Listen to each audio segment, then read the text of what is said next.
Well, a very good morning, everybody, and you are most welcome to join us here at the Uptonsteel County Ground, Grace Road in Leicester, for the very start of the Metrobank One Day Cup 2024. Leicestershire against Nottinghamshire. Leicestershire, the holders, of course.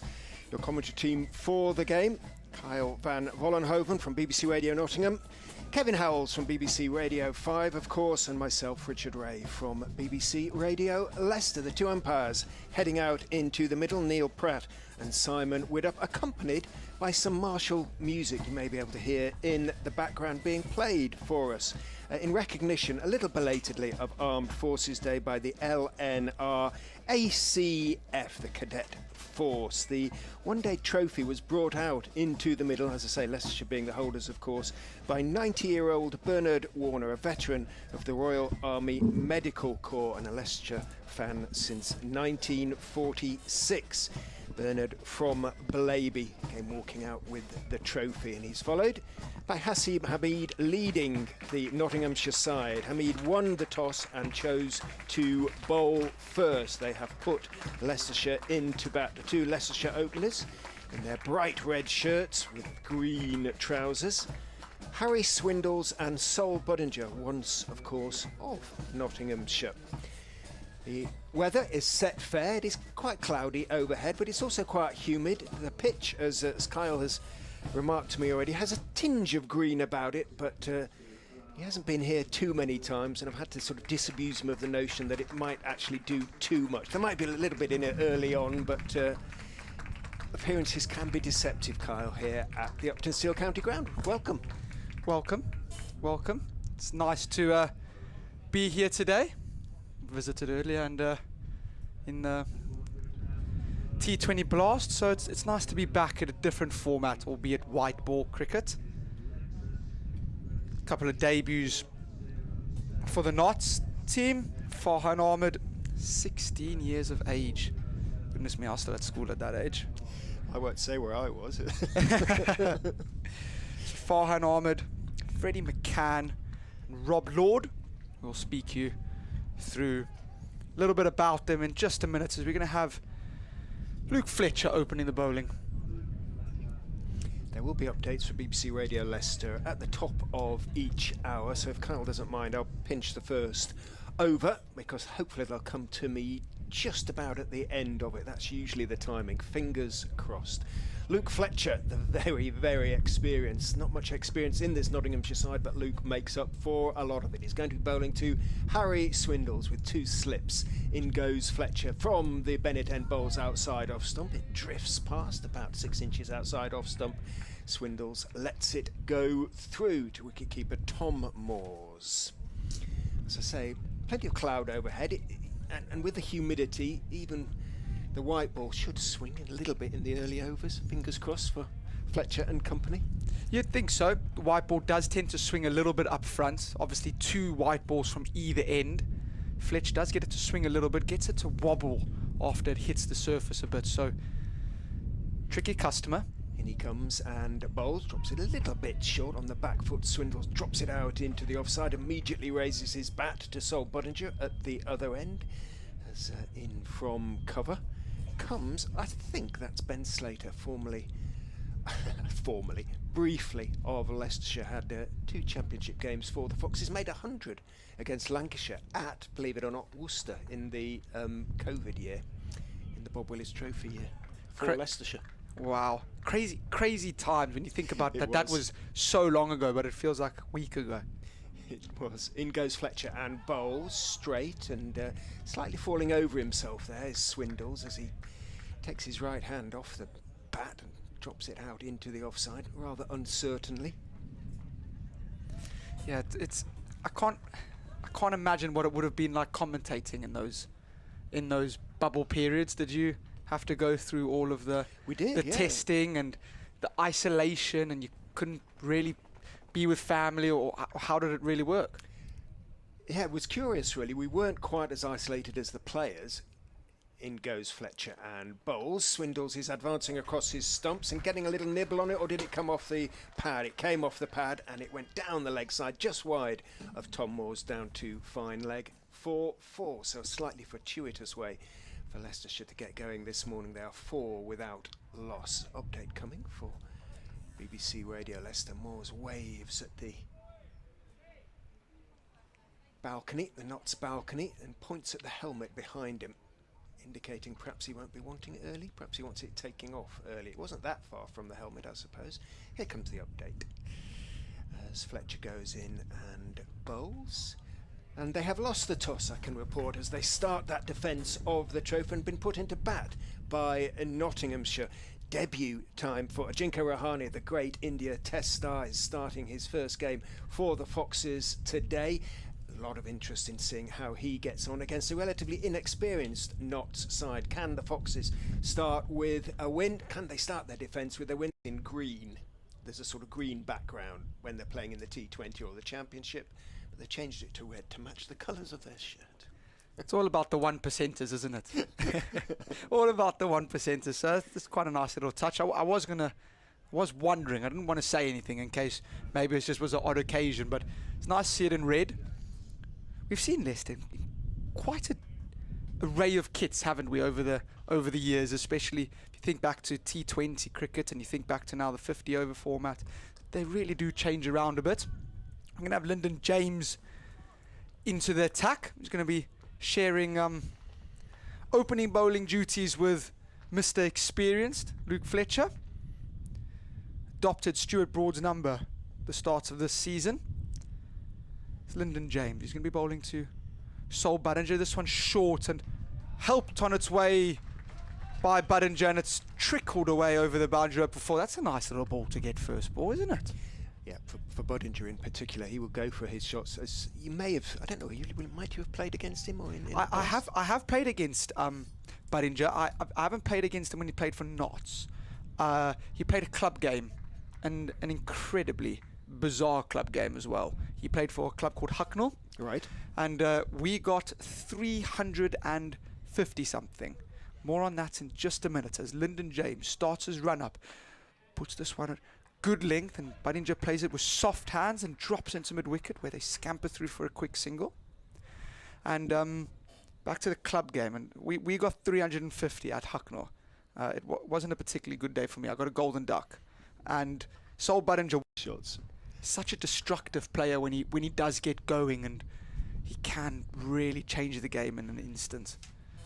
Is Sol Budinger. He's did wear the number 1. Still nice to see him wearing the number 1 again for Leicestershire.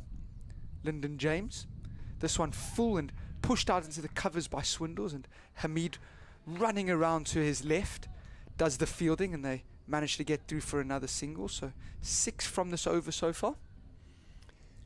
Leicestershire hopes of defending the one-day trophy hit to a certain extent by 100 call-ups. They had lost just really one last year, Callum Parkinson. Briefly lost Colin Ackerman as well, but only for a couple of games. Come back to that in a moment. James, long lengthy approach, has fired this one down the leg side. He's going to have to re-bowl this one. It's wide ball. This year, 5 have departed to the 100. Rehan Ahmed, brother of Farhan, of course. Josh Hull, Rishi Patel, who made his 100 debut yesterday. Louis Kimber, who didn't. And Scott Curry. It's Notts also missing a few players for the 100. We'll touch on that in a bit. James in, and this defended off the back foot by Budinger for a dot ball. Fielded by one of the debutants, Freddie McCann, at extra cover. Had an absolutely phenomenal debut on Friday night. He looked the real deal, didn't he? 48 against Yorkshire. He did. In 30 balls, something like that. Something like that. Caught long off. I would have liked to just knock it around, get a 50 on debut, but he looked, as some would say, different gravy. Lyndon James. This one just flicked around the corner by Budinger, and I think that's going to be the second boundary this over. It is indeed. Lyndon James just touch short and a touch too straight, and Budinger just flicking this off his hip, and the outfield here is absolutely fantastic, and it trickles away for the second boundary of the over. Budinger moves to 9, the score 15 for no loss. Yeah, Tom Moore showed his frustration there with Fine leg up on the edge of the circle. If you get it past him, as you say, outfields, all the outfields look great at the moment, don't they, with all the rain? They all look beautiful. James, in again, down leg side again. He's going to have to re-bowl this again. It's not been the best start by Lyndon James. But expensive over. 12 from it. Still got the ball to bowl. Did you play here, Carl, at all? I've never played here. When we played against Leicester, it was at Edgbaston in the 2021, or then it was called the Royal London One Day Cup. The first time the 100 came in and about. Lyndon James in and defended by Budinger. So dot ball in the end of the second. It's going to be 16 for no loss. It's funny you say that because I played when Rehan made his debut. And now, obviously, we're watching his brother Farhan make his debut for Notts. Obviously, two incredibly talented cricketers. Played against Farhan in club cricket as well. He's really gifted cricketer. Bowls with such lovely control. Just to think he's 16 years of age as well. And the sort of flight and guile that he bowls with is someone of a lot more years of experience. Looking forward very much to seeing him. Heard a lot about him, not least from Rehan, actually. In the meantime, it is going to be Luke Fletcher, the old warrior, down the slope from the Bennett end. Bowls very straight to Swindles, tucks him up a little bit. Swindle just works it back down the pitch to Fletcher. I used to think of him as sort of Sergeant Fletcher because he was sort of very upright when I first started watching him, which was sort of 12 years ago when he came into the Notts side. He's a more than useful commentator as well, isn't he? He's had him on with Fletch from time to time. I've been on with Fletch a couple of times. I really get along well with him. I think he's as good of a cricketer as he is. He's an even better person, if I can give him the biggest compliment. In he comes, bowls full to Swindles, who looks to on drive. Maybe missed out a little bit there, didn't time it, and it rather squirted out to Hamid, who's in fairly close at mid-on. Ground beginning to fill up, but beginning to look a little bit more populated, more and more coming in as they realise that the game is underway and that the weather is set fairly fair. 16 without loss, the Foxes. Could be worse. It could be very cold. It's not too cold, not too many jumpers around, so it's nice to see. It's beautiful out there. In goes Fletcher and bowls, better length, but drifting on towards middle and leg. Worked again, one-handed, right hand off the bottom of the bat by Swindles, down towards fine leg. Fine leg is out on this occasion, so he's able to pick up, stop the four and pick up one for Swindles. Is that that's Farhan? So we know his number, 97. Yes. Farhan Ahmed, just a bit of change in taller field, and yeah. slimmer than his bro. Yeah, he's a lot taller. He's more sort of build of his other brother, so a bit more slender, leaner. All three of them very handy cricketers. Fletcher with his elbow swinging comes in over the wicket to Budinger, who steps forward and then remains frozen in attitude with bat lifted, letting the ball drift through to Moores outside off stump. Not so very far outside off stump, but a safe enough lead. It's good control this from Fletcher. You'd expect nothing less. The Bulwell Bomber, as some people know him as. The Girdler certainly knows him as that. The Girdle. He's off on his holidays. Yes. He's in the sun. I wonder if he's listening. Greetings if you are, Girdler. On a deck chair somewhere. Fletcher is in, bowled. Budinger is stepping across his stump. Slightly thick outside edge there, as that one just shaped back into him, a touch from sort of off stump towards middle-ish, pushed out into the offside. And there is no run. Jack Haynes, another of the Nottinghamshire, well, I was going to say youngsters, Nottinghamshire youngsters, ex-Worcestershire, of course, Jack Haynes. He's had a good season, hasn't he? Coming over across, was in sublime form on Friday night. Would have been a bit disappointed with how the middle of the T20 blast went, but a bit more on that in a minute. Fletcher comes in. Bowls and worked away through the offside off the back foot by Budinger, beautifully timed, and that is going to race away to the extra cover boundary. 4-4. You really do get value for shots if you can beat the infield and there's no sweeper. Well, you're almost certain to pick up for Grace Road. Farhan Ahmed has been brought into the attack. The Nottingham-born right-arm off-spinner, who is no mug with the bat either. He can bat. He's been away playing for England and England under 19. He's been to the World Cup. He really is a very handy cricketer and shows such young promise. And if this is anything to come of young Farhan's career, to show the trust that your captain has in you so early for a 16-year-old to be brought into the attack 3 overs into a game is absolutely incredible. Frankie, as some will call him, does have quite a lengthy run-up, nice approach, and here he is on list day debut, and this one just a little bit shorter and just flicked out to deep mid-wicket for a single. Ben Slater does the fielding. I wonder if Rehan has told him anything about bowling here at Grace Road. It won't turn that much. No, I'm sure he has. Rehan away. I'm sure Rehan will probably have a keen eye on the stream, actually, and we'll be giving it a watch. Unless he's training with his in the 100. I like this matchup, Farhan to Budinger. This could be interesting. It's going to be very interesting where he's going to play him here. Farhan into Budinger. This one a little bit slower, and Budinger just defending off the front foot, dot ball. Picking up a bit of a breeze in the effects mic. If it's annoying you, let us know, and we will try and do something about it. Just turn it down a touch. Farhan, who's wearing the number 97. Slow approach, gather. Fires this one in a little bit shorter, and this is pushed out to fellow debutant Rob Lord at backward point. It's another dot ball. I'm sure we will see Rob Lord in action a bit later. All accounts, he does bowl quite quick, according to a few things I've heard.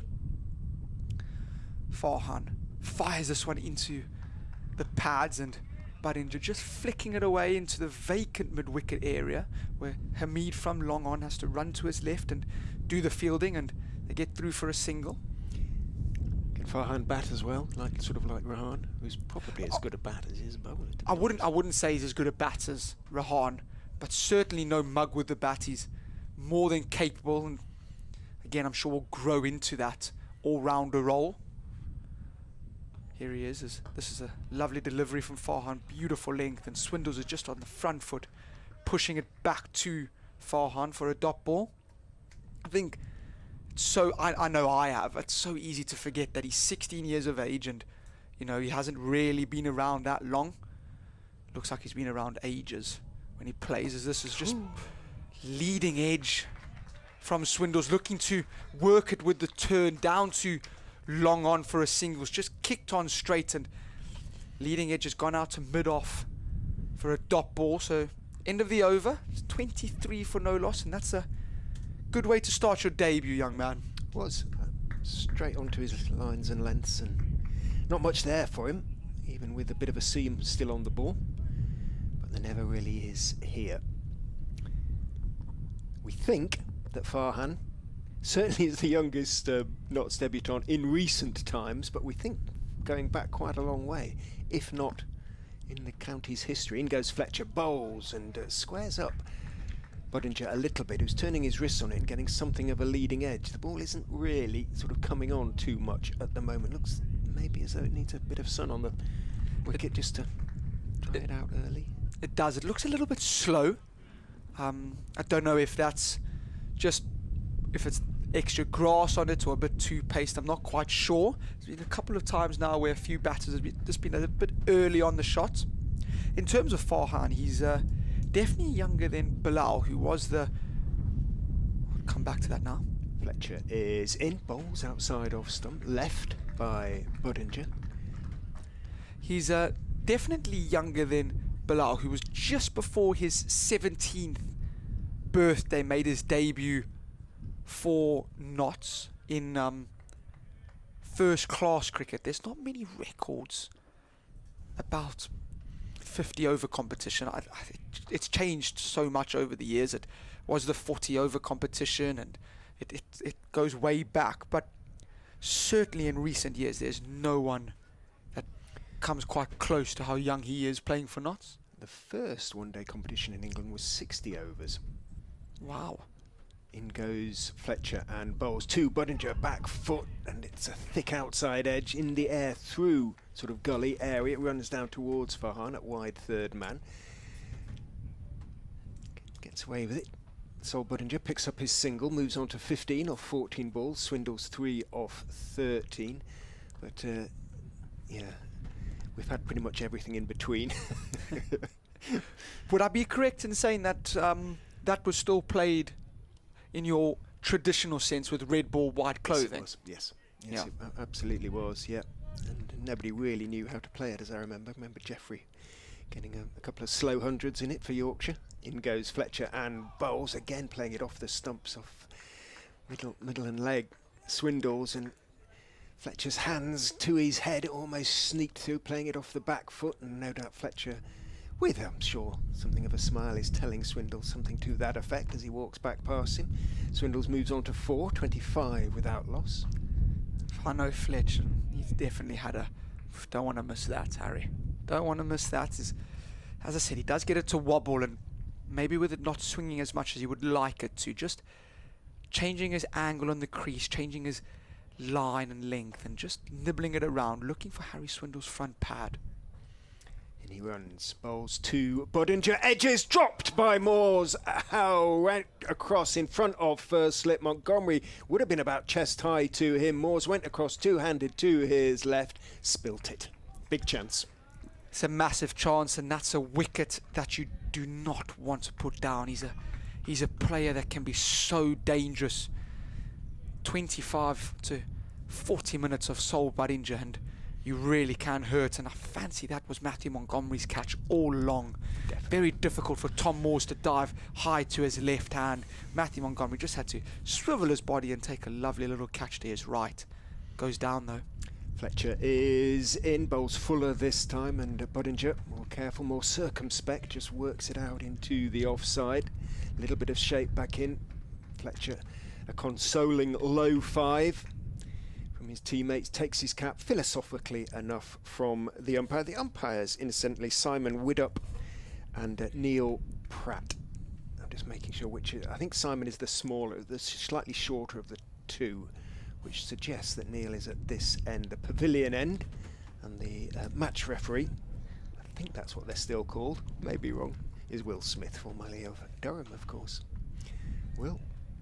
Pretty sure that they must be still called match referees. Have to be. They've had a couple of different names. And it changes all the time, doesn't it? I think that's what they are.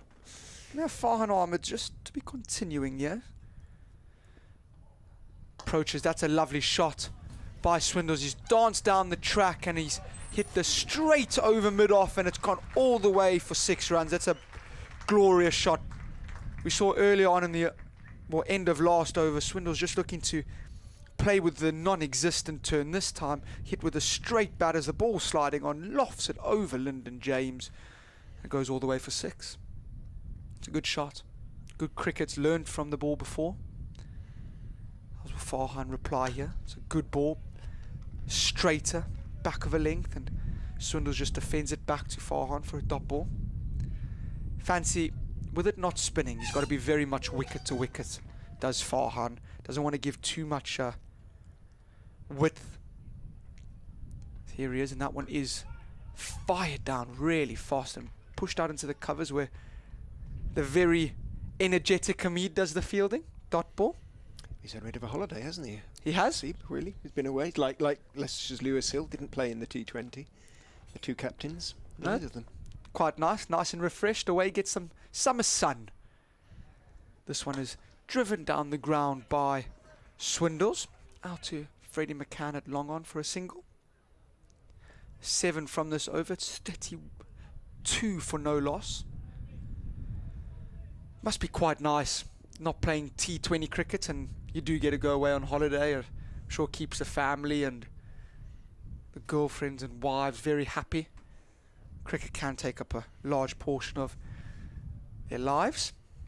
Farhan to Budinger, who's hitting this away over mid-on, and that's going to be the second 6 of the over. That's a big hit by Sol Budinger. Farhan Ahmed just over-pitching this one right into Sol Budinger's slot, and you don't need to invite him twice to have a go, and that's flown a long way for 6. It's a glorious shot. Yeah, picked up really nicely, but as you say, it was a little bit in the slot. It cleared not just the boundary rope, but the white picket fence 10 yards beyond and into the benches. It's a real big hit, that. How can he reply here? He goes full. This is driven to mid-off, who came into the circle after the 6 from Budinger over mid-on, and they've just swapped around. So end of the over, it's 38 for no loss. Sol Budinger 21 off 18, and Harry Swindle's 11 off 18. Sol Budinger dropped on 15 last over by Tom Moores. Yeah, just adds insult to injury. That 6 wouldn't have happened otherwise. Nope. He's not had the, looking from the outside, and it may be a little bit unfair, but from the outside he doesn't look as though he's had the greatest of seasons, Tom Moores, the games that I've seen him involved with. But no, he's struggled this season. He struggled a little bit this season, as Tom Moores hasn't quite put the numbers on the board that he would have wanted. Fletcher to continue from the Bennett end. A little bit greyer overhead now. Bowls very straight to Harry Swindles, who blocks it back down the pitch. Fletcher picks it up and gives Swindles something of an arch look before turning and keeping the ball in his hand. I like to see bowlers do that, not throw it around to do the polishing. I always like to have it in my hands. I agree. When bowling. I agree. I hate not having the ball. I didn't want to be waiting at the end of my mark for it to come back to me. I wanted it to be in my hands. Nothing more frustrating, is there? Just waiting around for the ball. Especially when you know you're the best polisher. Exactly. And you've got the sweat on your brow that you can get onto the ball. Change in the field for Fletcher. The square leg has gone out and the long leg has come into sort of short fine. Fletcher in again to Swindles, again very straight. Again Swindles pushing slightly across the line out towards shortish mid-wicket, very much there on the push. Freddie McCann, very boyish figure. So many of them are there these days. They are. Especially in this comp. They grow up. I feel like 16, 17 and 18-year-old lads now look 22, 23, that they've been around a while, and just so different to how it used to be. But it's such a wonderful experience for them, and one of the reasons the competition is as popular as it is. Fletcher is in, and it's a little bit more width. This time Swindles gets on top of the bounce just about. Doesn't get to the pitch of it, but manages to drive it away between wideish mid-off and extra cover. It's dragged back, not the greatest of throws on the turn, but he got his throw away quickly, although it was nowhere near the stumps, and in the end it was McCann fielding it on the other side of the pitch in the middle of the square. And Swindles picks up a couple. He's moved on to 13, 40 up for the Foxes halfway through the 7th over. Still keeping the single slip in. Matt Montgomery alongside Tom Moores. As Fletcher is in again to Swindles, who's beaten on the outside edge. A little bit short of a length, just held its own off the seam. A little bit of extra bounce, very similar to delivery to that which should have accounted for Sol Budinger. Agreed. That's the length that Fletcher will be looking to bowl. Just that in-between length where your feet don't often go anywhere and your hands just tend to prod at the ball.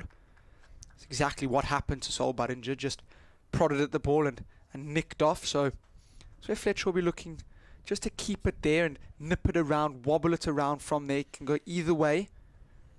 In he comes. Bowls again, and that's a decent shout for leg before. I suspect it hit him outside the line. He flexes his right leg, his back leg.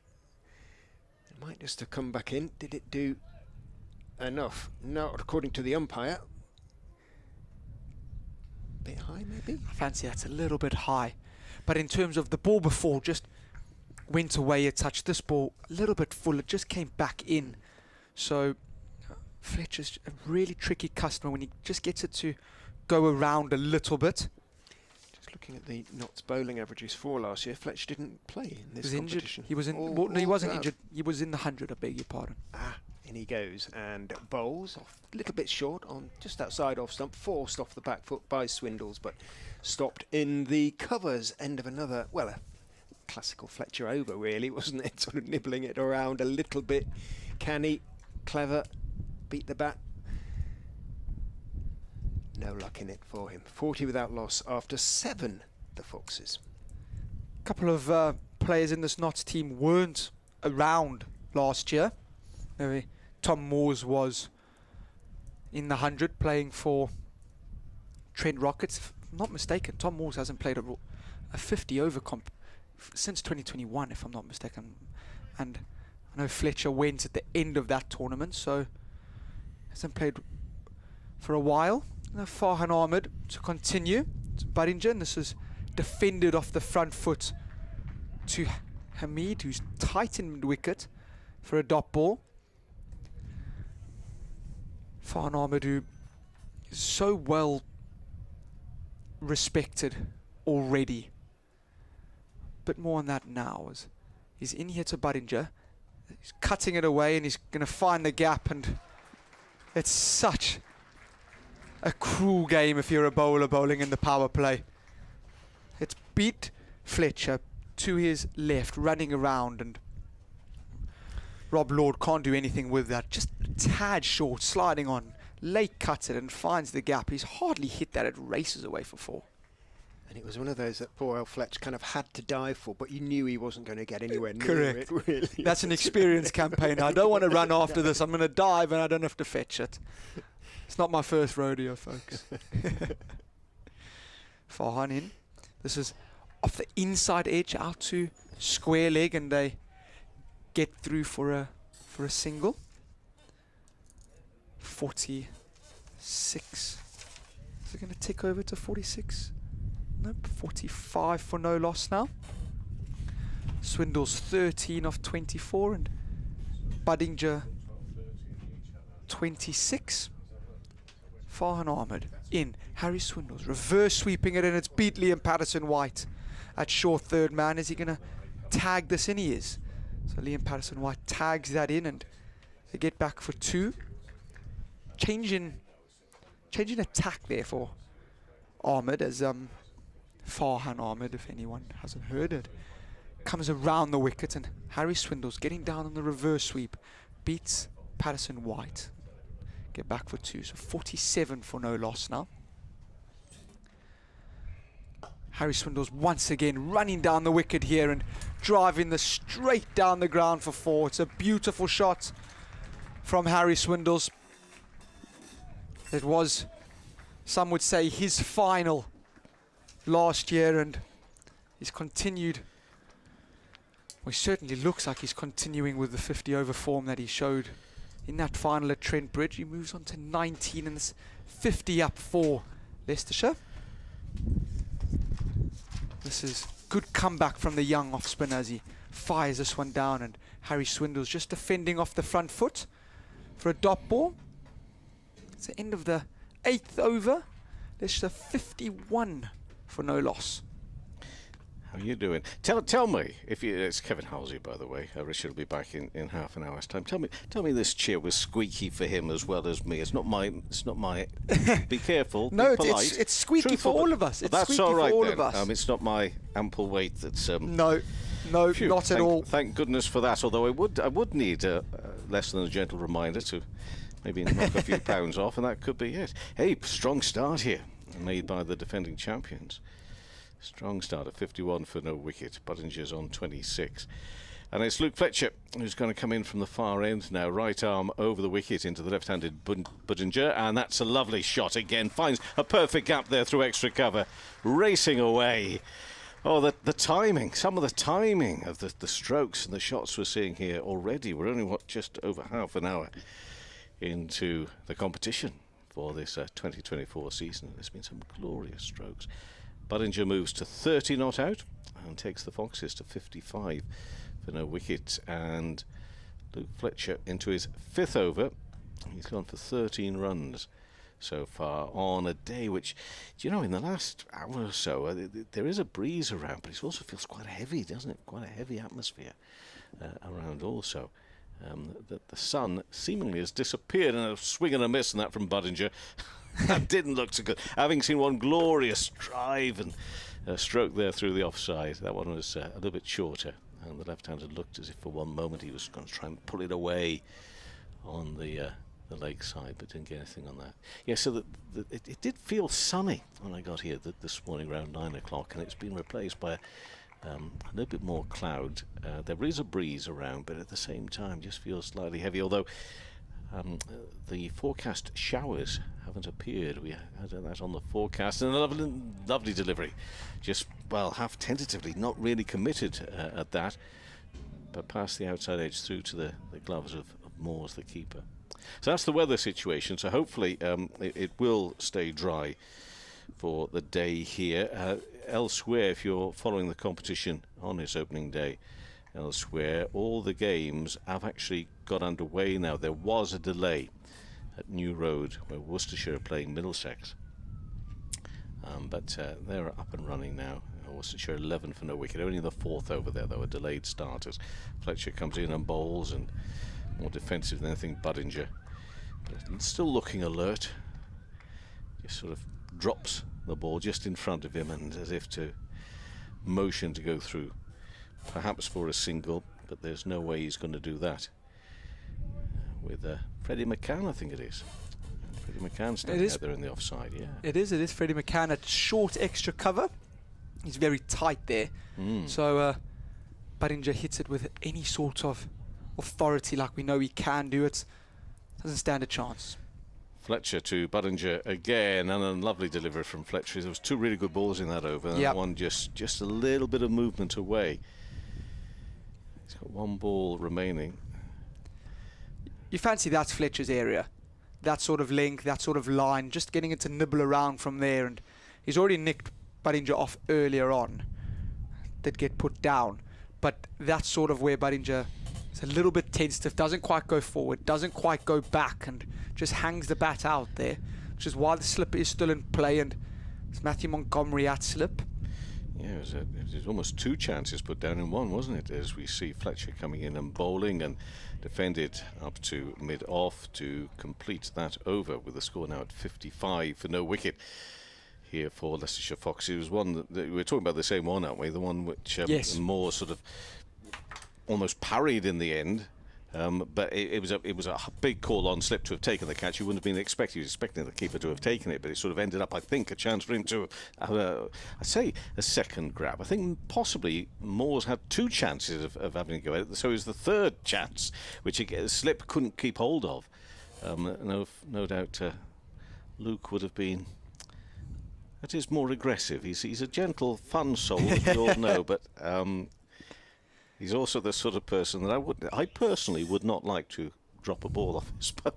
No fast bowler you want to drop a ball off anyone's bowling, but no, you feel so bad for Luke Fletcher. He most definitely deserved that wicket, and Tom Moore's diving across Montgomery and had two attempts at it, then it almost just fell straight down in between Montgomery's legs, and he didn't really. You'd almost fancy he wanted to go for it, didn't quite go for it. It would have been one of those, had Slip have taken it, we would have that would have been a viral one. It would have gone everywhere, because it would have been a terrific response. Yeah.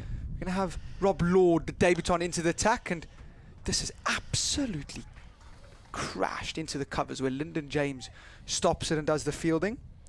Rob Lord, born in Salford, 23 years of age, played for Cheshire. Played a lot of minor counties cricket, and from all accounts, as what I've been told, does fire it, or can fire it down quite quickly. He got picked up because of what he did on the minor county circuit, and then trialled around. This one in by Lord, and full, and just pushed back to the debutant, who on his follow through dives to his right and stops it. But the Lancashire twos as well, I think. Yes, I believe so. Yeah. So he trialled around for Lancs, and then came over to Nottingham and did quite nicely and got signed. So nice young prospect, can bat as well, quite destructive, as Lord in short and wide, and this is carved away beautifully through the offside by Harry Swindles. Rob Lord just going a little bit wide there, and it's almost, well, it is a free shot for Swindles just to rock back on the back foot and cut it through what is safe to say quite a packed offside field. If like threading it with a needle and a thread there, and it finds the boundary. 59 for no loss. Swindles moves to 23 now. It's what they've been doing really well. Yeah. Just finding those perfect gaps, perfect placement. We've got backward point, cover point, extra cover and mid-off, the offside. Lord in full wide, and that's flown through. Some extra bounce, and Swindles having a big slash at this. Goes to Tom Moores, who's taking about chest high. So he can fire him through there. Can Lord, and this one, you think Swindles just saw a little bit of width there and eyes lit up and thought, I can just throw my hands through this.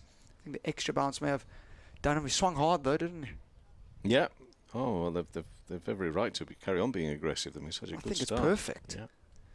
Lord in short and flicked off his hip, and great running. Just dropped it on the leg side, and Swindles with Budinger really running well between the wickets, get through for a quick single. 5 off this over. So if you weren't with us earlier, Hasib Hamid won the toss and sent Leicester into bat first. 3 debutants for Notts. Farhan Ahmed, Leicestershire's Rayhan Ahmed's brother, Rob Lord. And many of you would have heard this name, young Freddie McCann, who made his debut up at Headingley last Friday. So it is Rob Lord into Budinger, who's hooking this one away, and it's going to go out to deep square leg, where I fancy that is, I'm not actually quite sure who is out there. Does the fielding and they get through for a single. I want to say that's Jack Haynes out on the boundary out there. End of the over. It's going to be 61 for no loss. Swindles 24 and Budinger 31. Rob Lord, 23 years of age, and that is the end of the 10 over mark. Yeah.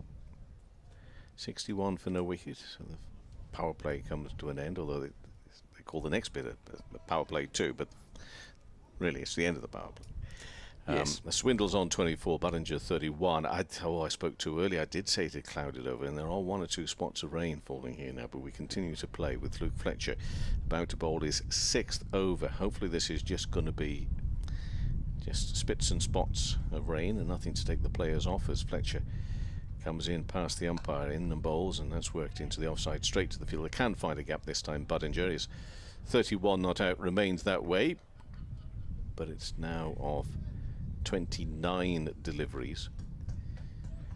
So we move into the 11th over.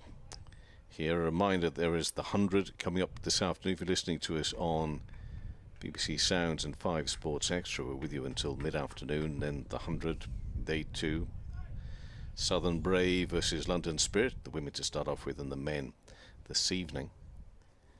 But it's also the start of the Metrobank One Day Cup, and that's what we're bringing to you live here at the moment. Oh, another lovely delivery. These deliveries that Luke is just pitching it up just a little bit further, and there is just a little bit of movement there, a little bit of movement for him. There is a little bit. He does get it to nip around ever so slightly off a length, and you can just see Budinger just doing a little bit of gardening now down the wicket, just where that ball was delivered. You just fancy that when he's at his most dangerous, he just gets it to go slightly and just produces a few little nicks off, doesn't he? Yeah, he does. He's been doing it for years, but been around forever. But this is this is where he's at his most dangerous, when it is just offering just a little bit. Okay, Fletcher in again to Budinger on 31. More bat on it this time. Angled down to third, and a single for Budinger. He moves to 32 and takes the Foxes score to 62 for no wicket. This midway through the 11th over. Other matches in play today at the start of the competition. Reminder you, the objective really is to make sure you finish in the top 3. You've got playoffs and semi-finals to come before the final itself, which is at Nottingham in Nottingham at Trent Bridge. If you finish top, you go straight through. We've got 2 groups of 9. If you finish top, you go straight through to the semi-final, which is held 2 days after the playoffs. And to get into the playoffs, you finish second or third. And if you finish second of Group A, you play the team who finished third in Group B, and you get the idea for that. As we see Fletcher again coming into Swindles, and this is just turned round the corner. Again, he looked very interested, made a noise as if he was very interested, but got enough bat on it, did Swindles, to get that one away for a single. So he moves to 25 and the score to 63 for no wicket. This isn't a setup as we see for the T20. This is not done on a regional basis. You might think so with Leicestershire and Nottinghamshire, for example, meeting here today, but it's done on a draw, I understand. That's the way they get their groups. So Essex and Warwickshire, for example, you wouldn't necessarily expect to see them together in the same group if it was regional, obviously. But Essex is 69 for 1 in the 12th over against Warwickshire, that game being played at Chelmsford, back here at Leicester, as Fletcher comes in. Bat on that, gap is found. There is a man out on the offside though, patrolling that cover boundary, moves swiftly to his left-hand side. Another single.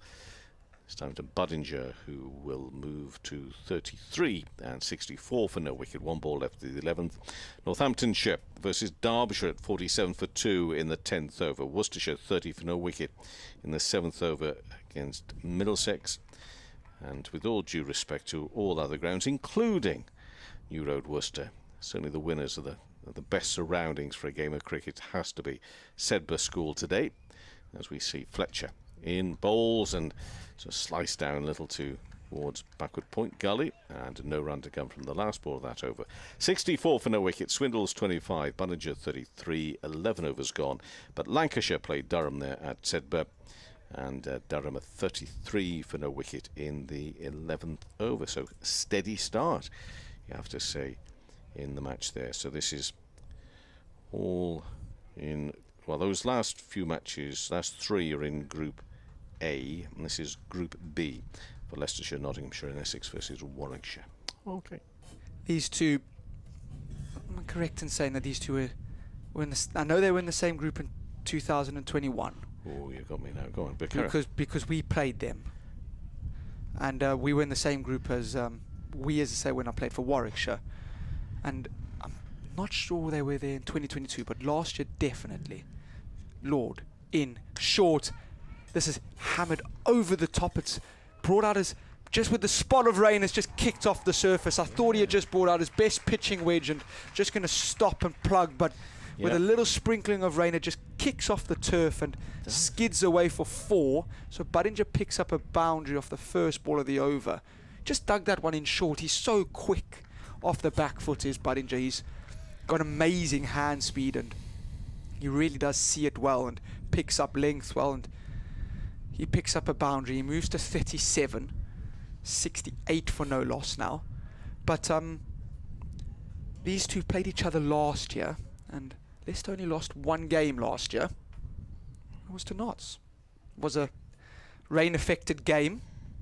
Lord in short again, and he's going to have to re-bowl this down the leg side.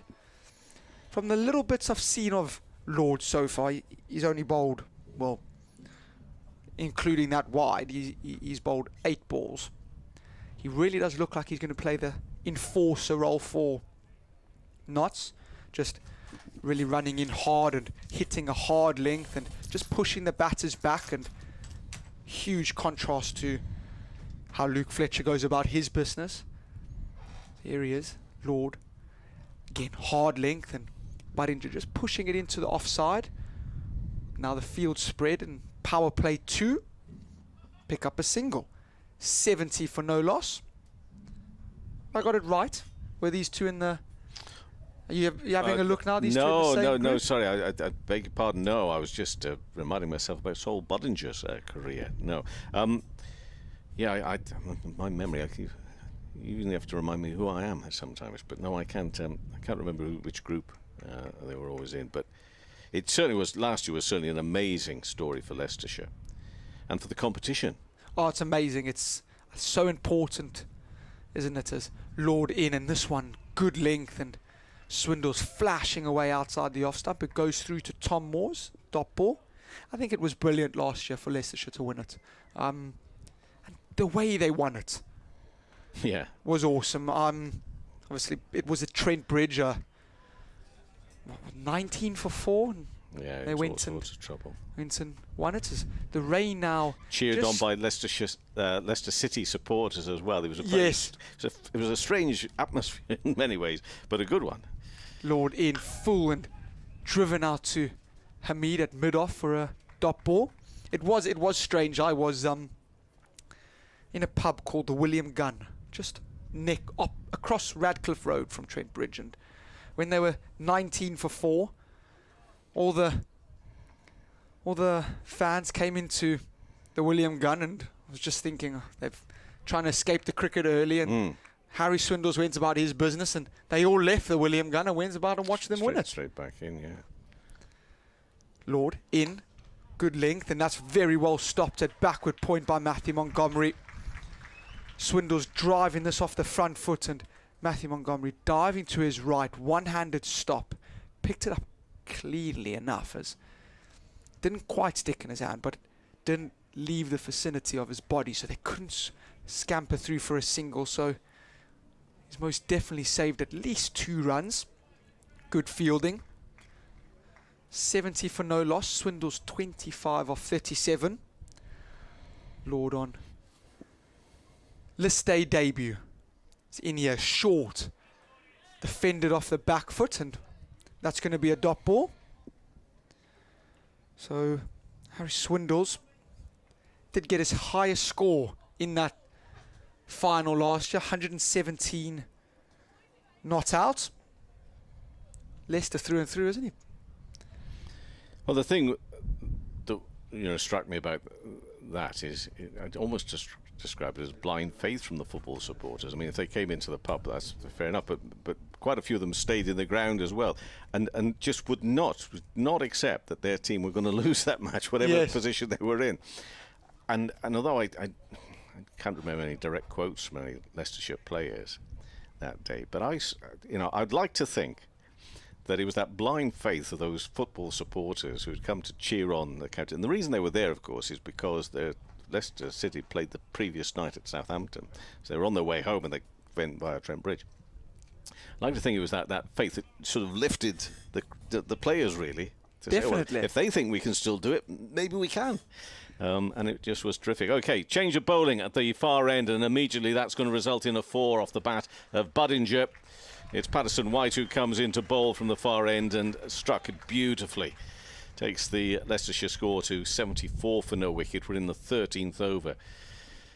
And Budinger to 42 off 35 balls, but Ian Patterson White with his spin. Well, from the Bennett end, will again come in past the umpire, left arm, and that's turned away. Use of the wrist from Budinger for a single, a little more gentle this time. And he moves to 43 and 75 for no wicket. 13th over. The rain, by the way, Richard, who was just outside the commentary box, signalled he thought it was getting just a little bit heavier a few moments ago, but I think in that meantime, I think it might have now just stopped again. It is only forecast to be very light, mizzly stuff. So let's hope that that's all we get here today. But the cloud is certainly still around, but it looks fairly high. This is driven by Swindles to long on. He moves to 26. And hopefully, the old bit of a cliche really, or an adage, whichever you want to say, is that if you've got a bit of wind and breeze around, it'll just keep on moving the trouble away. All the showers will just keep on drifting across. Little dab there by Budinger, but a good call, I think, from Swindles. It was his call because he was at the bowler's end, could see behind a little, and therefore made sure his mate was not tempted to set off for something that simply was not there and available. So again, he's around is Patterson White and Budinger, who is playing a really good innings. I mean, he's a little fortunate earlier, but he moves that single on the onside up to 44 now, 77 for no wicket, because he has struck the ball beautifully. He's been quite expansive with some of his shots and his strokes here today, but equally measured, and constructing a good innings. Mind you, goes down on one leg, and there'll be W. Appeal who's looking to lap that one away, but nothing doing. It's impossible for us to tell from our angle why that was not out. Maybe even the toe end of the bat or a bit of the bat on that initially. But it's the end of that over from Patterson White, of which he's conceded 7 runs. And they already, with Fletcher, James, Farid Ahmed and Rob Lord and Patterson White, have got through 5 bowlers, but 7 coming from that last over, with Leicestershire having moved to 77 for no wicket. And Swindles and Budinger doing a really good job. They most certainly are. I feel like this has just been a innings of such great temperament from Budinger. He got a good ball early on, he got a chance, but he hasn't taken any unnecessary risks, and he's just been very, very calculated in the way he's played his cricket. I have Rob Lord to continue. He's going to be bowling his 3rd over of the afternoon. He's banged it in short again, and Budinger pulling this one out to Sammy King, who's on the field for Luke Fletcher. He's a good fielder, Sammy King. He is also wearing the number 1 like Sol Budinger. Young prospect, made his debut last Friday at Headingley. Got 44, I believe. Back quite nicely, did Sammy King that day. Harry Swindles, we're talking about him, about keeping the football fans in, and this is driven off the back foot, and it's going to be Jack Haynes who's running around. Won't be able to cut it down and keep it to 1. They get back for 2. It's good running. But it says a lot about Harry Swindles, the type of innings that he played in the final. A lot of people say it's when you get your runs and the important moments, and don't get much more important than that in sort of the immediate. I know Leicester have won quite a few T20 blasts, but in terms of that first trophy for a long time and statement win, Lord in. It's a better length by Lord. Defended off the back foot to backward point for a dot ball. But it was, wasn't it? It was 19 for 4. You had played such great cricket all tournament, and I thought, myself included, thought there's no hope, no way that they're getting out of this. Hampshire, very good team.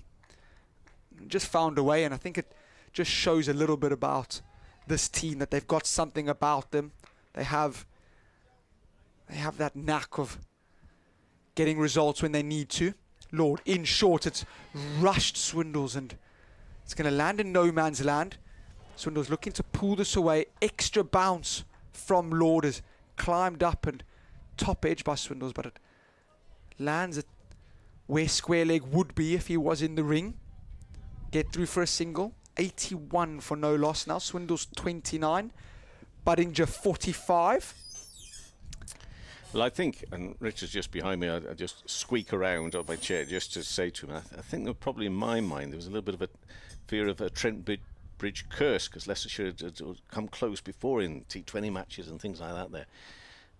Lord in, back of a length and defended by Sol Budinger. It's a dot ball. So, having done so well to get to the final, you think, oh, here we go, this is, what do they say? You pick up a habit of winning. Can you see it through? Well, let's hope that somehow has stayed with them for this competition. But it's a big ask. You've got different players. It's 10 months on, and it's not easy just to replicate that. But as I say, it was good for them. It was good for the competition. Lord, wearing the number 4, bangs this one in short again, and Budinger ducks under it. Finishes the over with a dot ball. End of the over. It's 81 for no loss. Lord's 3 overs have cost him 16 runs. Luke Fletcher now back on the field, and Sammy King will return to the sidelines. We have Liam Patterson White to bowl his 2nd over. Talk you through that over. have a change in commentary box. Thank you, Carl. Solid start from the Foxes. A lot of people anxious to see Ajinkya Rahane, but at the moment he's still in the pavilion as Patterson White goes in and bowls and finds the edge of Swindle's bat. Budinger comes running down as it squirts out into the offside, but Lord is on to the ball sufficiently quickly to prevent any chance of a quick single. 81 without loss. It is still sort of spitting out. There's a little bit of rain on the wind, but the temperatures are still delightful, really. In goes Patterson White. He's swept by Swindles down to long leg, where Farhan Ahmed is the fielder. Swindles takes his one, moves on to 30, 82 without loss. A lot of remarks on social media wishing that, from Leicestershire's point of view, they could see Sol Budinger sort of play this way more often, i.e. restrain some of his attacking excesses, and just to enable him to get in and then look to go from there, really. In goes Patterson White. He's going around the wicket to the left-handed Budinger, who just leans forward, works the ball back down the pitch to the left armour. So you're saying that, I mean, I just passed comment on that, the way that the innings, he's played really sensibly. That's something he struggles with then sometimes. It sometimes feels that way. Patterson White pulls out of his action. His arm was in the air as it came round, but for some reason he decided not to release the ball. Budinger steps back, just adjusts his gloves, prepares to face again. Patterson White, barely a run-up, just a couple of steps to the crease, bowls on a length, and Budinger again just wristily works the ball back down the pitch to the Notts left armour. 45 off 43 for Sol Budinger. Yeah, he had I think the kindest description would be a mixed T20 competition. In goes Patterson White, bowls again. He's circumspect, Budinger that is, working it out into the offside where Hamid is the fielder at extra cover, saving the one, very much not on the edge of the circle. Patterson White just blows on his left hand, goes in and bowls, and almost bowls Budinger outside off stump. It did look as though it just held its own, or just spun back a fraction. Still beat the outside edge as Budinger flat-footedly tried to work it out into the offside. Missed everything, not by very much, but miss everything it did. End of the 15th over, 82 without loss. The Foxes. How will they accelerate from here? I suspect, Kevin, it's not necessarily the easiest pitch to accelerate on. I think you've nailed that. I think you carry on just as you're doing. Yeah. We're only 15 overs in. See where they are maybe at 35, 40. But I'd say just keep going. I think it's terrific. One chance, although we're calling it three. Two for the keeper and one for slip, and off the same ball. But I think this would be terrific. And with the balance, the attacking, and the more sensible, cautious. Do I need to keep quiet for you to, as Rob Lord comes in, or he keeps that very tight on Swindles, and Swindles does well to keep that down, just moving it away behind square on the onside. So we've got an update. In fact, it's coming up soon. Anyway, let me just say that Swindles has moved to 31, and it's 83 for no wicket in the 16th over. Richard. Update for BBC Radio Leicester, as you probably guessed, is on its way. I'm impressed by what I've seen of Rob Lord. He looks sharp. Less sharp is his haircut, which is of the mullet variety, but perhaps that is sharp these days. I was going to say, get with it, Rich, get with it. It was about 30 years ago. Lord is in bowl, shot pulled mightily by Budinger for 4. Wow, got hold of that. The Foxes have made an excellent start to their defence of the trophy. They are in the 16th over of their innings, having been put into bat by the Nottinghamshire Outlaws, and they are 87 without loss. Harry Swindles has 31. Remember, he made a century in the final last season. Sol Budinger, who used to play for Nottinghamshire, has just gone to 49 not out. There's a good crowd here at Grace Road. Looking forward to seeing the Indian Test star Ajinkya Rahane, who's making his debut for the Foxes today, but he's being kept in the pavilion by these two young openers. They've taken the Foxes on to 87 without loss. In goes Lord, just pushed out into the offside by Buninger for the one that brings up his half-century. He raises his bat to the pavilion, gets a warm round of applause from the aforementioned decent crowd that's in today, and his 50 has come off just 47 balls. Terrific. And so what I would say about Buninger, when he plays those shots the way he does, so with such force and such really good timing, I can sort of understand why he might get a bit carried away and then not get it right. Does that make sense to you? Because he does play them so well. Yeah, he has such ability. Yeah. Lord is in, bowls a little bit short. Swindles is up on his toes, blocking the delivery out towards mid-wicket, where Liam Patterson-White, solid figure, is fielding. So it comes down to shot selection, obviously, and being cute to what's been bowled your way and all that sort of stuff. But when, I imagine there's a bit of an adrenaline rush, surely, on some of those shots he plays, because they're glorious. So he's got to temper that, hasn't he? Got to next ball, okay, stop and start again, all that sort of stuff. He also has that sort of left-hander's grace of shot as well, which is very enviable. Lord is in, bowls 2 Swindles down the leg side. It was an attempted slower ball which didn't come out quite right, and the umpire turns to the scorers with his arms extended. Bowl that one again. Last season in this competition, Sol Buninger did make a century. That was actually at Kipworth against Essex, and 3 half-centuries. Made 308 runs, averaged pretty much 40. With a best of 102. His strike rate was 131. So he had a pretty good 50-over competition. In goes Lord and bowls outside off stumper. A flick, that's all you really can describe it as at the delivery from Swindles. A flat-footed flick at the ball that missed. Not the nicest shot that Harry Swindles has ever played. And he's a little bit cross with himself. Berates himself, the young man. Leicester boy, of course. Harry Swindles. As no doubt, if he goes past a landmark, he will be serenaded as, quote, one of our own, unquote, by the Leicestershire faithful. Over there in the Uptonsteel stand, in goes Lord, bowls to him down the leg side again, and that's going to run away. Oh, it's not going to run away for 4 byes, because although Moore's got 2 gloves to the ball, he wasn't able to stop it, and I thought it was going to run to the fine leg boundary for 4. In fact, he got just about enough on the ball to slow it sufficiently for long leg to get round to fine leg and make the stop in the end, and then it was just the 1 extra to go with the wide. 91 without loss as we come up towards the end of the 16th over. Lord, 25 he's conceded off 3.5, but it's kind of better than that, I think.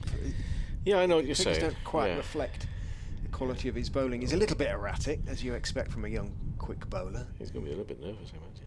In he goes and bowls. Buninger just calmly tucks him out into the leg side. He says yes, but Swindles send him straight back, and Buninger, acknowledging the correctness of his partner's call, puts up his thumb as he goes back into his ground. End of that 16th over. 91 without loss is the score. 25 runs then from the 4 overs so far from 23-year-old Robert, or Rob. Knowing, I say my luck, but knowing me, perhaps it's called Robbie. I've been through them all now, I think. Bob. Oh, that's Bob's true, a bit old-fashioned, isn't it? Well, Bobby. yeah. So is Robert in some way. But, anyway, whatever. He seems to be Rob. Yeah, okay, so we're going for Rob. Just a short delay here. Gloves and maybe some spray and tablets coming out. Maybe one of them's got a bit of a headache. I'm not surprised if they have, because I think it's just a little bit heavy out there. But thankfully, though, that little bit of rain has passed by. And that's all it was ever forecast up until now. And then I think it's supposed to be forecast to be dry for the rest of the day. Richard's having another look through his very special rain specs to see if he can spot anything. But I think we're okay at the moment. 91 for no wicket. Swindles on 31. Liam Patterson-White is coming on with his spin again and bowling from the far end, and that's driven straight back at him by Swindles. Swindles 49 balls face for his 31 right now. So edging towards 3 figures for the team. It's the start of the defence of the Metro Bank One-Day Cup. Leicestershire the holders against Nottinghamshire, and that's nicely played. It's been played at bounced just in front of the fielder out there at deep mid-wicket. Well, he's going to be disappointed in that, but boy, did that flew off the ground there. out there in the deep. It didn't look so good, but it's not like you can put the long barrier down for that one. That's going to be 4 runs, by the way. It takes them to 95 for no wicket. But I mean, he's tall out there as well, isn't he? Yeah, he got a little bit unlucky, didn't he? For all that Patterson White wasn't impressed. Swindles on 35, gone high and straight this time. This is going to be caught. Yes, it is, and immediately takes the wicket. So Swindles has gone for 35, caught there. Player comes in from the long on boundary to take the catch. So a breakthrough at last for the visitors Nottinghamshire in the 17th over, 95 for 1. Swindles and Bullinger have done well as the opening partnership, but Swindles is now out. To start off with, I thought he'd play that really nicely, nice and straight. But no, didn't get enough on it. And he was, 10 yards or so in from the boundary, maybe just a few more before the catch was taken. And it's young Freddie McCann who's taken the catch. And it's Swindles who makes his way back to the pavilion. Gave his side a solid start. As you say, I thought he'd got a lot more of that than turned out to be the case. And head down for Harry Swindles as he leaves. He'll be disappointed not to have been able to go on. 35 off 51 was solid, no more than that. He throws his gloves over the boundary rope to dry. We'll give him the benefit of the doubt there. Say it's just leaving them there to dry rather than a show of disappointment. The skipper comes out to replace him, much to the disappointment of those watching in India, I'm sure, many of whom are tuning in to see the Leicestershire debut of Ajinkya Rahane. Next in, apparently. Swindles, by the way, as he's walking off just down in front of us, whether intentionally or not intentionally, subconsciously or not, looking at his bat, as if almost to point that it didn't come from where he intended it to come from, maybe a little bit higher off the bat, but didn't quite get hold of it. But I thought that had gone straight and powerful to start off with, but just a little bit too much height on it, and sort of takes our thoughts off what was either an error or not, just the previous ball when that 4 was scored. That's what happens. Take a wicket with the next ball. You can sort of forget that. I think it's Jack Haynes out there, so yes, he'll be relieved, won't he? Yeah. Yes. Yeah, I'm not too sure what he could have done about that. If it bounces, it's yeah, very difficult, exactly. isn't it? Yeah. Patterson White in bowls, and that's gone down the leg side. Hill faces his first ball. It's going to run down here. Let's see if that signal has come off the bat or not by the umpire. They certainly go through for 1. Yeah, got bat on that, just turning it round, so he's off the mark. Is Hill, and at 96 for 1. With 2 balls left of the 17th over. Ed Barnard's the captain of Warwickshire in this competition. He's picked up a couple of wickets there away at Essex. Same group this match. Essex 88 for 2 in the 17th over. Being Patterson White in bowls and driven. Nice flourish there from Bullinger. Haynes out there will gather this one. I was thinking, where's this ball going to go? But it's racing along the ground. He gets behind that. And then just the one run, should I say, from what was a good shot. But not a little too close to the fielder. Because Bullinger actually, that's one of the things Bullinger's been doing well, finding the gaps, finding them beautifully. Hill on strike again, 97 for 1. Works it away again on the onside. If they can keep up this early momentum of this partnership, it will work really well. Finding the odd boundary and picking up those singles. That's the end of the over. That's 17 overs gone now. And Leicestershire Foxes are 98 for 1. Hill on 2. Bullinger on 51, not out from 49 balls. And the wicket to have fallen was that of Harry Swindles. And they've put together a really good opening partnership for Leicestershire. Of course, they will hope and will wish that it carried on just a little bit more. But Swindles caught McCann, bowled Patterson White for 35 of 51 balls. There were 3 4s and 1 6 out there for 69 minutes. Well, Rob Lord, his work is done for the time being. Lyndon James, who bowled 1 over at the very start of the day, the second over of the day, went for 12, and he was immediately taken off by Hasib Hamid, replaced by the off-spinner Farhan Ahmed. But James is now back on, and he's going to be bowling to the Leicestershire captain, Lewis Hill, from the pavilion end. Goes in to bowl to him on off-stump. Hill jumping slightly, as is his wont, as he plays that one back down the wicket on the onside. Luke Fletcher is at mid-on, and there is no run. Hill in this competition last season. 10 innings, not including the final. 201 runs, just the 150, averaged 20, so didn't have the greatest of competitions. Lyndon James bowls, he's square driven by Hill off the front foot from just outside off stump out towards Point, who comes in off the boundary to field, gets his throw away quickly, and as a consequence there is just the single. Hill on to 399 for 1. Budinger retakes his guard, it being a new bowler. He collared James a couple of times in that one over that he bowled. One really nice pick up down onto the leg side, one straight hit. Hamid talking to his bowler about the field. We're still in the second power play, which means just 4 men allowed outside the circle. James is going to go over the wicket rather than round the wicket to the left-handed Budinger. In he comes and bowls, good lengths, didn't really get up too much. Budinger just minimal foot movement, pushes it out into the covers. No run, there is a cover. The men out are at long leg, deep backward square, almost sort of wide long leg, mid wicket. And he says, looking round for the fourth, I'm not sure there is a fourth, actually not, maybe. They just got the 3 out at the moment, which would surprise me. I can only just see the 3. As James is in and bowls, Budinger waits for it on the off stump, plays it off the back foot slightly. Oh, he's down at point. There he is. He emerges from the behind the pillar, and that single to Budinger is the single that Leicestershire need to bring up their 100. It's come up in decent, if not sort of spectacular time, but as we've kind of implied to you, 17.4 overs, that might be sort of a function slightly of the pitch. The ball not quite coming on to the extent that the batsmen would like.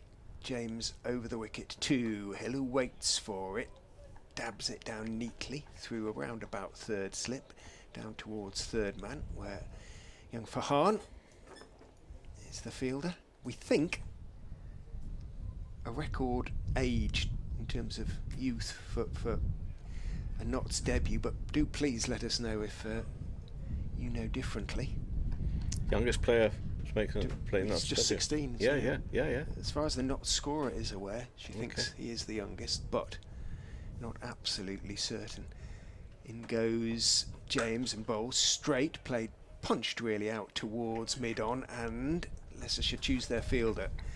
Luke Fletcher, willing and quick to the ball, but his arm isn't as quick as it used to be, and it's usually a fairly safe single to Luke, and it was on this occasion. End of the over, the 18th, 102 for 1, so the run rate is not much below 6, and I think the Foxes will be tolerably satisfied with the position they're in. I'm not too sure at this early stage of the day and the competition and all that sort of stuff if I want to get too deeply involved with rights, wrongs and wherefores of schedule and everything going off and everything, but there was definitely a time when there was a lot of people bemoaning the lack of opportunity for players to get good experience at a young age. And you know, I'm even going back to when we had one division in the championship of 17/18 teams. Next over has begun, and Budinger gets that away, but not past the fielder. They're at mid-off, there'll be no run. So you can have it always. This does give a real good opportunity to test where players have got to in their career, no matter what their age. It's certainly one of the pluses. And that's gone down the leg side and has been signalled as a wide by one of our umpires. Neil Pratt today, Simon Widup, other umpire, out there in the middle, officiating in this fixture at Leicester today. Score moves to 103 for 1 with that extra. We're in the 19th over. Budinger it is facing. Plays well, Budinger there. I mean, for me, that's real good timing as well, because there was barely any sort of backlift or anything like that. It just punches the ball, only for a single, but still punches it away, gets a single to the long-on boundary. And he moves to 54, 104 for 1, against his old team as well. He'll be delighted with that. Made one appearance in the 100, actually, for Birmingham Phoenix at one point. This runs fine. from Hill. It's going to be signalled wide again by the umpire. Liam Patterson-White doesn't particularly like it. It's going to be 4 as well. The umpire remains convinced, of course. Doesn't make eye contact with the player, and I suggest it's probably best the player doesn't make eye contact with him either. It was a curious one, wasn't it? Hill completely changed stance. He turned into a left-handed and he sort of hopped right across. And again, bowls and in the air. Oh, and that's hit quite nastily, I think, Hasib Hamid, but I think he's going to be okay there, short mid-wicket. Again, another little nasty bounce. I can't believe the way this ball is actually bouncing around out there. It's almost like a trampoline is the surface here at Leicester today, as we see Patterson-White bowling and works to the right-hand side of Hamid this time. He'll give that one up for the fella coming in from the boundary to do the fielding, and they will pick up 1. So used, especially this summer of all summers, to seeing the ball plugged normally on anything outside of the square because everything's been so damp and wet. This one is a real bounce off, as we've seen, quite extravagantly on occasions already. 110 for 1 is the score, and they make that 111 for 1. Behind square on the leg side, Budinger moves to 55, with Hill at the other end on 5. It's actually probably the best condition I've ever seen it, the outfield, because of the amount of rain in terms of the sort of softness. But as you say, Patterson-White to Hill, who has to settle for defensively prodding that into the offside. The end of that over, with a few extras in it as well, takes Leicestershire Foxes to 111 for 1. 19 overs gone. Patterson-White's bowled 4 overs. His figures read 1 for 24. Hill on 5, Budinger 55. On a day which, again, during that over, just saw how blustery and breezy it is out there. You can see the shirts billowing. But at the moment, fingers crossed, it all remains nice and dry. And I think that cloud looks fairly high to me. It doesn't look troublesome. Now. I think we're okay now. It is nice to see all the cricketers out there in shirt sleeves. It hasn't happened often this season. Instead of coats. Instead of, several layers. Everybody in their shirt sleeves, as far as I can tell from here. Lyndon James, elbows, arms swinging, goes running in from the pavilion end, bowls to Budinger, who sees that he's played it out towards Fletcher off the back foot, and Fletcher has to run in a few yards, and as a consequence, Budinger calls for and makes his ground comfortably enough for the single. He moves on to 56, a runner ball, 56 for Sol Budinger. They need him to go on though here. Hill has tried to be busy since he came in. He looked to try and score off just about every ball, knowing, I suspect, that Rahane and Hanscom to come. In goes James, bowls. Hill cuts and cuts for 4. Really nice shot. That's his favourite shot, Lewis Hill. I've seen him get out to it once or twice because he does enjoy playing it so much. Plays it perhaps occasionally too often, but I think he's reined it back in the last couple of seasons to a certain extent, and when he's played it to great effect, as he did indeed there. Moves on to 9, 116 for 1, any width, and he'll try and get it away behind point. And there has probably been a little bit too much of that, hasn't there, in fairness? I mean, Leicestershire have done really well batting wise, but I'm sure Nottinghamshire will feel they've not quite been on the mark consistently at all really today. Apart from Luke Fletcher, I think Fletcher was bowling really nicely. Absolutely did what you expect, and Fletch hit his marks. In goes James and bowls onto the legs when it's too full, and Hill clips him down too fine leg. A good tumbling stop by, I think it's Lord down there, maybe wrong. Yeah, and scrambled across to his right and made the stop in front of the green seats, in front of the Turner Indoor Centre. Reasonably well occupied. In fact, it's a very decent crowd actually, standing on the balcony looking down. Best part, I would think it's 4 figures, just about. You were talking about poor old Rob Lords here. I think that's very important for commentators. It makes him much more identifiable, doesn't it? In goes James, and you heard the scream. I'm going to hear that scream I sometimes do, of no from Lewis Hill in my dreams over the years. It's a very, very, very unique shout. Hill. I like the use of the word dream, so a dream and not a nightmare. Nightmares. Sometimes they're nightmares. Sometimes they're nightmares. Echoes ghostly around Grace Road in over winter's evenings. In goes James and bowls. Hill looks to pull. It wasn't quiet there. and he sort of paddle pulls it around the corner down towards the electronic scoreboard. Lord this time trots to his left to make the stop, gets his throw away, keeps Hill to a single. 12 to him, 119 for 1, but these two are just keeping the scoring moving quite nicely at the moment. James has been expensive, 24, and he's not yet bowled a full 3 overs. This is the last ball of his 3rd over. Budinger waits with bat raised as James is in, bowls to him. That we just held back a bit. It just took a while to arrive. Budinger turned his wrists on it, though he's been in long enough now to be able to adjust, and did. Pushed it out towards mid-wicket and took 1. End of the 20th over, 120 for 1. So they have got the run rate up to 6s now. And well, at this rate, what will they be targeting with a strong batting lineup to come? They'll be looking at 350 possibly. Yeah. I'm dreadful. When I move from one format to another, I have to always readjust and think, what do we expect here? The pitch is interesting because it's not full of pace. It looks a little bit slow, but it looks as if the batters at the moment are trusting it. As this next ball is bowled and worked by Budinger, square on the onside for a single. So although it's not coming on as perhaps the batters would like, perhaps not as the bowlers would like, maybe ideally. It's not one of those that's given me the impression at the moment that any of the 3 batters we've seen have been uncertain what's going to happen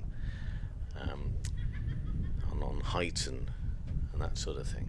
Next ball bowled down, looking to sweep that way. Hill gets a top edge, really, I think. And that goes behind square on the offside. No slips in, just got Moores, the wicketkeeper, standing up, who just moves the fielder out there at a wider position, long on for Hill, who's on 12 not out at the moment, and driven along the ground through the legs. Very nicely done by Budinger, who will help his mate get a single by running to the batter's end. I think he drilled that straight between his legs, and a nice and deft movement. Because I don't actually know, has he moved necessarily, Budinger, at the non-striker's end, but perfect placement. Hill moves to 13, 122 for 1. Next ball, and again played with some flourish. Push hard for 1, hoping there's going to be a second. They're going to come back for 2. It's gone out into the deep. Have to run really well, and they do. So the throw was good, but I think the applause there will be for what clearly was intention from Budinger and Hill to make sure that was not a single, because it fairly raced out there to the fielder, but still they backed themselves on a very wide playing surface here. They come back for 2. Budinger moves to 60 and dabs this one down towards short third for no run. There'll be a lot of Leicestershire supporters watching this Budinger innings with intense frustration, really, because he's looked so good and has played sort of so sensibly and within himself that why he doesn't do it more often is well, a question only he can answer, really. Yeah, when he drives that along the ground nicely, he's again going to think, but not for too long, about going back for 2 to the long on boundary. And the end of another over, so going through them quite quickly now. And Patterson White's completed 5 overs. He's got 1 for 29, the only wicket to have fallen, which is a catch out in the deep there for McCann. And he removed Harry Swindles. But Hill's on 13, Budinger on 61, a run of ball 61. So Budinger, 125 for 1 after 21 overs. That, yeah, run rate at 6. You're satisfied with 6 for quite some overs to come now, aren't you? Absolutely, especially with just that 1 wicket down and a lot of batting to come. And James, not too many options really for Hasib Hamid, really, in terms of changing it round. Not fielding a relatively inexperienced side with 1 or 2 honourable exceptions. James is in 2, but a little bit short, pulled around the corner for 4, 1 bounce. Again, nice placement from Sol Budinger, but again, James a little bit too short, a little bit too leg side, and he looks a little bit down as he walks back towards his mark. Endon James, the not all-rounder. Just not got it right today, has he? Not so far, not so far. 29 off 3.1 overs he has conceded, and he's not really been unlucky in that respect. No.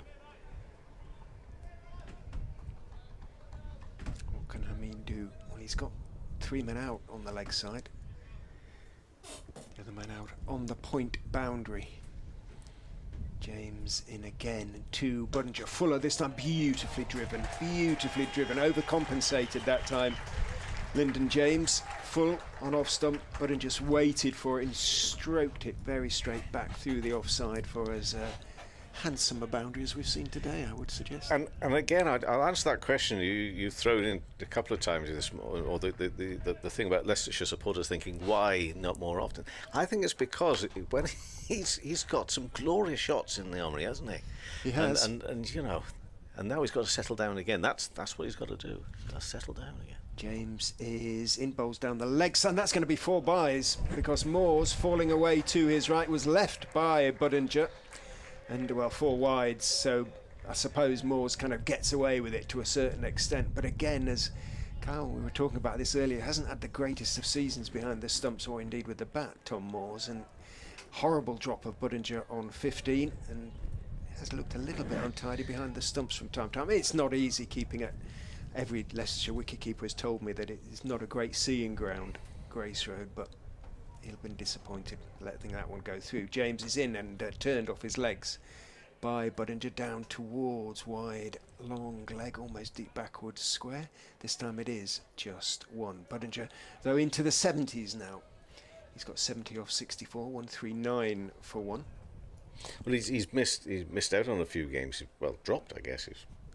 It's an ugly word, Richard, but sometimes it has to be used.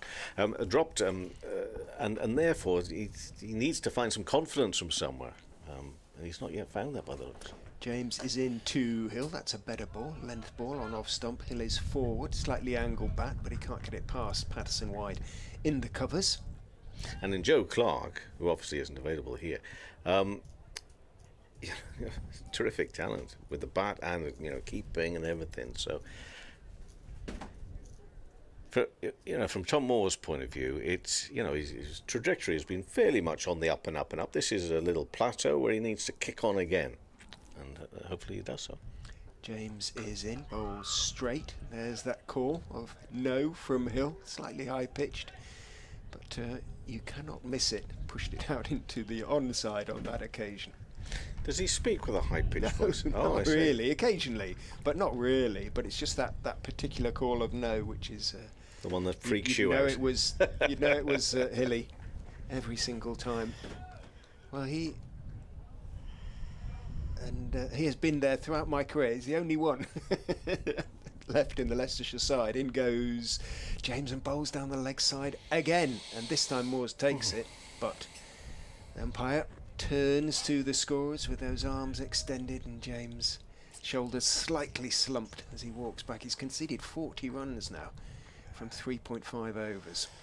Yeah, he needs to be given a breather here and sort of just collect his thoughts and come back again. Has he bowled all these overs from this end? Maybe a change of end or something like that. And he goes, bowls to Hill, line and length, but pushed out towards mid-on. Fletcher misses it, actually. Had Budinger turned at the top, having reached the crease at the far end, there might just have been a cheeky second in it. As it is, he'd overrun the crease, so no chance of picking up the extra 1. Even so, 141 means 16 off that James over. 4 overs for 41 runs. Yeah, time for a bit of a breather, I would think. If I may just point out for those listening on BBC Sounds and Radio 5 Sports Extra, there is the 100 this afternoon, but One Day Cup commentary, every ball of every game to be found on the BBC Sport website app and your smart speaker as well.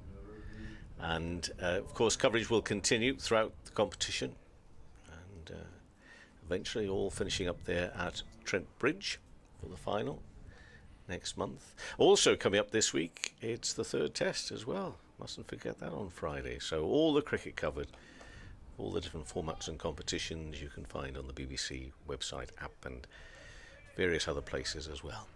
That's the plug over. I don't do it quite as often as the telly plug, the iPlayer. We just do it every now and then, not every 30 seconds. But that is coming up for the next few weeks, the month of August into September. Coming up from the Bennett end is Farhan Ahmed with that little hop and a skip as he gets into his run and bowls. And is it me? He's driven by Hill out to mid-off, or are you having a break now, Kevin? I can certainly take a break. I was going to do one more over. You do one more over then. I do beg your pardon. I was determined I was going to do the fourth over. I said to you earlier, I want to do the fourth over for Farhan Ahmed, and 142 for 1. But of course we don't get our lunch until what time today? About 2:30, isn't how it? How am I supposed to get to survive? Sure, there needs to be a change in the rules for that.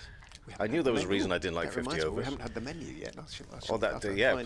Okay, well, I'll stay on for another 10 overs whilst you sort that out. Ahmed around the wicket to Budinger on 70. That's driven into the offside for Budinger. I'm going to talk about whatever he is now, but both he and Hill looks the slightly busier of the two, body language wise. But for me, Budinger's just got such a good look about him today. And maybe he has that similar look when he gets himself out, I don't know. But he does have a nice composed look about him. Hill's on 15, looking to reverse, and does so. Under the body there of Lord, I think it is, and that's going to run over the boundary rope. Threw himself all over the top of it. But that was played really well, so that was going at some pace. The fact he threw himself over it will mean no doubt he's disappointed he didn't stop it, and some of his teammates maybe as well. But Hill with that boundary moves to 19, 147 for 1. But that was played perfectly, wasn't it? It was. It really is another shot now, isn't it, basically? It is pretty much in the coaching manual. Hill on 19. Oh, now, does he get a nick on that through to the keeper? No. Play and a miss. Well, the wicketkeeper initially went up. The bowler joined in just a trifle too late, possibly. And either way, they were not going to convince the umpire. But a better ball, good ball, which had the better of Hill. So he's going to have to reconfigure a little. Not quite the use of the feet, but sort of balance of the body into it there. Work some way onto the onside. Oh, and a nice menu today. Yes, apologies to Leicestershire. The menu has arrived. It has arrived, yeah.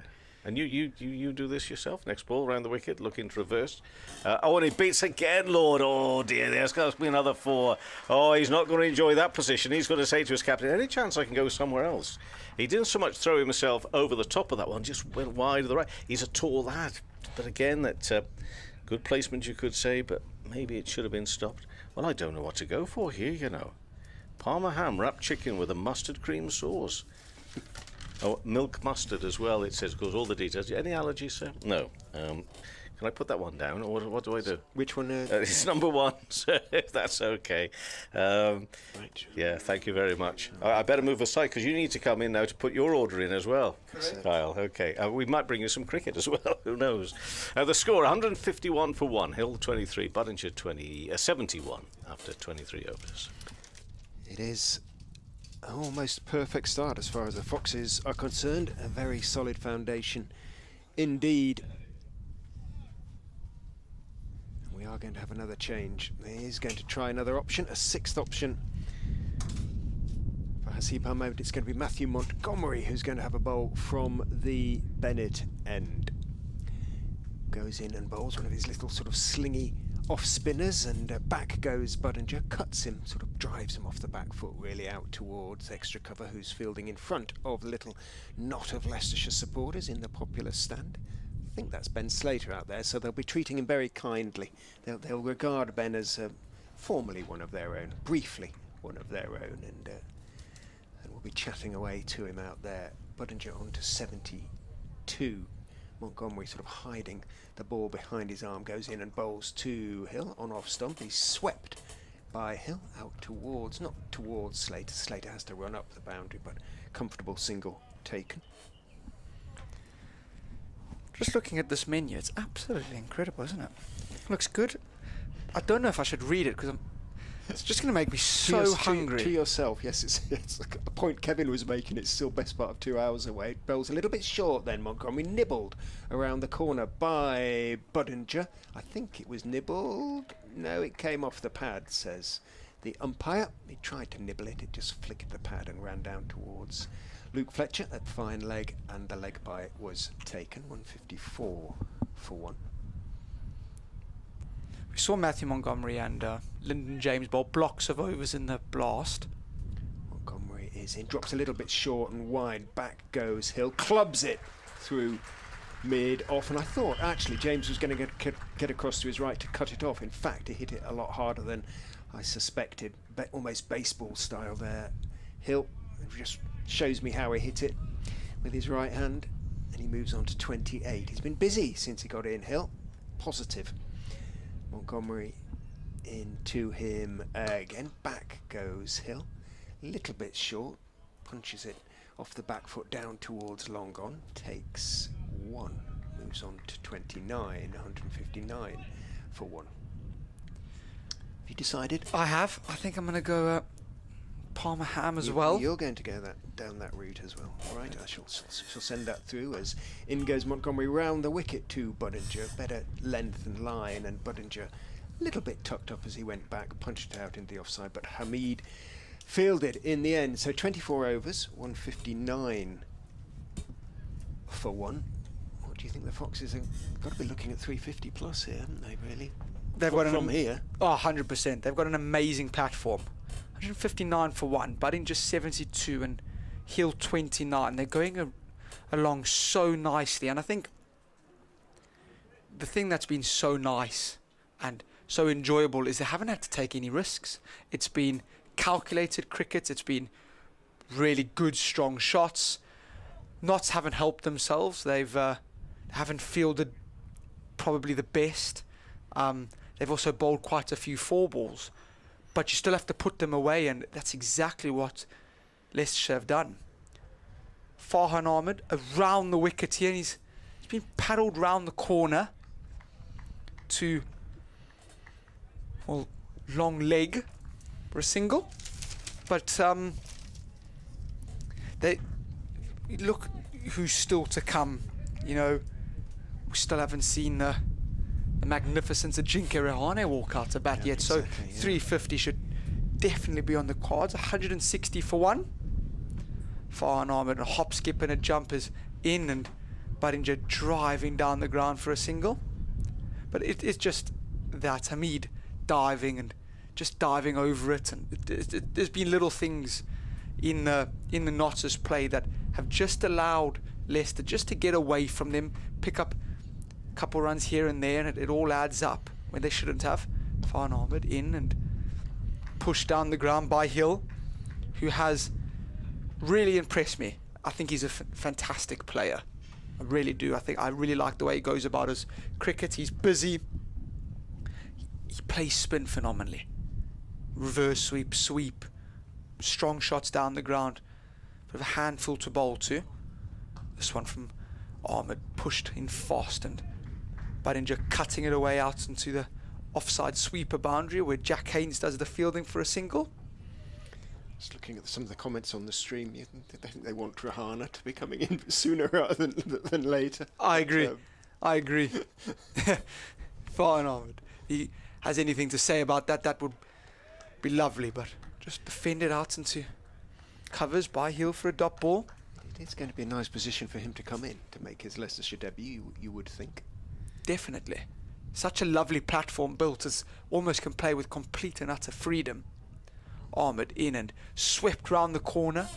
Montgomery running around to his right, does good job to keep that to a single, as these two run quite quickly between the wickets. And that time of the day, 25 overs have been bowled. It's 164 for one, and you know what, we're going to have a drink. The halfway stage, well, a chance perhaps for Hamid to sort of get his troops together and have a little discussion, talking to the senior guys. Moores has plenty to say. Fletcher has had a word, but options are to a certain extent limited for Hamid. He's being dictated to by the conditions and the Leicestershire batsman and what he's got at his disposal, really. He will feel that, I suspect, one or two of them could have bowled slightly better, but it is difficult, especially if you haven't bowled here before. We were talking about whether you'd played here, Carl, but I was lucky enough just to play one sort of charity game, but the slope going up to the pitches from this side up to the square is actually quite pronounced. The first time Clint Mackay said it took him the best part of half a year to adjust the sort of bowling either down the slight slope or up it, and sort of adjusting his lengths and lines accordingly. So it is in that respect one of the more sort of individual grounds, it's at which to play. If you're not used to it, it does take a little bit of getting used to, and easier for the spinners, I guess. But Lyndon James seems like he struggled with it, with the slope. Exactly. He just really struggled for rhythm, completely and utterly. And it's funny you say that, because you don't really. I know we're very high up, but you don't really see how pronounced that slope is from up here. Is it that big of a slope? Is it when you approach to the wicket? The first few times, jeepers, I was sort of landing well short of the popping crease. The crease. Yeah, there was no danger of a no ball. Put it that way initially, but then you kind of adjust to a certain extent. But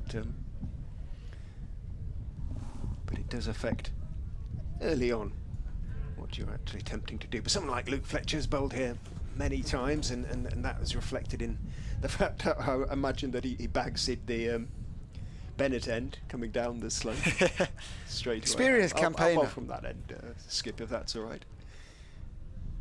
Some seamers like to bowl up a slope, don't they? Though, yeah. They prefer it that way. I think a lot of them feel that it just helps with their rhythm, helps them get through their action and hit the crease hard. Where some of them feel that they're going down the hill, they get a little bit lazy, don't quite hit the crease hard enough, don't quite really drive through. So they do feel that running up the hill just allows them to attack the crease a little bit harder initially at the beginning of your spell, which gets you into a rhythm.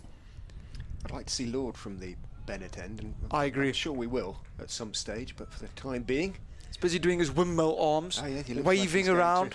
He's going to be coming back on before too long. But in the meantime, it's going to be Matthew Montgomery to continue from the pavilion end. In he goes and bowls to Lewis. Hill, nice and straight. Hill positively strokes the ball back down the pitch towards him. Montgomery moves smartly across to his right to field. Tosses the ball from hand to hand. No slips now, of course. Steps in, bowls to Hill, who sweeps and misses just outside off stump. Not taken cleanly by Moores. Misses everything. Moores doesn't concede any unnecessary buys. It only goes a yard or so behind him. He quickly retrieves the ball. Hill steps across to short leg, then steps back into the crease. Montgomery bowls to him. Hill goes back and punches it a little bit harder off the back foot down towards long on, past Montgomery for a single, but that's okay. Good so far this over from Matthew Montgomery. Just one off the first three balls. Buttinger just checks his guard, asks the umpire to confirm. Looks to be roughly middle. Does a squat just to stretch the old hamstrings and quads a little bit. Get himself moving again after the break. In goes Montgomery, bowls to him. He stretches forward, thick inside edge as the ball goes on with the arm, runs out behind square on the leg side.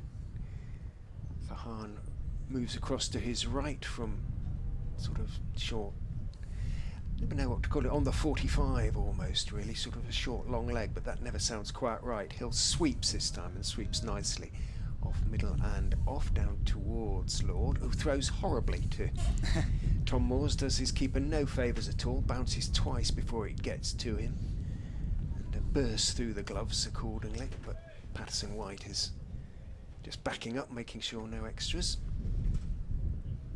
Montgomery was ready to go, but he pulled out before getting into his action. Buttinger steps back, refastens his gloves. He's on 75 now, Sol Buttinger. Montgomery is in, bowls to him, tosses it up nicely. Buttinger just having another look, which is good from his and Leicestershire's point of view. Just plays the ball forward, defensive, back down the pitch to Matthew Montgomery. Good over from Montgomery. Just conceded the 3 singles from it. Sort of overs of which Nottinghamshire need a few more, really, just to get a little bit of control back on the scoreboard. 167 for 1 after 26. I agree. They will be desperate just to bowl a couple of overs, just to contain really is spoken about so often from bowling coaches and coaches themselves. You know, dot balls will create a chance, and chances will then lead up to wickets being taken. If scoring freely, even if it's just on one end, no real chances need to be taken. Farhan Ahmed is going to be in, and as we've seen a couple of times, he's going to be swept away by Hill for 4. He plays it so well. We've seen him reverse sweep Ahmed a few times, and the conventional broom, so to say, this time, and it's another boundary. 171 for 1. Hill 38 off 34. He's really playing a fantastic little knock here. He hasn't looked like he's even got out of second gear. Just realised they got their run rate up to 6.5 already. Ahmed, long approach, a little bit slower. Hill still sweeping. Montgomery running around to his left. Won't be able to keep this to a single, and they get back for 2. Always going to be 2 as Farhan Ahmed's bowling with a long leg, I beg your pardon, and a sort of halfway in between deep mid-wicket and square leg out on the boundary. It's just dissected the 2 fielders, and they get back for 2. So that's 6 off 2 balls. As for a change, he's decided to sweep this one straight to Montgomery for a single. So 3 balls, 3 sweep shots, and we've gone 4, 2, 1. It's 174 for 1. Hill moving on to 41 off 36. Farhan Ahmed, 5.5 overs, 0 for 48. So he's been a tad expensive on debut. Bit of a baptism of fire against the reigning champions. So round the wicket to Badinger, who's just defending this into the covers. And, well, Hamid has done very well there. It's gone into the gap, really, and Hamid has read the situation. He's anticipated that and cut down the single. It's what you need sometimes as a bowler. Just need a little bit of backing in the field. This one slammed down the ground. Long off is interested, and that is his maiden wicket. It's a very good catch. Badinger's got to go. It's Lyndon James running around at long off to take the catch. And Farhan Ahmed opens his account for Notts and opens his account in List A cricket. First of many, young man. Well bowled. It's 174 for 2. Sol Badinger's got to depart for 75.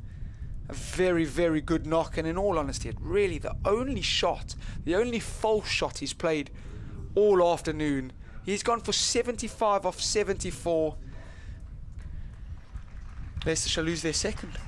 Super catch by Lyndon James. He had a lot of ground to make up to the ball.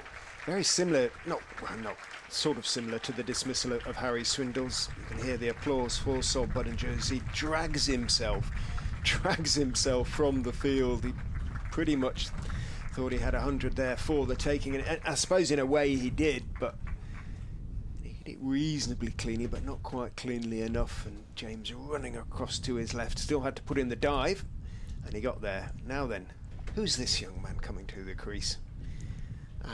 Ajinkya Rahane. 36 years young. Wow. Respectful applause from the crowd. Delighted to see a player of this stature coming to the crease for Leicestershire. Was hoped to represent the Foxes last year and had been signed, but in the end had a sort of late, not flowering, but a sort of recall into the India international setup, and found himself otherwise engaged on international duty. Wearing the number 3. I fancy I've got that wrong. It says on the scoreboard Freddie McCann has taken that catch. So okay, it was a very good catch. It was. Well, that would make sense, wasn't it? Because didn't McCann take the first one at long on? Yes. Of Swindles. So players tend to have the same fielding position quite often now these days, don't they? It becomes almost a specialist in that position. McCann long gone and now has 2 catches to his name. Ajinkya Rahane, 36 years old. He's got the same birthday as me, 6th of June, albeit 10 years prior. Farhan Ahmed over the wicket to Rahane, who's just pushing this out into mid-wicket for a dot ball. He's played 182 games. Highest score of 187. That's absolutely phenomenal. I think, I'm not going to try and do it because my math is horrendous, but if we look through the Notts players' games, he may have played close to, if not a little bit more than all of them combined. Wouldn't be surprised. It's crazy. If we restrict those number of games to one-day internationals he's played, i.e. sort of 50 over games, he's played 90 of those 300s and 24 50s in those 90 ODIs. Which is incredible to think about the players he played within those teams, and the ability coming in the middle order to rack up those hundreds is just incredible. Leaning on his bat now, watching as Lord goes in and bowls very full to Lewis Hill. Almost a half, well, it was a half volley really. It was quite straight though, and Hill had to angle his bat as he drove it out into the offside. As a consequence, Hamid is able to get across to his left from mid-off and make the stop, diving away to his left. Hill takes one, moves on to 42 and wanders down. But what do you say to her? Probably doesn't need much advice in these circumstances, Hilly. Although he hasn't played for Leicestershire on this ground before. I think he's played for India on this ground before. I'm sure he has. Lord is in to him, bowls Rahane all the time in the world, steps forward on off stump and respectfully, if firmly, defends out into the offside. Patterson White runs across from extra cover to field, and there is no run. What a chance this is though for Rob Lord. Imagine if you pick up Rahane as your... Can you imagine that? Your maiden list day wicket, your first one is a Jinke Rahane. I don't think it gets much better than that. Same for Farhan Ahmed. Yeah, that's how he's got to look at it, isn't it? This is a great chance. In he goes and bowls to Rahane, who drives gloriously for four. Just no effort at all. Just walked into not much more than a firm push. Placed it perfectly, just wide of the bowler and just to the right of mid-off. Hamid scrambling across to his right, and it ran away for four. What a shot to get off the mark. Goodness me, that's a phenomenal shot. That is an absolutely incredible shot. Most people just would have pushed that back to mid-off for no run, and Rahane, as effortlessly as ever, like he's getting out of bed in the morning to make himself a coffee, drives this down the ground for four. Glorious. It's very still at the crease as Lord goes in, bowls short to him. He pulls him around the corner. That's going to be four as well. Poor Again, that little short arm pull. Yeah, Fletch was in, 15 yards of it when it was hit, and he was about another 10 yards away when it crossed the ropes. Knew he had absolutely no chance, and Lord now knows, if he didn't before, he has not much room for error in terms of length and width against Rahane. He is an incredible cricketer, and it's going to be a very tough test on debut for Lord to come in and try and contain a Jinke Rahane. In he goes, bowls short. Rahane saw it early and then waited for it and just,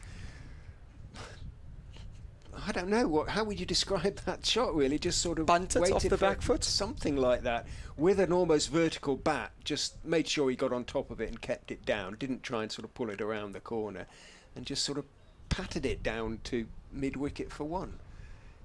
Extraordinary shot, really. He's got no right to play that. Just knock it into mid-wicket for one, on its head. Stand on the other end. In goes Lord, bowls down the leg side to Hill, who pulls it around the corner for four. Very fine, into the roller. He's lost his line and length a little bit.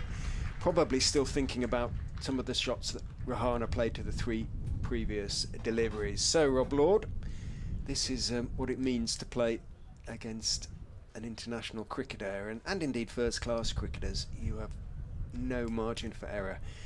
He has now conceded 39 from 5 overs, and from that over, 21. Is that right? Can that be right? 28 overs. No, I've missed an over, so I'm not quite sure. I missed the Ahmed over previously, so I'm sure I'll have to work that one out. but 188 for 2 is definitely the score. Gonna have Liam Patterson-White brought back into the attack, picked up the wicket of Swindles for 35. Bowling to Ajinkya Rahane, who, well, I think it's safe to say has played some pretty good left arm spinners in his time. One that comes to mind is Ravinder Jadeja. So here he is, Liam Patterson-White with the slow gather. Rahane just effortlessly pushes this down the ground off the back foot. Going to stand on the other end. He now moves to 10 off 6 balls.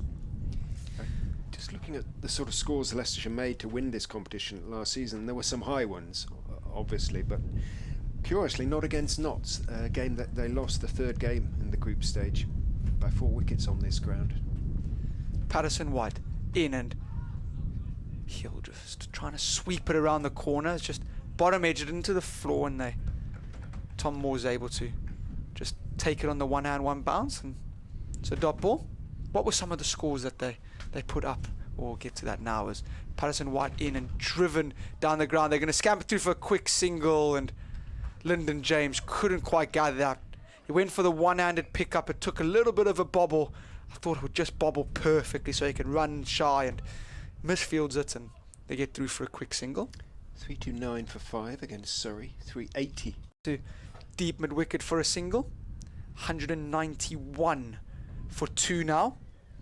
They say that, you know, when you get to 30 overs, whatever your score is, you should be able to double it in the next 20. So for anything like that, by 30 overs, they should be on a 200, which you're looking at around 400. Next ball driven down the ground firmly by Hill. He moves to 48. The score moves to 191. Liam Patterson-White is through another over. The end of that one, it's 192 for 2. Update coming from BBC Radio Leicester in the next few minutes, so you'll forgive me if I sort of burst into no, not at all. News mode temporarily. Well, Rob Lord just had the 1 over against Rahane, and he's going to be replaced, if that's the right word. Probably isn't, by Matt Montgomery, as you probably heard. 2 overs for 10 runs for Montgomery.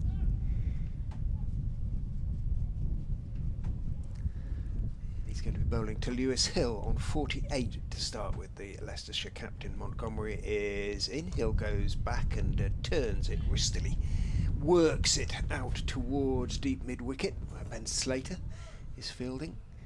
Takes his 1. Slater comes in to field. Rahane just checks his guard because Montgomery is going to come around the wicket to him, which necessitates various changes to the field. Farhan is running across from sort of deepish gully on the edge of the circle to square leg. I guess he was at that deepish gully position for Hill's reverse sweep. In goes Montgomery, bowls very short, just paddled around the corner for 4, I think. Oh, good diving stop down there, running around the boundary by Lord. Rahane is going to pick up 3 instead. Much applause for Lord, and thoroughly deserved. Rahane has to settle for 3. He moves on to 14 off just 9 balls. An innings already brimming with potential. Here comes the update. Well, they've made a pretty good start. They were putting to bat by Nottinghamshire, and they're already approaching 200. 29.3 overs has been bowled, 197 for 2. The applause you can hear is for the 50 for the captain, Lewis Hill. We've already had a 50 for Sol Budinger. He was dismissed for 75 about half an hour or so ago, but that brought to the wicket Ajinkya Rahane, the India Test star, whom everybody in the crowd wanting to see, and he's made a pretty good start. He's 14 off just 9 balls, make that 15 off 10. Fox is in a strong position here to go on and get 350, maybe even 400, which would be a great start to their defence. They're 198 now for 2. I'm back with you on commentary. Rahane, as I say, just picking up a single, working it to mid-wicket, but every shot he's played so far has been with absolute certainty. Montgomery is in, Hill goes back and cuts the slightly short of a length delivery just outside off stump, out to the fielder. The sweeper on the offside, who's Jack Haynes, takes his 1. Hill's 50 came off 43 balls. Quietly done a very good job for his side, the skipper. Montgomery round the wicket to Rahane, who is forward, just turns his wrists on the defensive push. Back down the wicket it goes to Matthew Montgomery. And that is the end of the over. 199 for 2 after 30. Well, it suggests, Kyle, your 400 might be theoretically on the cards, if your theory is right. Most certainly could be. I think, you think about the players that still have got to come. We haven't seen Hanscom, we haven't seen Cox. Mike can give it an absolute whack. Travascus can play. They're very good batters that have still got to come. And 199 for 2, 20 to go is an amazing position to be in, especially after being put into bat. So Notts will be feeling very much under the pump and under pressure to try and drag this back. They have not started their campaign very well. We're going to have Luke Fletcher back into attack from the Bennett end, and he's hit Hill on the pad, and there's more of a beg than an appeal. Please give that out. And fancy that was a little bit too high. It struck Hill, I think, just above the knee roll. That's exactly what has been relayed to him. A little bit high, Luke. It's going over. Not going to be given out. Lewis Hill played 67 games and high score of 118. He's 51 of 45 here. Doesn't want to get too far ahead of himself, but be eyeing something like that up now. As this is a fantastic delivery by Fletch, who has seemed the only Nottingham bowler that's just got it right this afternoon. He's getting it to go around a little bit. This one nipped back in and cramped Hill and hasn't gone very far wide of the stumps. We've said Fletcher's been around for ages. Played 79 games. Hasn't played that much in the One Day Cup, but best figures of 5 for 56. Very good return indeed as he's turned and in he comes, and this one a little bit short, and Hill just flicking it round the corner, gets himself off strike, and that will be the 200 up for Leicestershire. It's 200 for 2. We're in the 31st over. Luke Fletcher has been incredibly economical. He's bowled,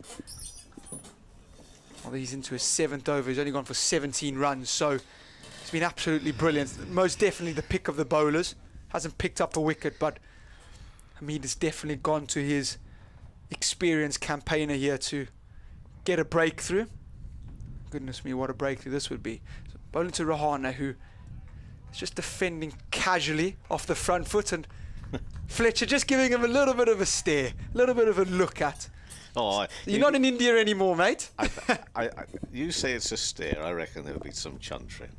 Definitely. I mean, I can't be certain from this distance, but I'd be very surprised, knowing Fletch, that there weren't some words muttered. Yes, and in fairness, they may not have been that muttered. No, most definitely not. I wouldn't wonder. He's, he'll be furious really about the way things have gone for the team at the moment. He'll be really het up by it. He won't be happy, as this is defended and they're going to scamper through for a quick single, and that will just sort of add insult to injury. And you do say that they will be, well, especially Fletch will not be happy with how things have gone. He nicked off Sol Barringer on 15. He's gone and got 75. It's just sort of felt like the start of the domino effect, some might say, of things going wrong. They've had a couple of misfields. They've bowled quite a few 4 balls that have indeed been put away, and it's just sort of started the rut. Fletcher into Hill, who's cutting this away to Montgomery at backward point. It's going to be a dot ball. So Again, another economical over by Fletcher. He's through 7. He's gone for 18. The end of the 31st, it's 201 for 2. I know you can always make too much of, stuff outside the boundary, but it was noticeable to me that after the drinks break, Fletch, well, he'd been back out there for some time, but you clearly hear him trying to say, "Lads, come on, let's get into this game." I think that was his exact words. And it was at that point I'm thinking, yeah, they've been a bit quiet as well, haven't they? Been a bit flat, hasn't it? It's felt flat from them, considering Hamid's won the toss and they're doing what they want to do. So you would think that they'd be up for it. Well, as I say, I don't want to read too much into that, but I just felt they were I agree. a bit quiet out there. I mean, anyway, 201 for 2, 32nd over, and worked behind Lakeside by the Indian Test star. Rahane moves to 17. You can hear that breeze blowing. It's quite gusty. I think that's going to be the case all day long.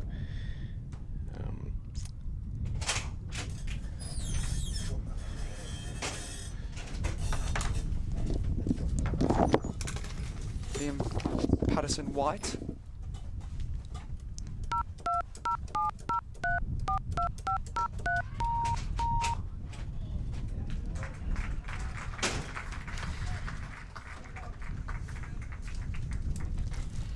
Back.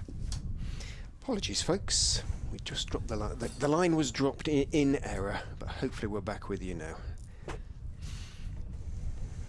Back with Patterson-White, but into Rahane, who's dancing down the wicket. Hasn't got any of that. It's gone straight. Freddie McCann, who's doing a really good bunch of yardage out there. Long on to long off. Runs around and keeps it to a single. So Rahane just now 18 off 15 and he'll 53 off 49. Patterson-White into his 7th over. And that's hit straight up in the air. Lyndon James is going to have to run around. It's going to clear him. And he's done well to keep that in as well. Has James as Hill giving himself some room and lofting it over mid-on. And they get back for 3 in the end. A good bit of running and a lovely shot. Never easy, those. Wasn't a chance for Lyndon to catch that. They stood no chance in that. It was always safe. It's brought Jinke Rahane back on strike, and this is just pushed down the ground casually and calmly by Jinke Rahane, and he moves on to 19 now. Scored 208 for 2. Liam Patterson-White, 6.5 overs. 1 for 40. Next best after Fletcher. This one very full, and you fancy Hill was looking to get down on a sweep there, and if he did, I think he would have been gone for all money, but he's adjusted well and just flicked it out to deep square leg for a single. 209 for 2. The end of the over. Rahane and Hill having a chat in mid-pitch. I wonder what about.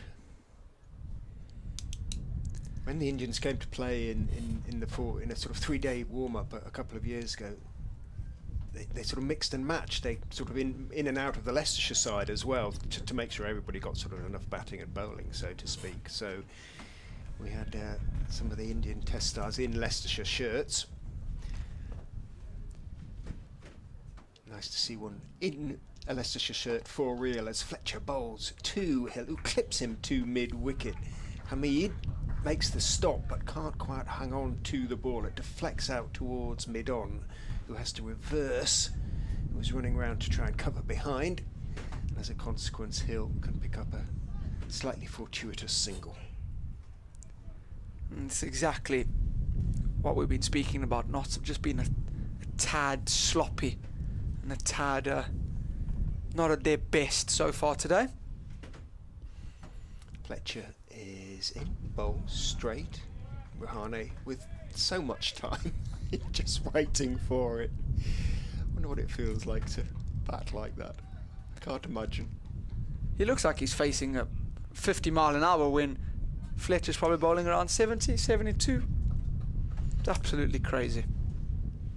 He's obviously used to facing fast bowling all the time. So, but he really does look like he has got more time than anybody out there. He does. Wonderfully still at the crease as Fletcher is in. Bowls to him. He lofts him straight back over his head for a 1-2-3 bounce for beautiful piece of timing. Greeted with a huge cheer. Just trying to work out why. 174 when the last wicket fell, so it's not a 50 partnership. It was just admiration, I think, from the Leicestershire faithful. Why not? That's a glorious shot. Wasn't a bad ball by Fletcher, but Rahane just so casually, so simply, just check drives it over his head for 4 runs. We'll finish this over and we'll get Kevin back. As in goes Fletcher and bowls again to Rahane, very straight. Rahane, having picked up 4 off the previous over, treats the next delivery with respect, just blocks it back down the pitch to Sergeant Fletcher. 214 for 2. Fletcher has been the pick, as you would kind of expect in terms of his consistency. 23 he's conceded from 7.4 overs, but the fact he's bowling now as opposed to sort of towards the end of the innings, an indication perhaps that Hamid, desperate to try and get a little bit of control back on the scoreboard. In goes Fletcher, bowl short, pulled hard out towards mid-wicket by Rahane, but this time Slater can run around to his left to make the stop, and does. Rahane, one is surprised, don't see the ball cross the rope really. Almost assumed from the way he's playing that would have been a few yards wider deliberately, but perhaps Fletch just put in that little bit of extra effort, came onto him a little bit more quickly than he thought. Still middled it, and it was still travelling like a tracer, but just close enough to Slater to make the stop. 215 for 2. Fletcher to finish his over is in. Bowls to Hill, who's dabbing the delivery even out towards gully. Montgomery comes running into field, and there is no run. 215 then remains the score. 33 overs, 17 remain for Leicestershire to extend that score past 350 and perhaps even beyond. 215 for 2. Liam Patterson-White, we're back in. So he's going to be continuing. It's going to be fascinating to see the way Hamid is going to go about bowling changes, as they've just had a bit of a conference. Fletcher, Moores, Hamid and Slater. What's the plan? What's the way forward? Who do we bring on to bowl? What do we do? Staring down the barrel, some would say. 215 for 2 with 17 remaining. Kevin, what? Nothing's really clicked, has it? I mean, no. You just think, like Fletcher bowled, obviously there was the definite drop catcher, but if maybe close to getting nicks and all that, so just a couple of early wickets, it might have made it all so different. But agreed, as Patterson-White has been driven by Rahane straight to mid-wicket for a dot ball. No, I agree. I think it's just, they've just flattered to deceive a little bit. Patterson-White, 22 on his back, has dropped this one in short, and Rahane punching it through the covers and has placed it to perfection as they're going to get back for 2. Jack Haynes running around to his right. None of you have ever been here. It is really big square of the wicket. It's very wide. Absolutely massive. It's so wide. So lots of big pockets to pick up 2s and 3s. Rahane giving himself room, and this time has picked out Jack Haynes. They're only going to get through for a single. How many times have you been here, Kevin? Oh, you see, you're asking an old man a very difficult question there. Can you remember the first time then you've Not really. The first year I'm going to guess would have been 1994, you see. Could you hear that? 19, not 18. 1994. Yeah. So that's quite a few matches I'll have seen here. Down the years. Not so much in more recent times, of course. I mean, when the division split into 2 and all that, one made quite so much many visits. Been a one-day match has been here quite a lot recently. This one hits straight down the ground. Freddie McCann can only watch as it sails all the way. It's a lovely shot by Hill. He moves to 64. The score 2-2-4 for 2. Patterson White just tossing this one up a little bit slower, a little bit fuller, and Hill just stands and delivers straight down the ground for half a dozen. I really should double check which way this wind is blowing, but it was just 2 catches in virtually the same area going straight. We've seen those 2 wickets fall. Just wonder if I'll pick up again. This one by Patterson White, fired in full, almost a Yorker dot ball, and end of the over. It's 224 for 2. Because on both occasions, I felt as though the batter actually struck the ball pretty well. Yes. Maybe not perfectly, but pretty well. And I just wondered whether the wind had played a little bit of a factor. And it might be blowing across a little bit. It might be sort of blowing directly into their faces or a little bit. I just, those straight shots, you nearly always applaud a good straight shot, whether it be along the ground or in the air, don't you? If anything straight is pretty much applauded. But they just weren't working. Well, then I just wondered whether maybe just in the timing of the shot, but I just wondered if the wind had held it up. Because that one kept on coming, didn't it, down here. I thought when he initially hit it, I thought, that's gone quite high. Okay. I think Freddie McCann can run around and maybe take the catch, but it's just soared quite comfortably into the side screens. That just kept going, didn't it? It did. Because it is it feels a strong wind. Can you hear it? Yeah, you definitely hear it. It's quite blustery. Yeah. But the good thing is, but since kept then, the rain away. Rahane has played a similar shot, but almost if he wasn't necessarily going for the boundary, because it ended up halfway back, didn't it, beyond the bowler? Yes. It almost looked a bit more measured in the shot. Anyway, Rahane is on 27. And high off the pad, races past Tom Moore's the keeper. They will go through for 1. I'm sure this is going to be signalled leg by, isn't it? No, did get back on that. Wow. So that's 1 more to the total either way. It's 225 for 2. We're in this 35th over.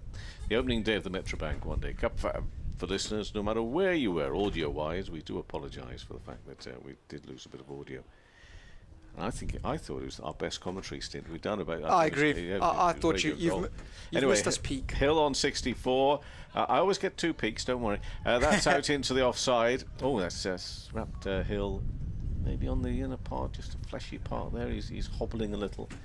I don't think he's going to be that much put out by it, because he's on 64 from 57 balls. And if we thought that Saul Budinger had played well earlier, which he did.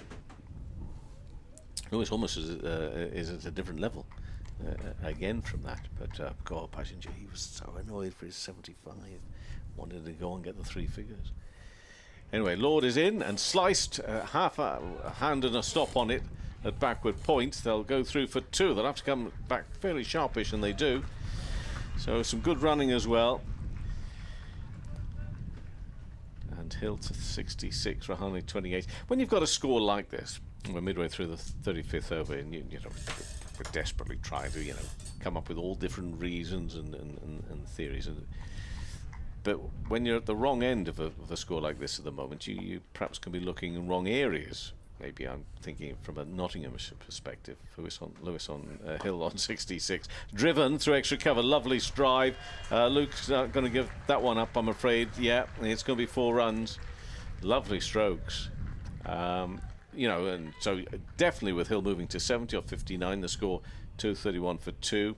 2 balls left to the 35th. You're looking at this thinking, well played, there's been lovely shots and everything. But you just feel as though there's been a bit more purpose about the Leicestershire approach. They've, when things haven't fallen into place quickly here for Nottinghamshire, they haven't really got anything to come back with. That's been for me the story. Top edge, high down towards us, and 1 bounce. That's going to be 4 runs. Well, you get them by all sorts of means and ways, don't you? But it's a 4, confirmed by umpire Richard Ray out there on the right-hand side, because it's just a little out of our line of sight with the side screen down on the right-hand side. So 2 experienced men go up to Rob Lord on his debut and tap him on the shoulder as if to say, it's okay, son, it's okay. There was some whip there. He swung everything at it, and Hill gets himself a boundary. 74 not out of 60 balls. 235 for 2. 2 balls left of the 35th over. Well, that's a delivery which has a little extra lift and bounce through to the keeper. And that is now 35 overs gone. Hill on 74. Rahane 28. 235 for 2. Seen a post, social media post from the PCA today, Professional Cricketers Association, saying that there are 17 players on debut across all the matches. It's only 5 games. That's right, 5 matches. 17 debutants, 6 of which are playing for Worcestershire. That's incredible. It tells a tale, doesn't it? I think that's why we've come to love the One Day Cup. Coming round to yes, coming round to love the One Day Cup, and in terms of we really do get to see a lot of the young talent on show, and they get given opportunities where potentially they wouldn't have been given the opportunities if all the superstars that are playing in 100. You can't have a world full of superstars, otherwise they wouldn't be superstars. Agreed. They'd just be bog standard average. Exactly. We're going to have a change in bowling. Lyndon James brought back into the attack, and this is unfortunately greeted where Lyndon James has found himself very often today. He's carved away by Ajinkya Rahane off the back foot. Beautiful back foot punch. Beats backward point and it races away for 4. He's really struggled with rhythm today. Richard did say that there's a slight hill. Maybe it's the hill that's put him off. Has he bowled from the other end at all? He hasn't. He hasn't bowled from the other end. So maybe a change in ends. I thought that when they brought him off, they'd give him a go from the top end, like they've done with Lord. Exactly. Because did he not bowl 1 over? Then they took him off. Correct. He came back for 3. It's very strange. As James, how can he come? He's gone full and wide, and this time Rahane finds the man, and they canter through for a single. James has bowled 4.2 overs, 0 for 46, so he's been incredibly expensive.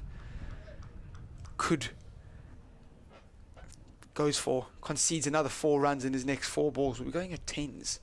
So it's really expensive, and Hamid's looking around on who can bowl these overs. Hill dancing down the wicket, flicks this out into the deep mid-wicket where Matthew Montgomery does the fielding. Because Rob Lord has swapped ends, hasn't he? Because he started this end. He's been bowling at the far end, the Bennett end. And I thought he did okay. He's been all right. His first. There was nothing about it that suggested that maybe they need to try him from another end. Whereas here I'm thinking, give him a bit of a break. Maybe, perhaps he doesn't want to. Perhaps he says, perhaps the offer was there. He said, nope, I want to stay where I am. Very possible. I know bowlers are funny and superstitious characters. James, short, slower ball, cut out into the offside and get through for a single. 242 for 2 now. Rahane, as effortlessly and quickly as you can imagine, has moved on to 34 off 27. Hill 75 off 62 now as well. Just hasn't looked in trouble at all, and this is full and driven down the ground. That'll be 4 more. Lyndon James over pitching this one, and Lewis Hill drives this fantastically down the ground with mid-off and mid-on up in the 30-yard circle. Stood no chance, and it's 246 for 2, and Hill flies to 79. It's crazy. I think they've been so impressive. They've been absolutely fantastic, as this one is straighter, a touch shorter by James, and Hill just calmly flicking it to deep mid-wicket for a single. Matthew Montgomery does the fielding and then just does some stretching out on the boundary. I'm not quite sure if he's just felt something tweak. He seems to be walking okay. He's looking across to the bench, though. Yeah, he's not as squeaky as this seat I'm on. No. No. If he does get any sort of help from the bench, maybe some extra squirty liquid or something for the joints, perhaps they can chuck the bottle up here and we can have a go on this seat. Get some oil, get some of that magic spray on the seat. You need it. Mine's also... No, yours is no, that one mine's isn't okay. squeak. Mine's but okay. I couldn't make that one squeak either, so it's not the fact that I've had too much pizza. Speaking of food, I'm very looking forward to our lunch today. Well, we've got to wait a while, don't we? Yeah. This is Lord coming in and bowling, worked away nicely, but straight to the fielder by Hill. You know, because I'm a generous soul, as you hopefully have already quickly worked out this way, a generous soul. Whilst looking at this score of 247 for 2 in the 37th over, really want to say, more than questioning Nottinghamshire, and they haven't been at their best, but more than is to say, well done to Leicestershire, because some of the strokes we've seen, some of that Budinger stuff was just amazing, and the fact that he then balanced it up with a little bit of caution as well. But Hill is on to 80. Well, he's a little bit fortunate there. That almost cuts him in half. And we've seen some really encouraging deliveries from young Lord. I say young, he's 23 years of age, as we say, but obviously not experienced in this. It looks like from the Bennett end, there's a little bit in the wicket for the fast bowlers. When you just hit that back of a length mark, you actually really dig it into the wicket. Lord's got a couple to nip about, and Fletcher as well. I'd really like to see Lyndon James follow Lord from the Bennett end. He's on 80, up onto his toes, almost like a tennis smash into the offside. He'll just get himself one. He moves to 81, 248 for 2 in the 37th over. Lord, good find. I feel they've lost a few fast bowlers to Patson on international duty and Stone to the 100, so needed to replace a strapping fast bowler, and it looks like they've found one in Rob Lord. Really runs in hard and hits the deck hard. Rahani's on 34 facing him at the moment. That's one sliced away, and that's going to be 4 runs. So you've got a fielder at backward point. It's easy to his left-hand side. You've got someone fairly fine down here at third. And in between the two of them, simple as you like, 4 runs. And the Indian test star takes the Leicestershire score to 250. Making it 252 for 2 to be precise, and he's moved to 38 off 28 balls. I mean, it's some signing, really, isn't it, for this competition? It's amazing. You know, we're talking about 17 debutants at the other end of it. I think 36 years of age. I think now, Rahana, and here at Leicester playing, it's a bit of a contrast. 2 balls left to the 37th over. And Lord bowls gets a little thin outside edge, shall I say, there, and that's going to be another 4. Well, he sliced that one wide to the right of the man standing here fine at third, and that time, no slice at all, just an edge. There's nobody in the slip corner. If there had been, it could have been a take by first or second, first probably. And it's, again, flown down to the boundary. He moves to 42. This is going to be such a challenge for Nottinghamshire. 256 for 2. That said, I think we generally think the pace of this pitch is maybe a little bit on the slow side. And here we've got Lord, who appears to be bowling at a fairly decent pace out there. So perhaps he could do with varying it a little bit. But that's a big call on a man who's just making his way here. And that's past the off stump. But encouraging, I think, is the word I would definitely use for Lord today from what we've seen so far. I mean, it's 7 overs now for 59 runs. But I think he's probably better than that would suggest to me. Perhaps, deserves a wicket or 2, obviously, would be lovely. But I don't think those figures, 5... Oh, no, they've changed up and they properly reflect what we've seen from him, because I think it's... Let's say encouraging is the word I would give. Hill on 81, Rahane 42, 256 for 2 after 37 overs. The Foxes, who chose to bat first today, winning the toss. No, Notts won the toss. Oh, and, they did. Beg your pardon. And they put Leicester into bat first. My mistake. Forgive me. So with that considered, that's an absolutely phenomenal position to find yourself in. 13 overs remaining.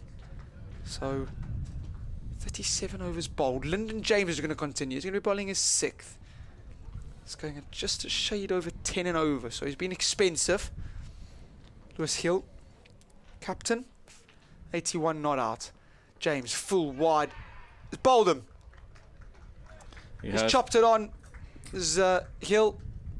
It was full and wide, and Hill's just thrown his bat at it.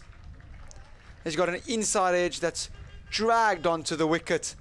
His feet haven't quite moved, and an absolutely sublime knock comes to an end for Lewis Hill. Lyndon James's afternoon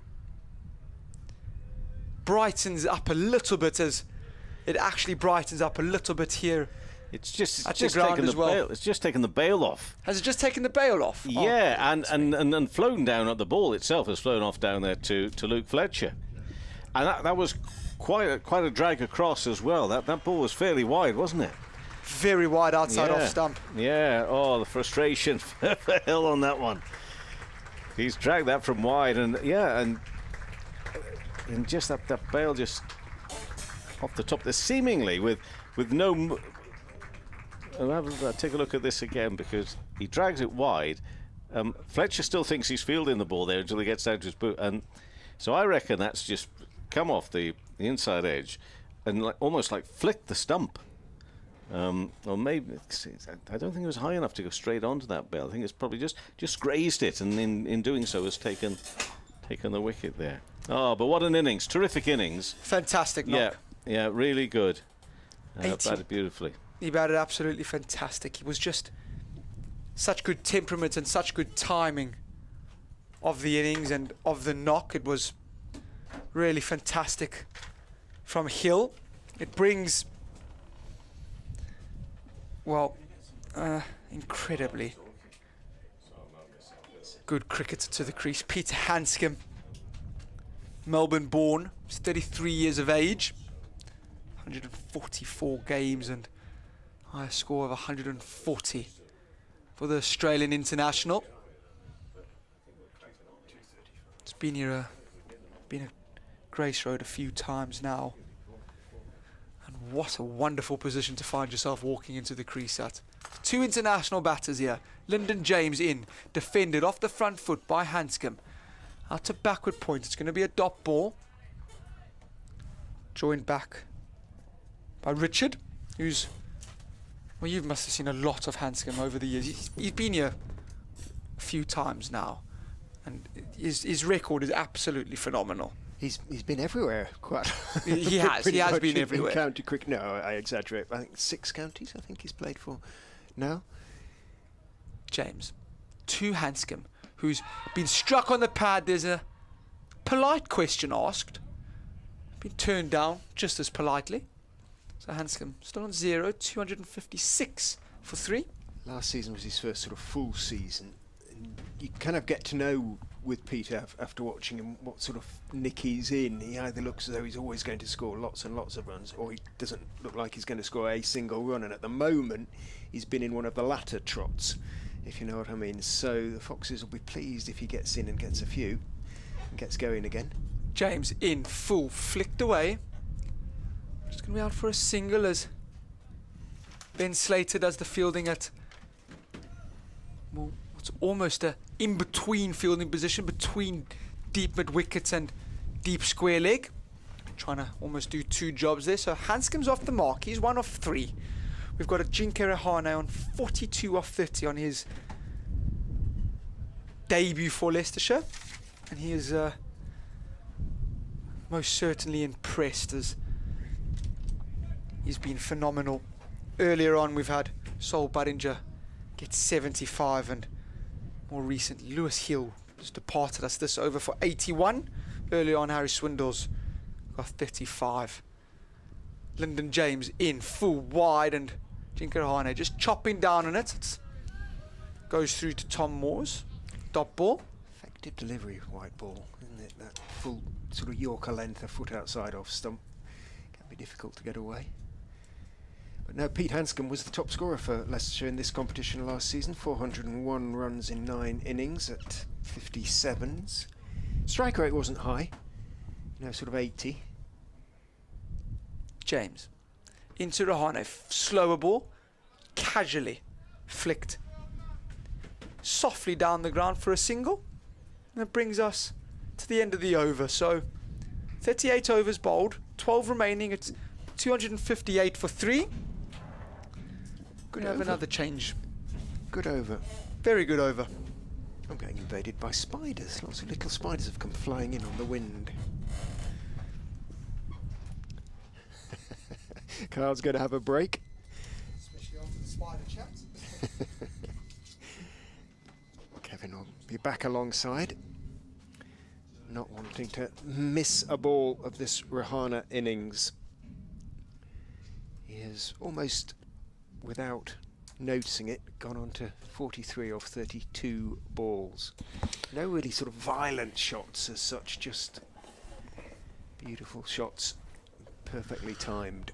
Looks around him because he's got time to do that because there's a change of bowling. Lord, who worked up a bit of a head of steam, I thought, from that Bennett end with the wind behind him coming down the slope. He looks sharp. He looks like he's got a future. Farhan Ahmed, though, is back and bowls to Rahane, who goes back and punches out wide of extra cover, wide of Patterson White. James has to move to his left at mid-off to field, and the single is taken. Rahane on to 44. 259 for 3. Rahane and Hill got the run rate up to 6.8s, and Hanscom maintain the momentum, even increase it. He's got time to have a little bit of a look. There's still 11 overs and 5 balls left to be bowled. Farhan is in and bowls, driven by Hanscom out towards extra cover. It's been Ben Slater out there, fielding pretty much throughout, and it is at the moment. Keeps it to 1. Hanscom on to a couple. Just saying to Kyle, Kev, that wonderful experience for these young Notts bowlers to be bowling against 2 test players, essentially, really. It's one way of looking at it, isn't it? That's how they have to look at it, as that one is worked by Rahane off his legs down towards deep backward square. Slater runs round to field, keeps it to 1. Do you remember the old days of the football when we had under-23 international matches? And the under-23s were allowed to play 1 or 2 players who were well over 23. I remember one of my heroes, Jimmy Greenough, was always allowed to play in the under-23s, even though he was 66 at the time. But it has that sort of a feel about it. Farhan round the wicket to Hanscom. There's an attempted paddle sweep that is missed. There's an appeal for leg before, which is turned down. Would have to straighten it quite a lot coming around the wicket. It was an enthusiastic appeal, but always on the optimistic side. He lifts his left knee before coming in on his run. Down the wicket goes Hanscom, turns it firmly to mid-wicket, but has to quickly retreat because it goes more or less straight to Hamid. Just saying to Kyle that Hanscom hasn't been in the greatest of nick, and he hasn't really got too much time to play himself in if Leicestershire want to go sort of past 350. Hamid watches as in goes Farhan, and dabbed by Hanscom, but only as far as Fletcher on the edge of the circle at short third man. End of the over. Good one from Farhan, just the 3 runs conceded. And as is usually the case when a wicket falls, the scoring rate falls with it. It just takes the new batsman time to play himself in. If you're listening to us on BBC Sounds and 5 Sports Extra, Sean Jarvis, who is the Chief Executive here at Leicestershire, will be popping in to chat during the interval. And Stephen Mullaney, remember him? Oh, he won't come up now with that silly introduction. I was only joking. Nottinghamshire captain, and of course he's sort of moved aside a little, I think, to work with the seconds. He's available to play in this competition, but he's going to be joining us as well. So a nice little reflection of things from both Leicestershire's point of view and Nottinghamshire's point of view. 261 for 3, that delivery wide of the off stump from Inns and James, who continues 6.1 overs. He's taken a wicket. Some relief at that, although Vasil just dragged it from very wide across onto his stumps. But 1 for 55. It's not been an easy day for Lyndon James today. Doesn't define him, but he will be frustrated. 261 for 3 with Rahane facing on 45 and in again, trying to create a little bit of pace, and whenever he's wide of that off stump, toe end of the bat. The Indian Test player takes a look at the bottom end. Saying it's a good ball with the white ball, that sort of Yorker length, foot outside off stump. It's a difficult one to get away. Yeah. Well, it was that length where he'll dragged it wide. Exactly. Yeah. So Rahane's missed a couple of them, or bottom edged them, and you can hear the encouragement shouted there from Luke Fletcher. Rahane on 45. A slower ball, I think, just driven into the offside. Oh, and it's missed by the captain. And that's going to be 4 runs. He seemed to lose his footing a little there. Yeah, great timing on the shot. Indeed it was. Let's give credit there to the batter. I just thought that Hasib Hamid might have got to that, but just as was he thinking of throwing himself down to it? I don't know. But as he thought about throwing himself down to it, he didn't throw himself down to it, but he's almost tripped. He did. He lost his footing there. But I think that was partly because he thought to himself, that ball's beaten me. And at that point, the whole body gave up on it. And it's 4 runs. 265 for 3. Oh, fairly wide there. From that wide Yorker again. Yeah. Well, fair play. I mean, he's stuck at it, but he's not going to be happy. It's best he doesn't look at that board to see 1 for 60 at the moment. 266 for 3. 3 balls left of the 40th over. Rahane 1 away from a half-century. 49 not out from 37 balls, and from this pavilion end he's often running away from us is Lyndon James for the Notts Outlaws. In and bowls width, and that's driven. Is it going to be perfectly placed? Not for a 4. It's fielded. He'll get 2 though, and that's enough to bring up the 50. Goes past 50 onto 51 not out, and the applause from the home supporters. They know the sort of quality they've got out there representing the Foxes. They clearly, with that sort of signing as well, they're pretty determined. They want to set a marker here for the fact they're determined to go on and defend their title this year, and that's a very good start for Rahane. It's 51 not out off 38 balls at 268 for 3 for the team. 7 fours. 2 balls left of the 40th over, and Lyndon James in again, looking for that full length Yorker delivery just wide of the off stump, but that's caressed really by Rahane for a single behind square on the offside. We've got 1 ball left this over, so Rahane now moves to 52 not out. There's 100 on the cards with just 10 overs left for him. You wouldn't bet against it, would you? No, you wouldn't. You wouldn't, the way he's playing. You definitely wouldn't. But we've seen some terrific knocks, not just from him, but from others here for Leicestershire today. Width, and again, Hanscom doesn't get the timing of that right, but somehow still manages to skew the ball up here to long on.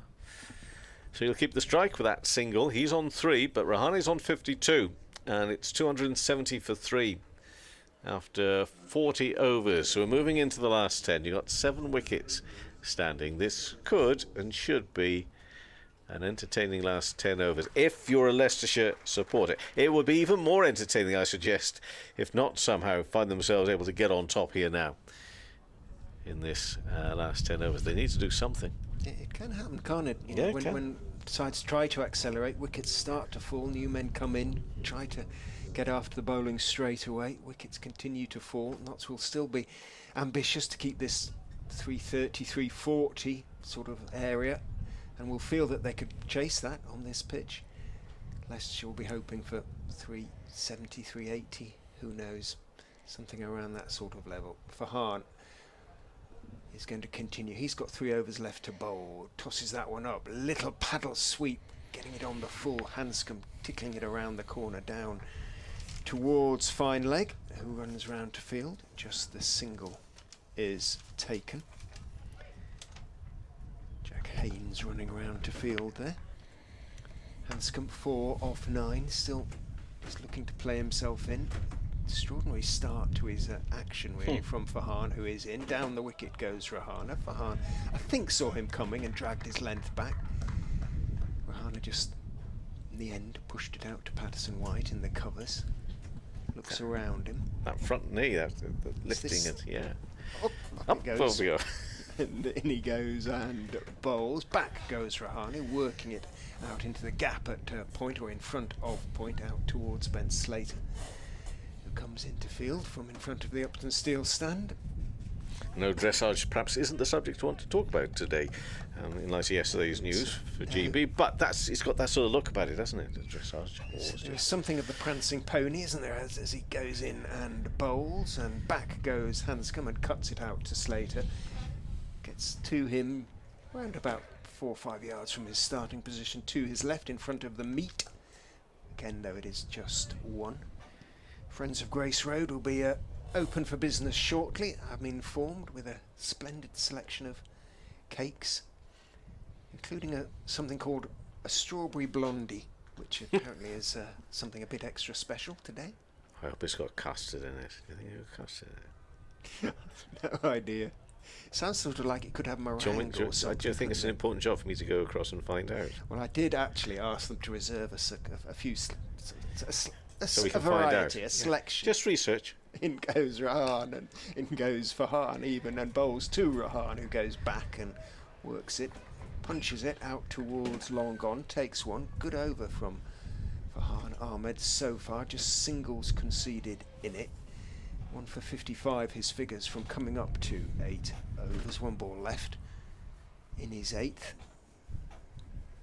In his 7th, I beg your pardon. No, 8th, yes. 274 for 3. In he goes and bowls. Quicker, flatter delivery. Back goes Peter Hanscom, guiding it out to deep backward point. But again, it is just the one. And at this stage, singles. Well, the Notts bowlers, I think, would settle for that. 275 for 3 after 41. Rahana has 54. Hanscom has 6. But little shake of hands between Hasib Hamid and Ajinkya Rahane. I wonder why. Mid-pitch. Friendliness. Yeah, just hello, how you doing? I haven't seen you since India. We had Jamal Mills, who was part of our presentation team for a county cricket version of TMS podcast at the start of the season, of which we hope will return. And the reason I mention it is because we were talking about, that for various reasons, of course, players one day playing with somebody they call a teammate, and then very often just a week later, this used to be internationally, but now it's for clubs as well, domestically, they'll find themselves in opposition. So we say, what's it like, the dynamics of that as a player? And Tamal wasn't happy about the fact that, I think this happened quite a bit in the Pakistan Super League he was playing in, that there was a lot of hugging and handshaking between opponents when they were out or something. That's a bit too much for Tamal. He still likes there to be fair. He's a lovely daddy. I'm sure he'd be the first to be very social with everybody this side of the boundary, but not when you're out there. Yeah, he likes a bit of edge, doesn't he? That's it, yeah. Hanscom's on 6 not out and gets bat on that. Square on the offside, moves to 7. 276 for 3. Rahane on 54.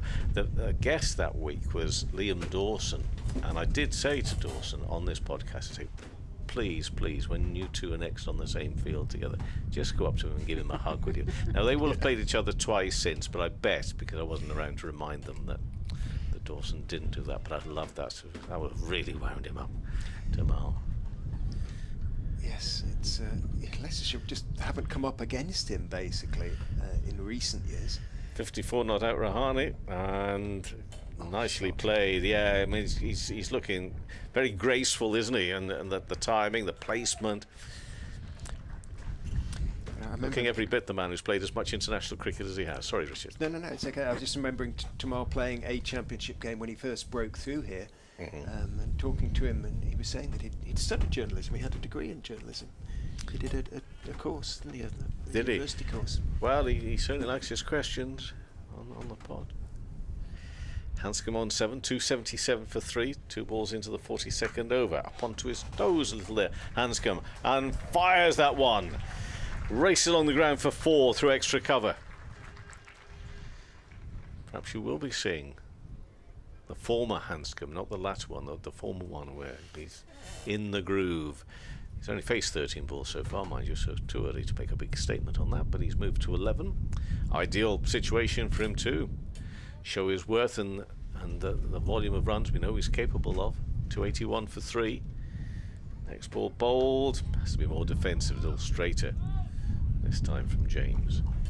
I would imagine also that being at the other end, someone like Rahane makes even someone like Hanscom raise their game. Sort of, this is out of the ordinary. I'm out here with one of the best, and you know, I'm one of the best, and I need to show it. Maybe it just makes that 1 percentage point difference that makes you find form again. Turns again, width, and there has been too much of that, in fairness, from Notts today. It's been really well played though by Leicestershire, but there has been too much bowling wide. We know what ideally they're after there. It hasn't happened. 282 for 3 with a single for Hanscom, moves to 12, and we're in the 42nd over, the final ball of the 42nd over. Jinka Rahane is on 55, not out, and he faces again. Lyndon James bowls to him, that low full toss, and it's driven to the long on boundary for a single. He looks a little weary, does Lyndon. Long time. The cut-off's not till 2:35, so they can take it steady if they want. And it is a warm day out there, isn't it? It's beautiful. It's not, you know, necessarily the brightest day, but it's around about, well, here now it says 21. Earlier, about an hour and a half ago, it was suggesting it was more like 24, 25. So I think if you're out of the wind, if it's mid-20s, it feels that way anyway. That's right, yeah. Fahan is in from the Bennett end, bowls to Rahane. Held it back a little bit. Rahane waited for it and bunted it out towards long on. Took 1. Hasn't really sort of exploded as yet, Rahane. And perhaps he doesn't. Perhaps he will keep playing the same way. To Hanscom, but I would think Leicestershire would look to send in someone like Travaskis or Mike in next, see if they can hit a bigger ball, because they'll be wanting to accelerate. It's not actually easy on this pitch. It may not be easy to hit the big shots. Fahan lifts his left knee and bounces in, bowls to Hanscom, who uses his feet, runs down the wicket, chips it almost over mid-wicket, and between the two fielders on the leg side boundary for 4. Hanscom used his feet there to get in position, to get the ball into the slot, to play that shot, and played it very nicely indeed. He moves on to 16, a runner ball 16. Most of the Leicestershire players have sort of scored at about a runner ball, those who've got in. Hanscom doing the same. Rahane is slightly better than that. Hills 81 came off 68 in the end. Ahmed is in and bowls. Back goes Hanscom and carves it away through the offside. Slater's going to get across to his right, tumbles, makes the stop, means that although he picks the ball up cleanly, had to pick himself up off the floor again before throwing, of course, so there was going to be 2 in it for Hanscom. Moves the score on to 290. Hanscom on to 18.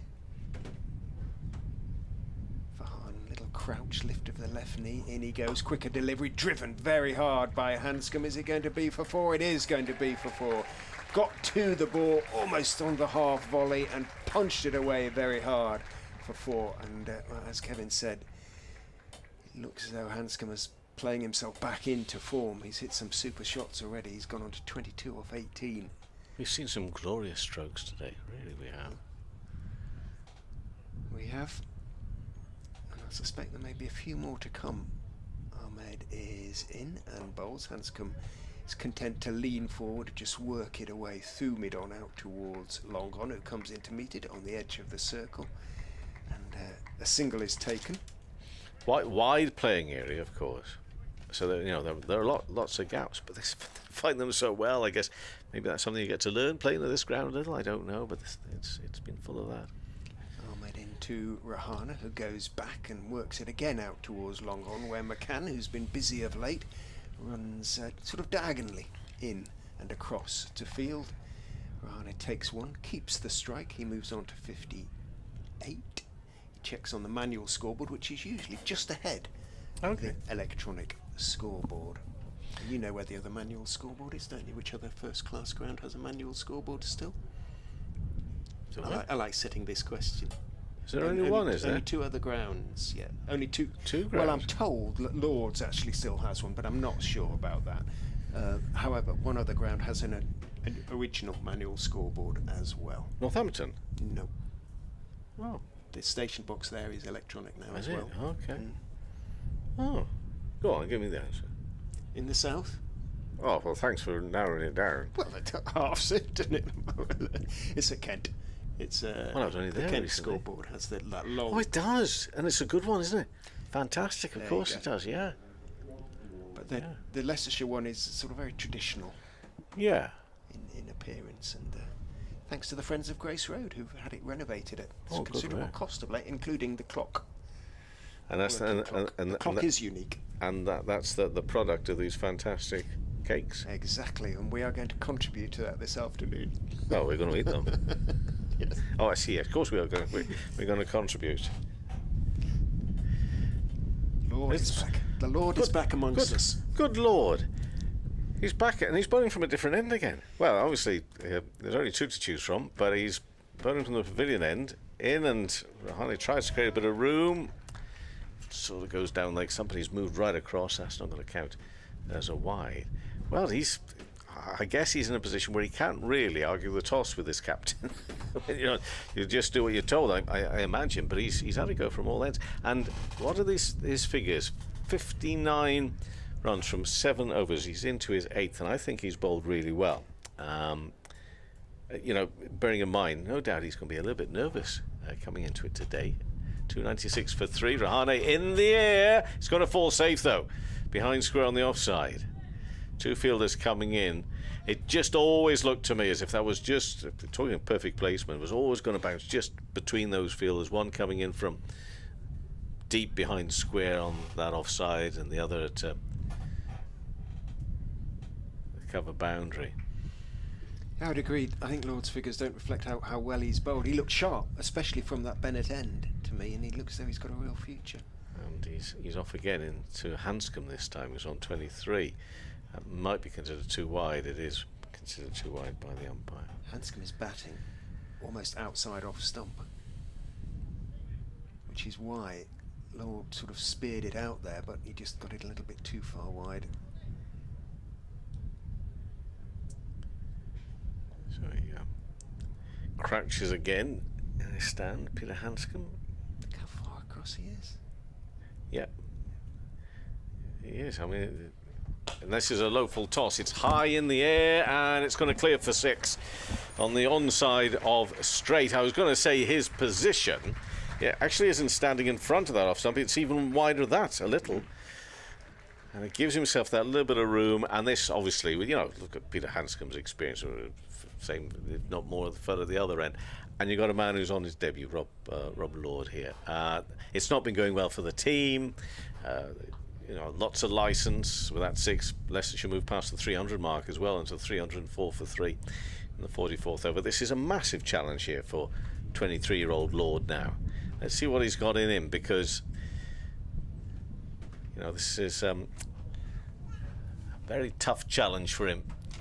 Peter Hanscom's on 29, goes shorter in the air, and very well caught. Brilliant grab and take there in the field at mid-off. Hanscom goes for 29, and a really good catch taken from Liam Patterson-White. You should have put LPW for me there. Sorry. 304 for 3. Hanscom goes for 29, and Lord, midway through his 8th over, talking of the challenge, when he gets a wicket. Good for him. He's deserved that on his little column as well. That's 4 wickets down now. 304 for 4, and Hanscom makes his way off, and he'll get good applause. There was an entertaining flourish of a 29 off 21 balls, and there's plenty of batting still to come here for Leicestershire to keep on pressing on. But they've already got a very good score on that board, obviously, at 304 for 4. Well bowled, Rob Lord. A maiden list day wicket for him, and a good one. An Australia Test international, one-day international, T20 international. Peter Hanscom, albeit it was a very fine catch diving away to his right, and it certainly would have been 4 otherwise had Patterson-White not taken off to his right and caught it sort of goalkeeper style, two-handed high to his right. Ben Cox comes out to replace Peter Hanscom. Cox, a chirpy character. He won't be afraid of having a chat to, won't be concerned about having a chat to Ajinkya Rahane. Or had a good T20. Ben Cox with the bat. He's got a slight foot injury at the moment, so whether he'll keep wicket, I'm told he will. But if he has an issue with his foot, Harry Swindles will obviously keep wicket in his place.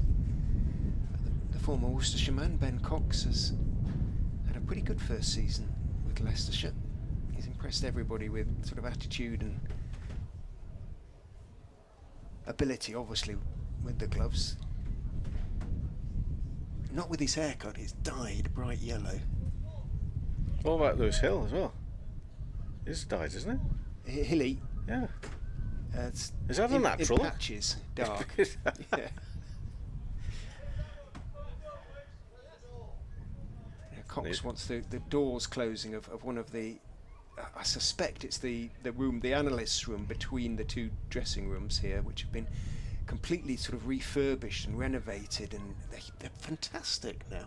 They're the nicest dressing rooms I've seen on the circuit. But still not good if the doors are open. If a window is open window somewhere, open, but yeah. the analyst sort of has his room between them, and I Right. suspect it's there. Trying to pick up a bit of the breeze on a hot day, perhaps in that room, but I'm afraid it's got to be closed. Because Ben Cox is not happy. Now he's happy. And now Lord will come in and bowl. Oh, and he's playing a miss at that one. A little bit late on it, actually, Cox. He'll be grateful. A bit of way swing and movement. 2 balls left, the 44th over. Run rate around 7. There's been no real, up until the last over, maybe, change of pace really through this innings. From the word go, Lewis Hill may be a little bit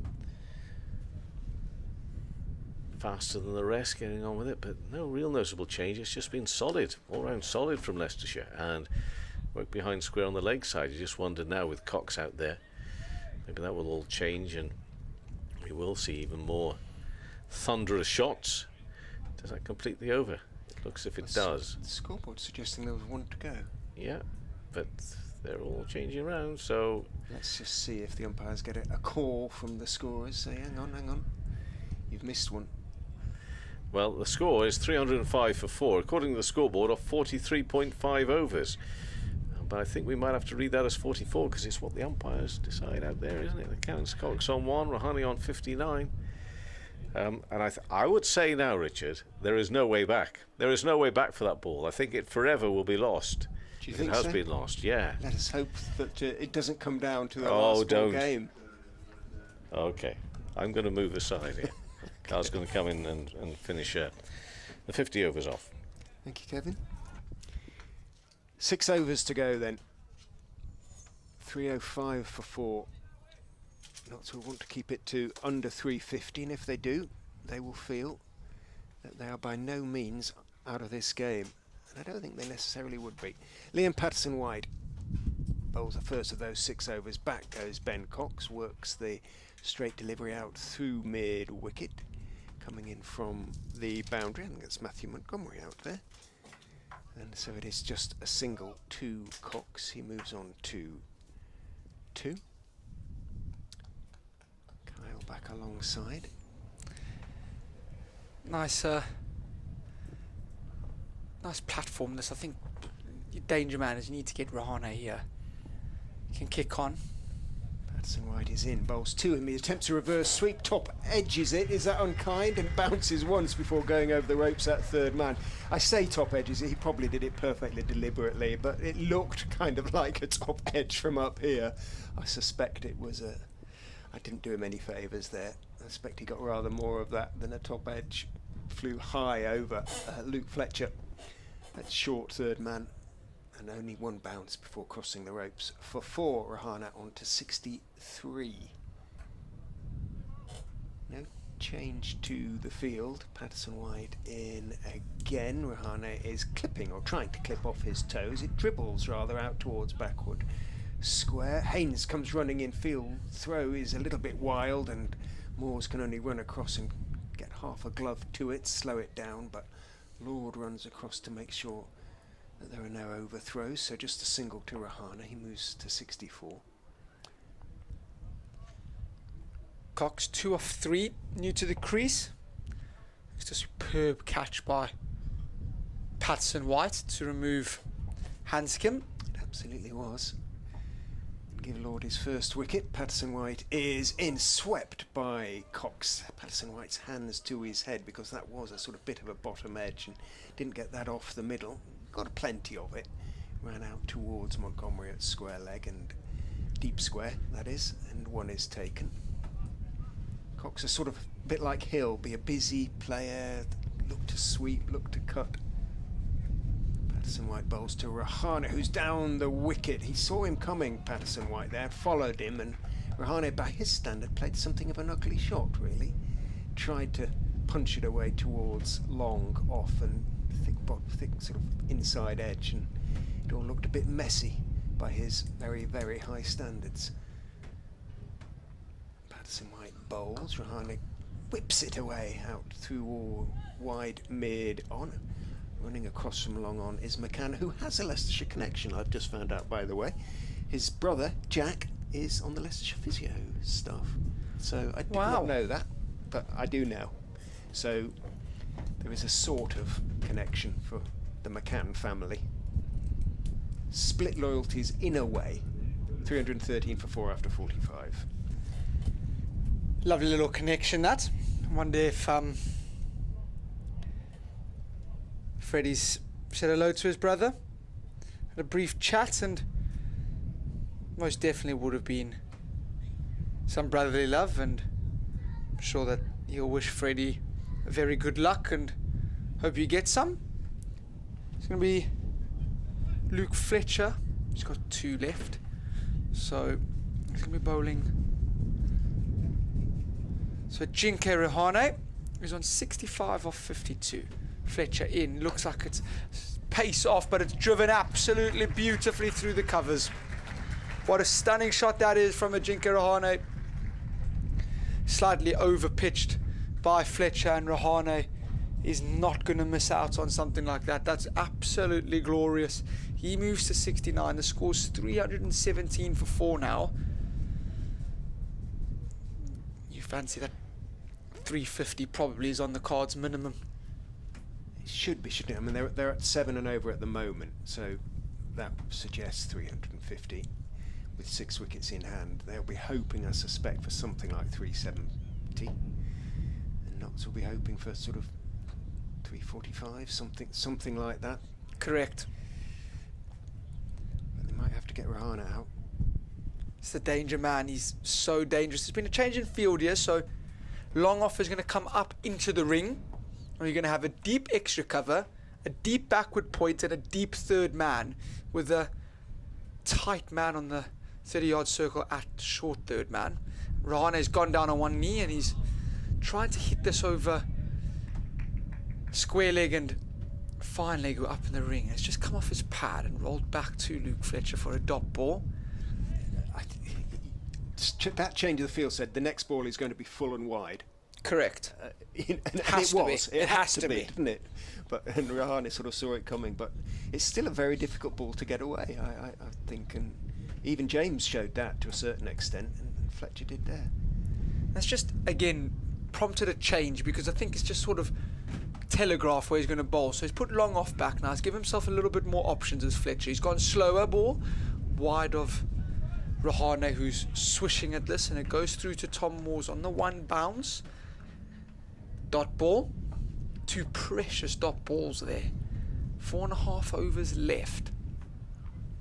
Jinke Rahane has looked absolutely incredible for his 69 this afternoon. He's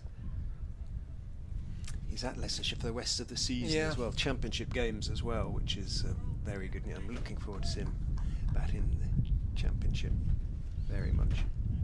Then there's a lot of chopping and changing as mid-off now comes back into the ring and deep backward point goes out. Shorter ball, slow. He's going to have to re-bowl this as Luke Fletcher.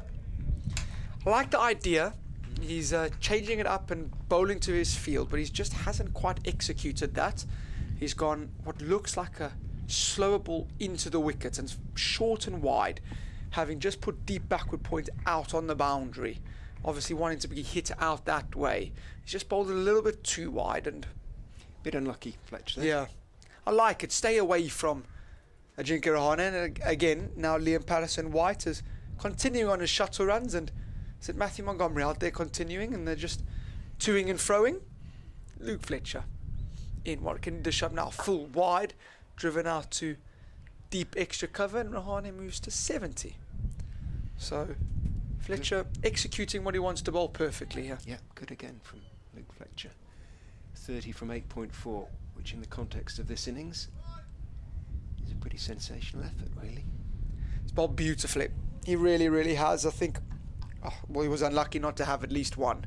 Beat the bat a couple of times with the new ball and produced the edge of Buddinger, who got dropped on 15, yeah. Didn't he? So not ideal that. I did 60 to that.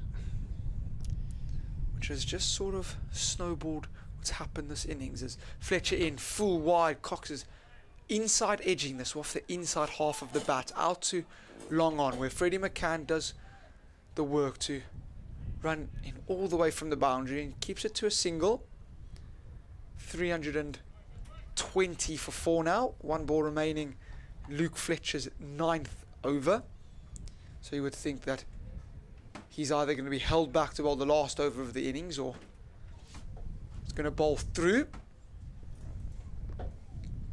He's been incredibly tidy, showed his experience all 79 games. Fletcher in full wide, driven off the outside half of the bat to backward points. He was inside the ring for a dot ball, so he gets out the over well.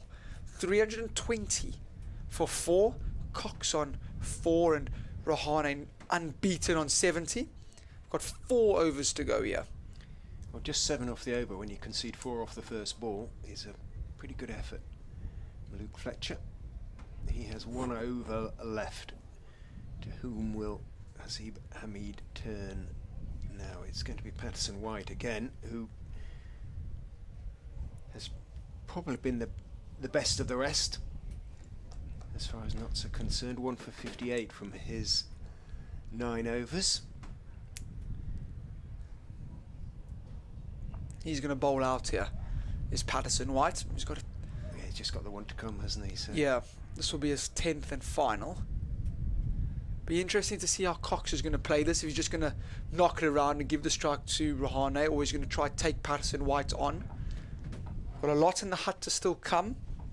Just the 4 overs to go. Patterson-White is in round the wicket to Ben Cox, who's sweeping and missing, and it's taken by Moores just outside off stump. Cox twiddles the bat in his hand. Good from Patterson-White. Again, that sort of foolish delivery. Sneaking underneath the bat. Steps in and bowls again. Gives it some air. Full toss was it in the end, and attempted sort of paddle sweep, and not quite sure what happened there, what it came off. Well, it came off some part of the bat or glove. Got past Moores, dribbled down towards short fine leg where Hamid was the fielder. Whether that goes down as a chance, I'm not quite sure. Very, very difficult if it was. Patterson-White is in again, driven very hard back to him by Rahane, but he stops it sort of between his feet and shakes off his left hand.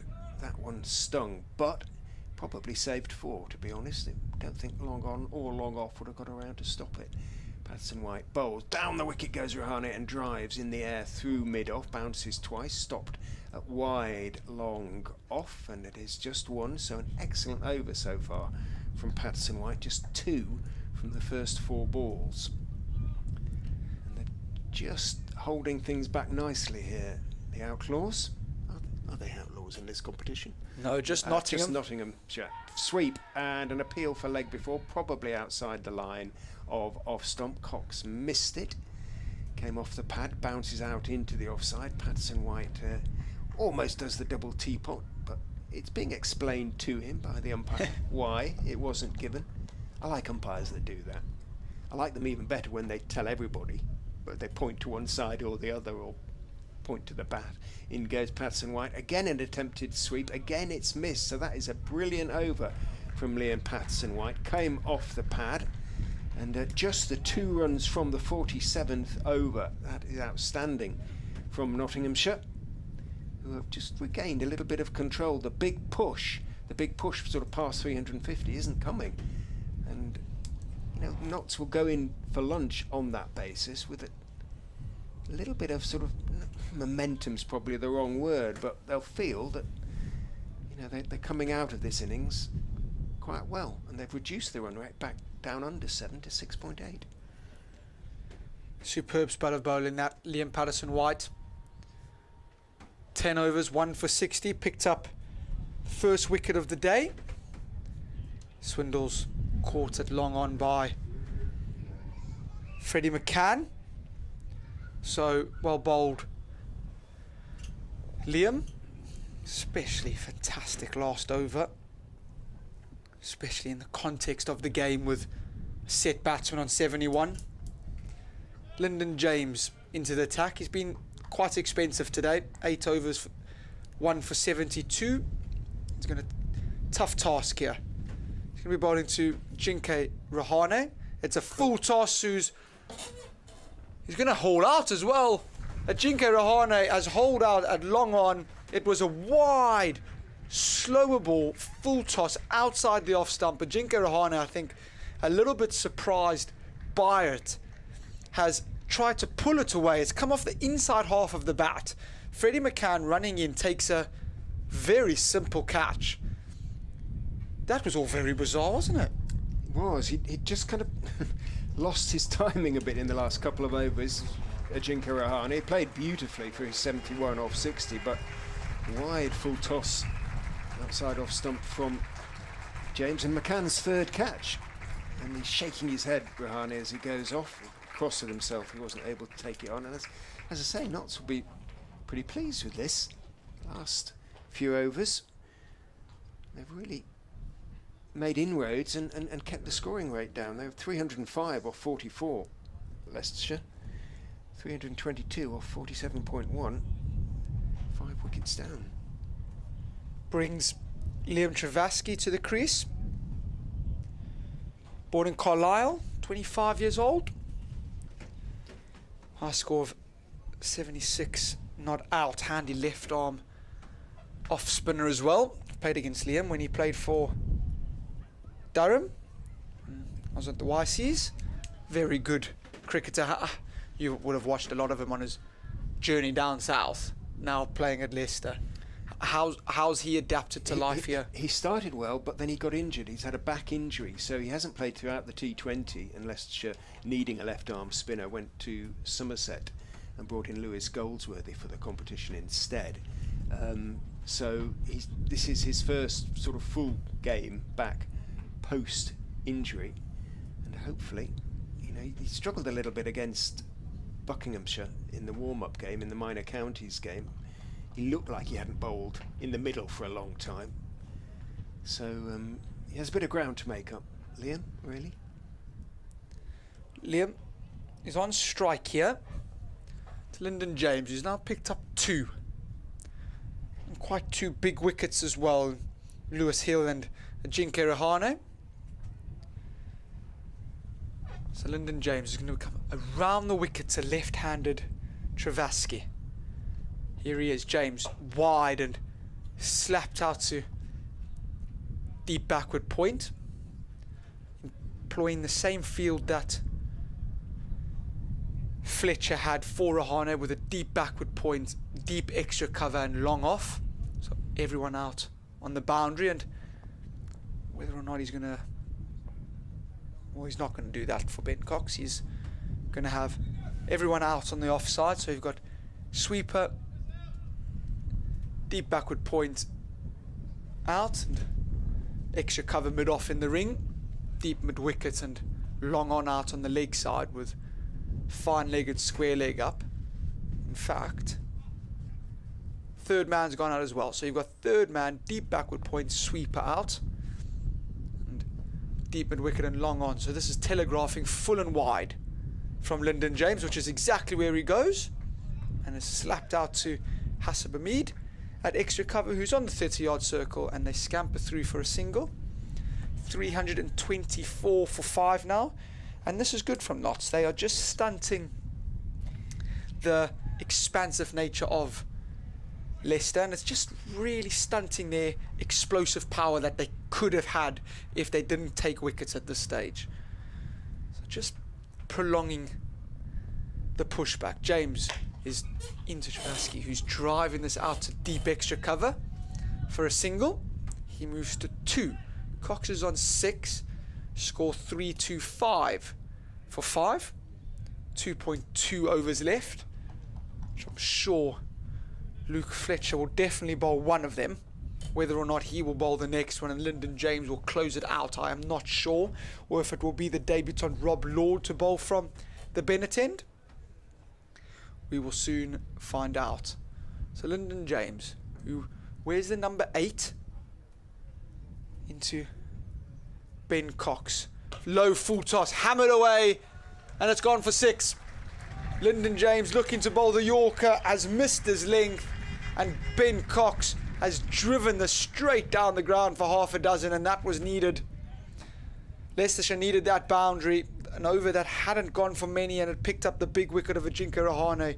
Goes for 6, and it's a lovely strike. It was almost the same ball that saw the end of Rahane, wasn't it? A sort of toss outside off stump, but Cox, unlike Rahane, you may not be able to say that often, middled it. How can Lyndon reply? Goes wide of the crease, and he bowls it wide, and he's going to have to re-bowl it. Lyndon James just jumped a little bit wider there, just to go wide of the crease, change the angle the ball was delivered at.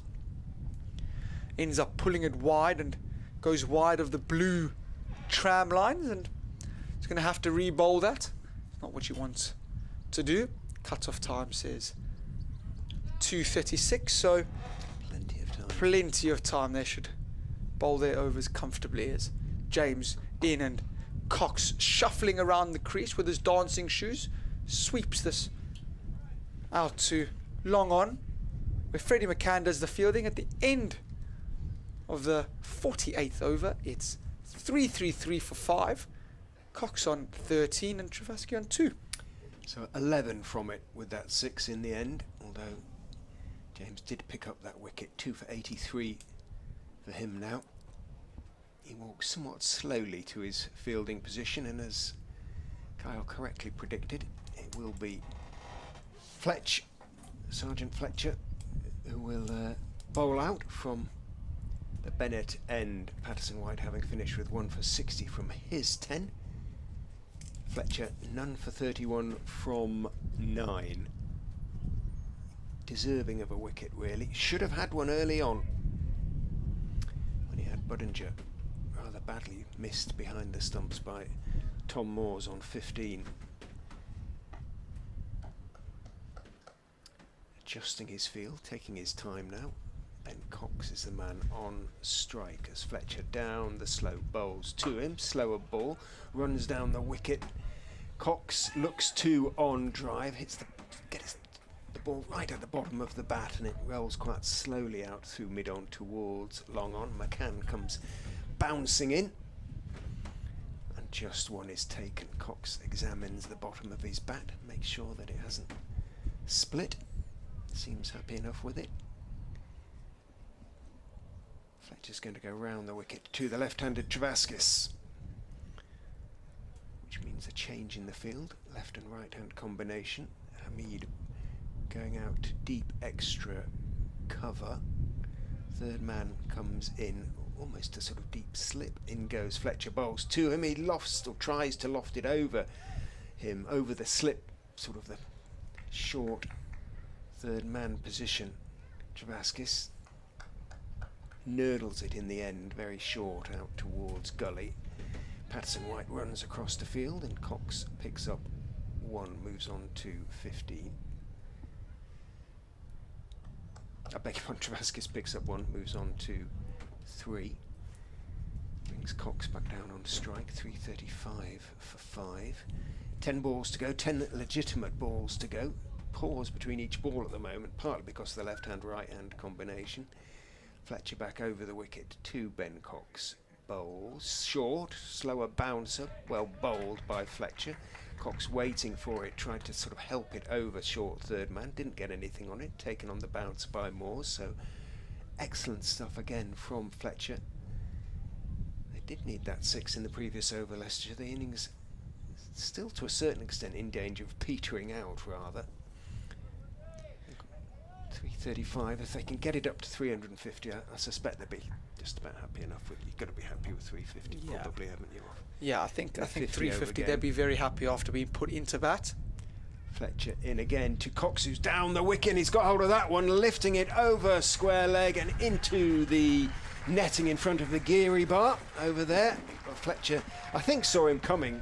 Cox has got quite quick feet, and Fletcher didn't really adjust his length. Tried to, but in the end, it was quite a nice length delivery for Cox to pick up, and quick hands, got hold of it nicely. It's a great shot by Cox. Fletcher going slower ball and just getting probably a little bit predictable, and that's a mighty old hit out there to Geary bar, isn't it? Huge. Fletcher in again to Cox, who makes room for himself. It's short and wide. He's got it down over to square leg. It's not where he was looking to hit it. It up into the air, but everybody on the leg side on the boundary. Slater came running in, couldn't get there in time, and Cox picks up a somewhat fortuitous couple. When it's your day, it goes for you. Just lands an absolute no man's land with everybody on the leg side out patrolling the boundary rope. It just lands on the 50-yard circle at square leg, where if anyone was inside the ring could have walked there. It went so high. Last ball for Luke Fletcher. Can he pick up a wicket? Bowls it. Well, it isn't going to be his last ball because it was a slow bounce, but it went very much in the wrong direction as far as Big Luke was concerned. Down the leg side, and his signal, signal no ball on height. Not a wide. Which I think a second one for the over, so it means it's a no ball, which means it's definitely signalled on no ball on height, wasn't it? But it was down. Which takes precedence in those circumstances? Well, clearly the no ball. I believe a no ball. Yeah, clearly the no ball. Wasn't quite sure. Bitter pill to swallow that. So luckily, it's no free hit. He has to bowl it again, though. In he comes and bowls down the leg. Well, he's going to have to bowl that one again as well. That was going to be signalled wide. Speared down the leg side by Luke. So, having said it was his last ball a couple of balls ago, he's still going. 2 last balls so far, and there's going to have to be a third. Not how he would have wanted to finish, but he's still been very economical today. 0 for 44 with potentially his last ball. Yes. We can't say that anymore, can we? No. In he comes. And bowls a slower ball that it thumps into the feet.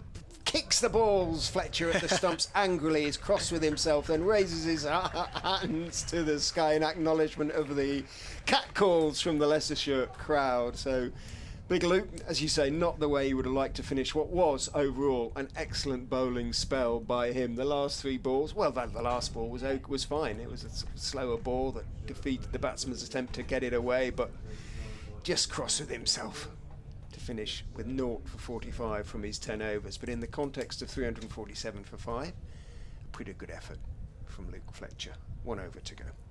Big Forest fan is Fletcher, so all got underway yesterday, didn't it? Leicester City played their first pre-season friendly at Shrewsbury Town.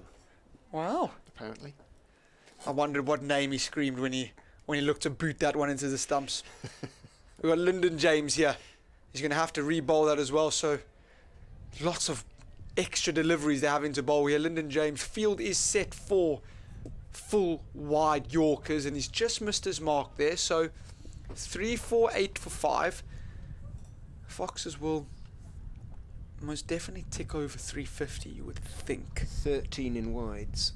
13 extras. Now. 13 wides, yeah. bit much for the liking. And this one is slog swept. I think, if I'm not mistaken, that's going all the way for 6, and it is.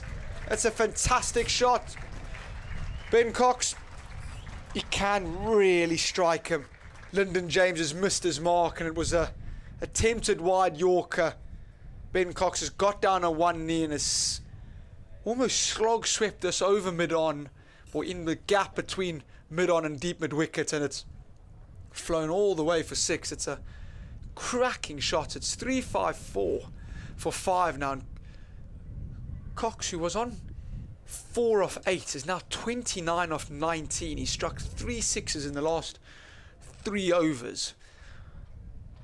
We're going to have a new ball. So someone's walked away with a nice little souvenir from the Metrobank One Day Cup. Opener between... No, they haven't, because the ball's come back. So no souvenir, and the spare ball's having to be put back in the box, which will... A substitute ball in the last over must be pretty battered. Yeah, can you imagine? Lyndon James, how's he going to respond to that? Full, wide, driven out, and Hassan Mahmood takes a lovely catch running around.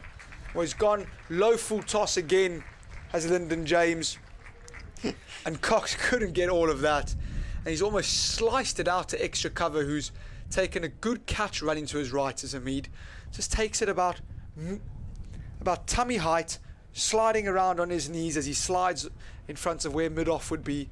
Lyndon James picks up his 3rd, his 2nd with a full toss. Cox has got to go for 29 off 20. It's 355 for 6. That full toss is it sometimes dangerous is. Ball, dangerous ball. Been a very dangerous ball if it's in the right place, in the right time. And so it's proved in this innings. Ben Mike is going to replace his fellow Ben Cox, and he's going to have 4 balls to try and get away. What do you do? Try and push one in the circumstance, but Travaskis hasn't. He's only faced 3 balls himself, so Mike has much chance, you would expect, as Travaskis of getting it to the boundary. They've got past 350. Just found a little bit at the end of the innings, haven't they, with those 6s from Cox? They have 3-5-4. 4 balls to go. I can imagine the message would be 360. Try get 6 or 7 off these next 4 balls. Ben Mike, no slouch with the bat, can hit a long ball. The Nottinghamshire lad, born in Nottingham, 25 years of age. Yeah. Back from his travels in Yorkshire. Good to see him back in the Foxes colours. This one full wide driven, and goodness me, he's hit it for 6 first ball. That is an absolutely phenomenal shot, Ben Mike. It's gone full and wide by Lyndon James. It ended up being a half volley, but to hit that inside out over extra cover for 6 is an incredible shot. Ben Mike walks in, no sight is needed, and he's hit it for 6 first ball. Lyndon James, well, he's bowled 9.5 overs, 3 for 96, and he could be scoring 100 here, and this is not the type of 100 you'd want to score. How can he come back from that? He goes wide, and it's going to be a dot ball. So well bowled, Lyndon. It's a good comeback. He's still got 2 balls where he could go for 4 runs, and he'll have to raise the ball on the way out. Very expensive afternoon. 3 wickets, but yes, that may not be too much consolation for him if he does go past the 100. Or if he doesn't, to be honest. I agree. Lyndon James turns, tearing in, goes wide again. Ben Mike hammering it out, and it's been put down on the boundary. It's been put down at extra cover. Hamid, who had taken a catch earlier on in the over, seemed to maybe have misjudged that. Thought it was flying a little bit further than it was, and had to almost dive in and lunge forward at the very last minute to try and take Ben Mike.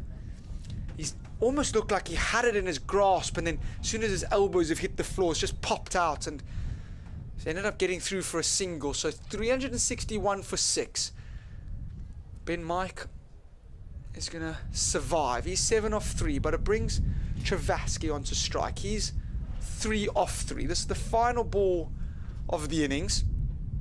Lyndon James has taken 3 wickets, albeit for 97 runs. Just making sure they get the field set right. So the 4 players in the ring here are square leg. Well, no, beg your pardon. They're just changing it. So mid-off is coming up into the circle. So Patterson White has been brought up. So they've got Fletcher at short third man. It's going to be full and wide here from Lyndon James. It is full and wide, and he's going to have to re-bowl that, and they scamper through for a single. So that will be 2 wides. It's good running from Ben Mike. Good cricket awareness, that. So Lyndon James was 3 for 99 now, and it's looking ever so likely that he is going to score 100, albeit with the ball.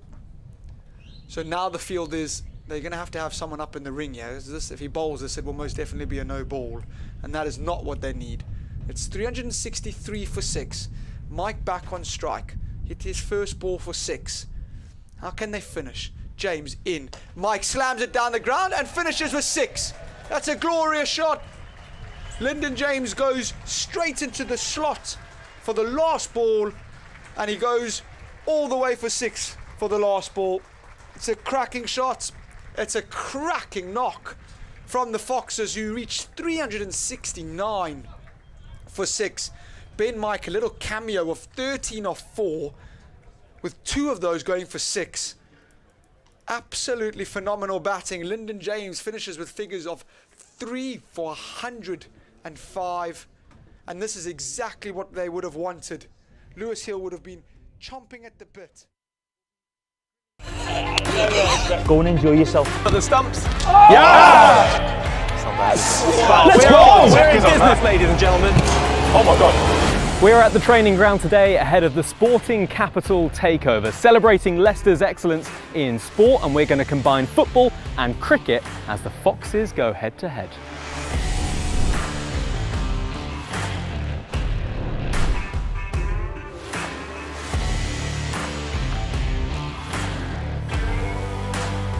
Okay, challenge number 1 is our touch and throw challenge. Now this is going to be a relay challenge between the teams. You're going to have 90 seconds and you need to try and receive a football, touch it inside the quadrant that we have for you. If you do that successfully, you will then be fed a cricket ball and you're going to need to throw that at the stumps. You'll get 5 points if you hit the stumps, or 90 seconds on a relay to try and get as many points as possible. Let's do it.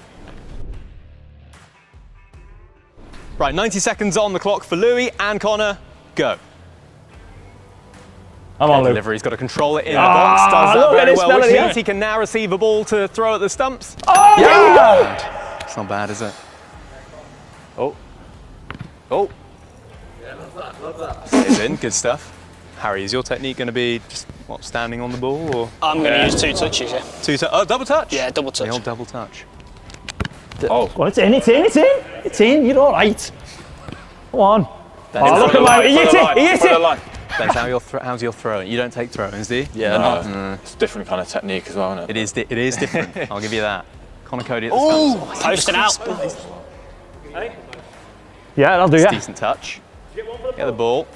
5 feet. Oh, wow. Oh, mate, that ball. Don't send that one to the coaches. Mate, the tape. Slipped. Terrible. Here it slipped out the hand, yeah. Oh! That's 5 points to Connor Cody and 0. A little bit. Seconds remaining. Come on, more. Go again.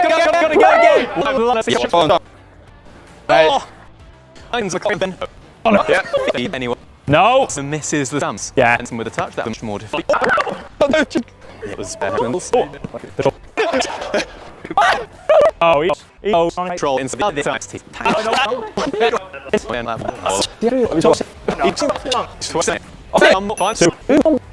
Oh no. Oh. Full. What's the window? 2. 1 is up. Stop throwing. Tag up. Isn't done. Hits 50. Just a few, I'm afraid. So 15-10 with 1 challenge remaining.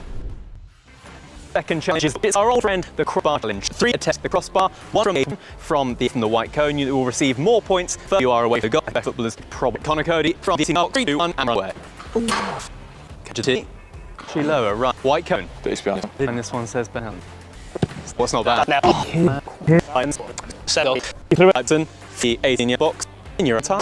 Look at the breath. Yes. Oh, that is the crossbar. There's one from one. 3 from 3. Yeah. I've been. I don't reckon they'll play. I'm this thing. Look here. Speaking of questions. Deep 15-yard box. Go for it. Smith from my own. You got 2 out of 3. Well done. Louis is the full line playing this ball. Play, fellas. Really. Okay. That makes not very important. Right, should we get scores on doors? Insanely to they took challenge and right to see. So the Sporting Capital takeover all takes place next.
Give me the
75.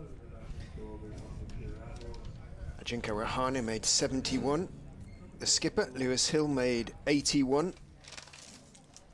Good contributions also from Harry Swindles, from Peter Hanscom, and from Ben Cox. Means that Nottinghamshire need 370 to win the game. Kevin Howells from BBC Radio Sport. Myself, Richard Ray, from BBC Radio Leicester. Kyle van Vollenhoven from BBC Radio Nottingham, your commentators for the game. Leicestershire about to start their bowling against the two Nottinghamshire openers, Ben Slater and Freddie McCann, and it's going to be Matt Salisbury who's going to open the bowling for the Foxes from the pavilion end, and it's going to be Kyle who's going to tell you all about it. Defending 369.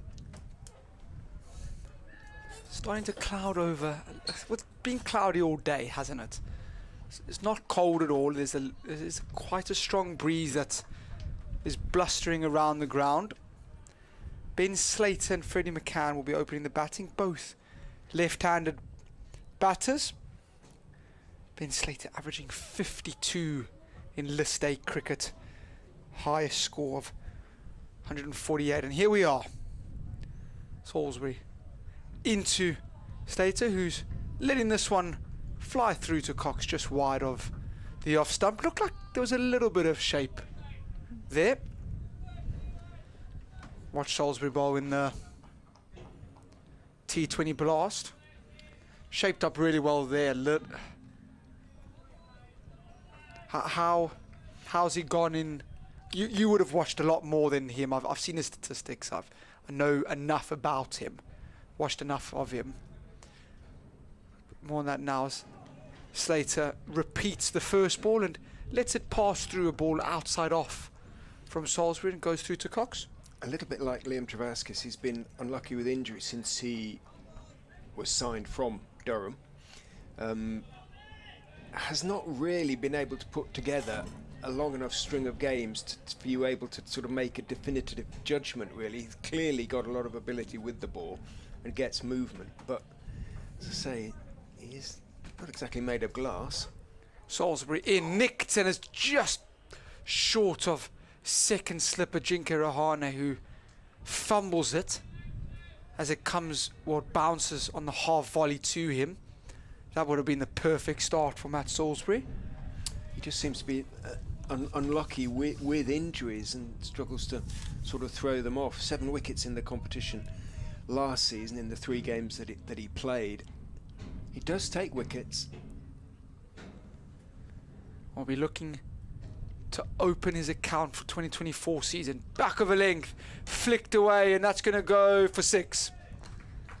Ben Slater gets off the mark with a 6. Not get off the mark with a 6.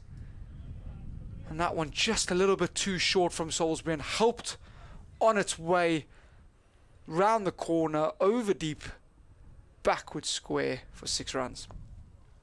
But he also gives away runs. And when he doesn't quite get it right, it can look a little bit sort of ordinary. As we all can, unfortunately. Yeah, absolutely, yeah, absolutely. Born in Oxford. Salisbury into Slater, who's slapping this one straight at.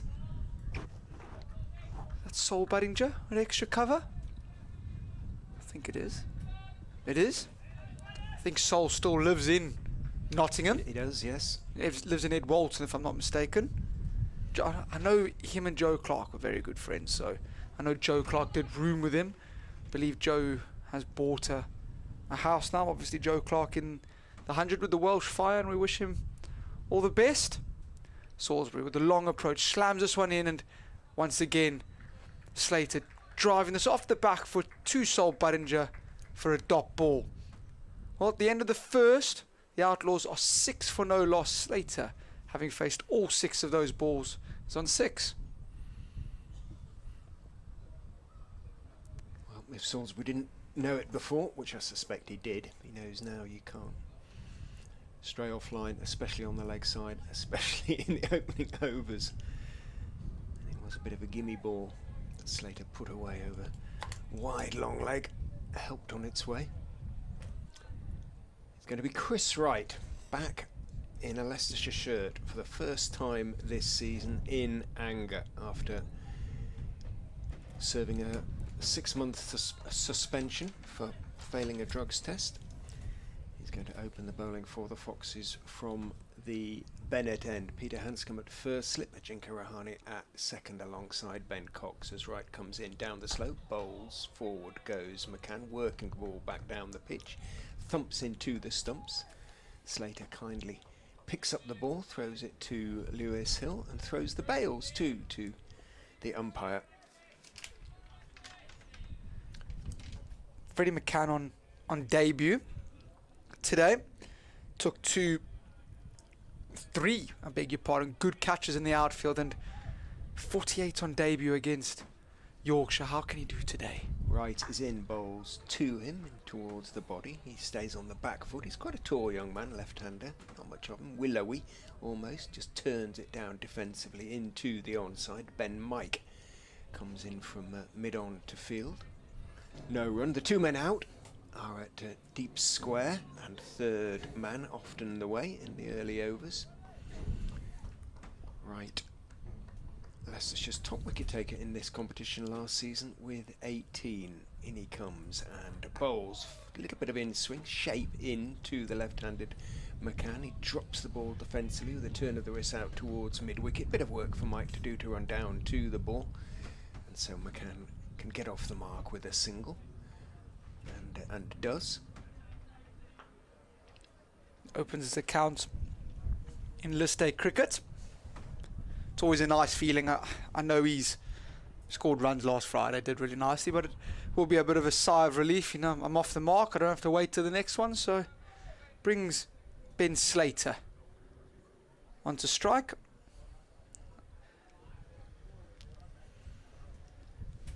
Slightly shorter of the two. Slater in goes Wright, bowls to him. He swings and misses outside off stump. It was wide-ish, but length wasn't too bad. Slightly short of a good length. Bounced up quite nicely. Slater with not too much to lose. Opened his shoulders and tried to club it away through the offside. Didn't get anything on it. Vacant offside. No one out on the boundary there and only two people patrolling the covers, so runs on offer. Wright is in again to him. It swings in, it going down leg side for me. Wright's appeal was fractionally belated, I think. You know, he went and Cox went up. The slips didn't really go up, and for me that was going down the leg side, and I suspect the umpire agreed. Tend to agree. He's really got that one to swing and tail back into Ben Slater, who's been trapped on the pad. It's definitely going down the leg side. It's the first one that really he's got behind it and got to shape. If that's of signs to come, it will be a bit tricky. In he goes, bowls to Slater off the back foot. He's carving it down towards wide third man. Salisbury gets to the ball quickly and gets his throw away equally quickly, so it was only really ever going to be one. Good over from Chris Wright to start, as one would expect. He'll play the sort of Fletcher role, if you like, the wise old head, albeit a different style of seam bowling from Chris Wright. Gets it through a little bit more quickly. Looks for swing as much as seam. 126 games, Chris Wright. It's incredible. Best of 6 for 35, so very handy figures indeed. Salisbury's best is 4 for 55. You'd absolutely love to replicate that. This afternoon, he's going to be bowling to Slater, who very still at this delivery, just defends this one out into the covers, where Hanscom, who was originally at second slip, has now left and gone to an extra man in the covers. Just to reinforce that offside field, we've got a backward point, so Buddinger on the ringer cover and Peter Hanscom at short extra cover on the catch. Salisbury turns and starts steaming in towards Slater, who's slashing this and flashes away, and that's going to go for 4. Salisbury offered up width and Slater obliged by throwing his hands through it. It beats backward point, who had no chance in all honesty of it getting anywhere near that. Neither did third man, and it's gone away for 4, and that will be Slater's second boundary, and the second boundary to come off Salisbury as well. It's 12 for no loss. Slater's got 11 of those. What you've got in your little book there? Just seeing how many games. This is his 61st list day game. Ben Slater, that is. Salisbury in, back of a length, and defended off the back foot by Ben Slater. Came into the game having scored 2,609 list day runs, the best of 148, not out 6 centuries, 17 50s in 57 innings. Hence, as you say, his very good average of over 50 in the competition. Derbyshire man. Derby man, yeah, born in Derby. Went to university in Leeds, so I like that. So did Great university. It's a fantastic university. Salisbury in full and driven out to Hill. Dot ball. Does it say which university you went to? The Metropolitan. Oh, so it's not the one that we were thinking of. Well, it's not the one I was thinking of anyway. It's the old Poly. Still a great little town. I like Leeds. Spent a year there. My first year in England. Harrogate. Ah, we used to live in Harrogate. We lived a year in Harrogate. It's a beautiful part of the world, isn't it? Salisbury. In, wide, and Slater driving it out to Hanscom, who's just sat back a little bit, no longer catching extra covers, just gone back 3 or 4 yards.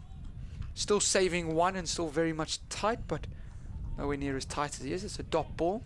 So Slater's 11 of 14, not 12 for no loss.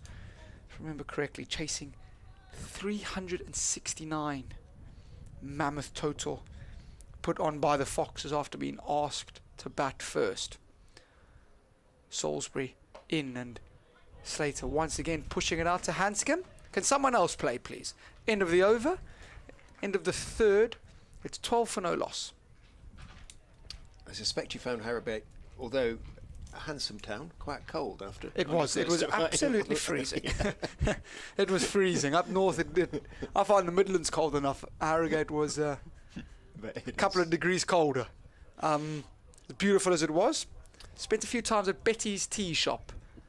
It was nice little part of the world. I recommend the Fat Rascals, the big sort of tea cake there. It's a sort of like hard rock bun, but full of currants and cherries and fruit and things. And occasionally my wife buys one for my birthday. It goes right and bowls and beautifully cut away by McCann. Fine piece of timing, but an equally fine piece of fielding by Liam Travaskis, diving athletically away to his right. He's got a sort of boxer's walk, a sort of slightly sort of straddle walk, Liam Travaskis. There's something sort of aggressive about his walk and athletic as well. And well, that was an athletic piece of fielding. It's good work. He's a little Jack Russell, isn't he? He's quite like a dog with a bone. He's brilliant. Right is in, bowled slightly short of a good length. McCann stays on the back foot, forces out into the offside, but again that little bit of shape back into the left-hander. And Travaskis, a slightly more comfortable piece of fielding, this time away to his left. It's good bowling by Wright. Freddie McCann is incredibly strong, as most left-handers are, square of the wicket, but he is and will look to score loads of runs through there. So he wants to try be as tight as possible to Freddie McCann, who will try create his own width to slap it through the backward point region. Right, hair flopping is in, bowl slightly short, and that is for Sue the offside. Budinger diving to his right, might just have got a hand on that. Travaskis putting in the chase, is not going to drag the ball back. It trickles over the ropes in front of the manual scoreboard, and that is a nice 4 for Freddie McCann, who I haven't seen much of him. In fact, I've only seen him face 6 balls, but he looks a very good player already. Moves on to 5, 16 without loss. A very correct player. 100%. It's beautiful back foot drive that by Freddie McCann. It, once again, wasn't that wide and just opens the face. Nice side on back foot punch straight out the coach's manual. Right is in, bowls to him slightly short. Beautiful drive for 4. Beautiful drive. He wasn't at the pitch of the ball, but he picked up the length and he saw the width very, very quickly. It wasn't that wide, but my word, that was a good shot from McCann. Better, if anything, than his previous one. And yes, this boy looks a prospect. He moves on to 9 off 7, 20 without loss. We saw quite a bit of this in Headingley on Friday. So strong through the offside. He's a very tall man. He's a 19-year-old. Again, a local boy, Freddie McCann is. And Leicestershire, sorry. No, continue, please. I think you were about to say exactly what I was going to say. Well, they've done what they did in the previous over, i.e. Hanscom has come out of slip and gone to fill a gap in the covers, extra cover he's gone to, in fact. Right is in, bowls to McCann, who plays and misses outside off stump. That one just went through just outside, slightly short of a good length, and McCann just beaten on the outside edge. It's well bowled. Chris Wright again just drags the length back, goes a tad straighter, and just gets Freddie McCann feeling outside that off stump. Probably not the ball that he would have been very pleased if it got nicked and went straight through where first slip was and it's been removed. Nothing happened there. Right is in, and McCann, well, haven't praised him to the skies in the previous few deliveries. He's beaten again, this time an expansive drive, slightly, whisper it, wild. On that occasion, he went for the big drive and missed it. So, Wright finished with the upper hand, having been hit for 2 glorious 4s earlier in the over by the same player. 4 overs gone, and this is shaping up to be a good game because Notts are 20 without loss. Quiet run rate. Shade over 7.5. Going at exactly 5s after 4 overs. Slater, I feel he's the key. Hold the innings together. Mr. Experienced. Salisbury still to bowl to him, and Slater defending off the back foot. Back to the bowler. It's a dot ball. 3. We still got Hasib Hamid to come in at 4. He should come in at 4. Jack Haynes should be at 3. Matthew Montgomery at 5. Tom Moores at 6. And then I am not entirely sure. It could change. Could be Liam Patterson, White, Rob Lord, Lyndon James, whoever. Salisbury in, goes straight. Lyndon, beg your pardon. Slater flicking it out to Travasky. Out on the deep square leg boundary for a single. We saw that they did tend to swap and chop and change the batting order quite a lot at the death, depending on left hand, right hand combination in the T20 Blast. Whether or not they'll do that at the death in the One Day Cup, I'm not entirely sure. We will find out. 21 for no loss here. McCann on strike, and he's just pushing this out into the covers for a dot ball. It's a good line to McCann, that. I think that's the line that you want to be bowling to McCann. He won't let many go through to the keeper. With him being so strong through the offside and looks to score so quickly through that sort of region, and he tends to get a little bit pushy outside the off stump. So Jinke Rahane at 2.5. Slip 2.5 position will be very much in the game, and this one from Salisbury fired down the leg side, and he's going to have to re-bowl that one. That is a nicking ball. The ball before it's pushing out. He doesn't drop many. When you stand in the slips for people like Jasprit Bumrah, don't drop many. Might have to just adjust to the ball not coming through quite as quickly. I suppose, you know, on these pitches, slightly different. Salisbury, long approach in, and Freddie McCann just defending this off the front foot. Dot ball. There's a good amount of supporters here today, all on my way back up from lunch. I'm not sure if you saw, but long line of queues waiting for Ajinkya Rahane's signature as he was coming out to just take a few catches. Probably by his standards, it's quite a restrained crowd in those terms. Salisbury, full wide, and McCann just driving it out to Hanscom. Hit the bottom of the bat, so it trickled out. It's a fielded at extra cover, dot ball. Yes, there's a certain sort of breed of county cricket follower that collects the signatures in little books, and the arrival of Rahane has prompted the turnout of a few of them for this game. But by India's standards, I would imagine it's all fairly quiet and civilised. This time in and fired and thudded into McCann's pad. I think he feels like he's missed out there a little bit, but it's a dot ball. The end of the 5th, it's 22 for no loss. McCann is 9 off 13 and Slater 12 off 17. So it's a good start this from the Foxes. Just managed to get the rate climbing ever so slightly. It is very early doors here. But 369 is a long way off. They need 370, so further 348. Is that right? 348 runs to win, yeah? Correct. It is up on the board under remain 45 and to win 348. The advantage of the electronic scoreboard. It's quite pleasant, isn't it? Yeah, they can get that extra little bit of information in here and there. In goes right and bowls and looking too dry, but it's a bit too straight for Ben Slater to get his full weight into the shot. Has to check it slightly. Plays it out to mid-off where Leicestershire skipper Lewis Hill is waiting.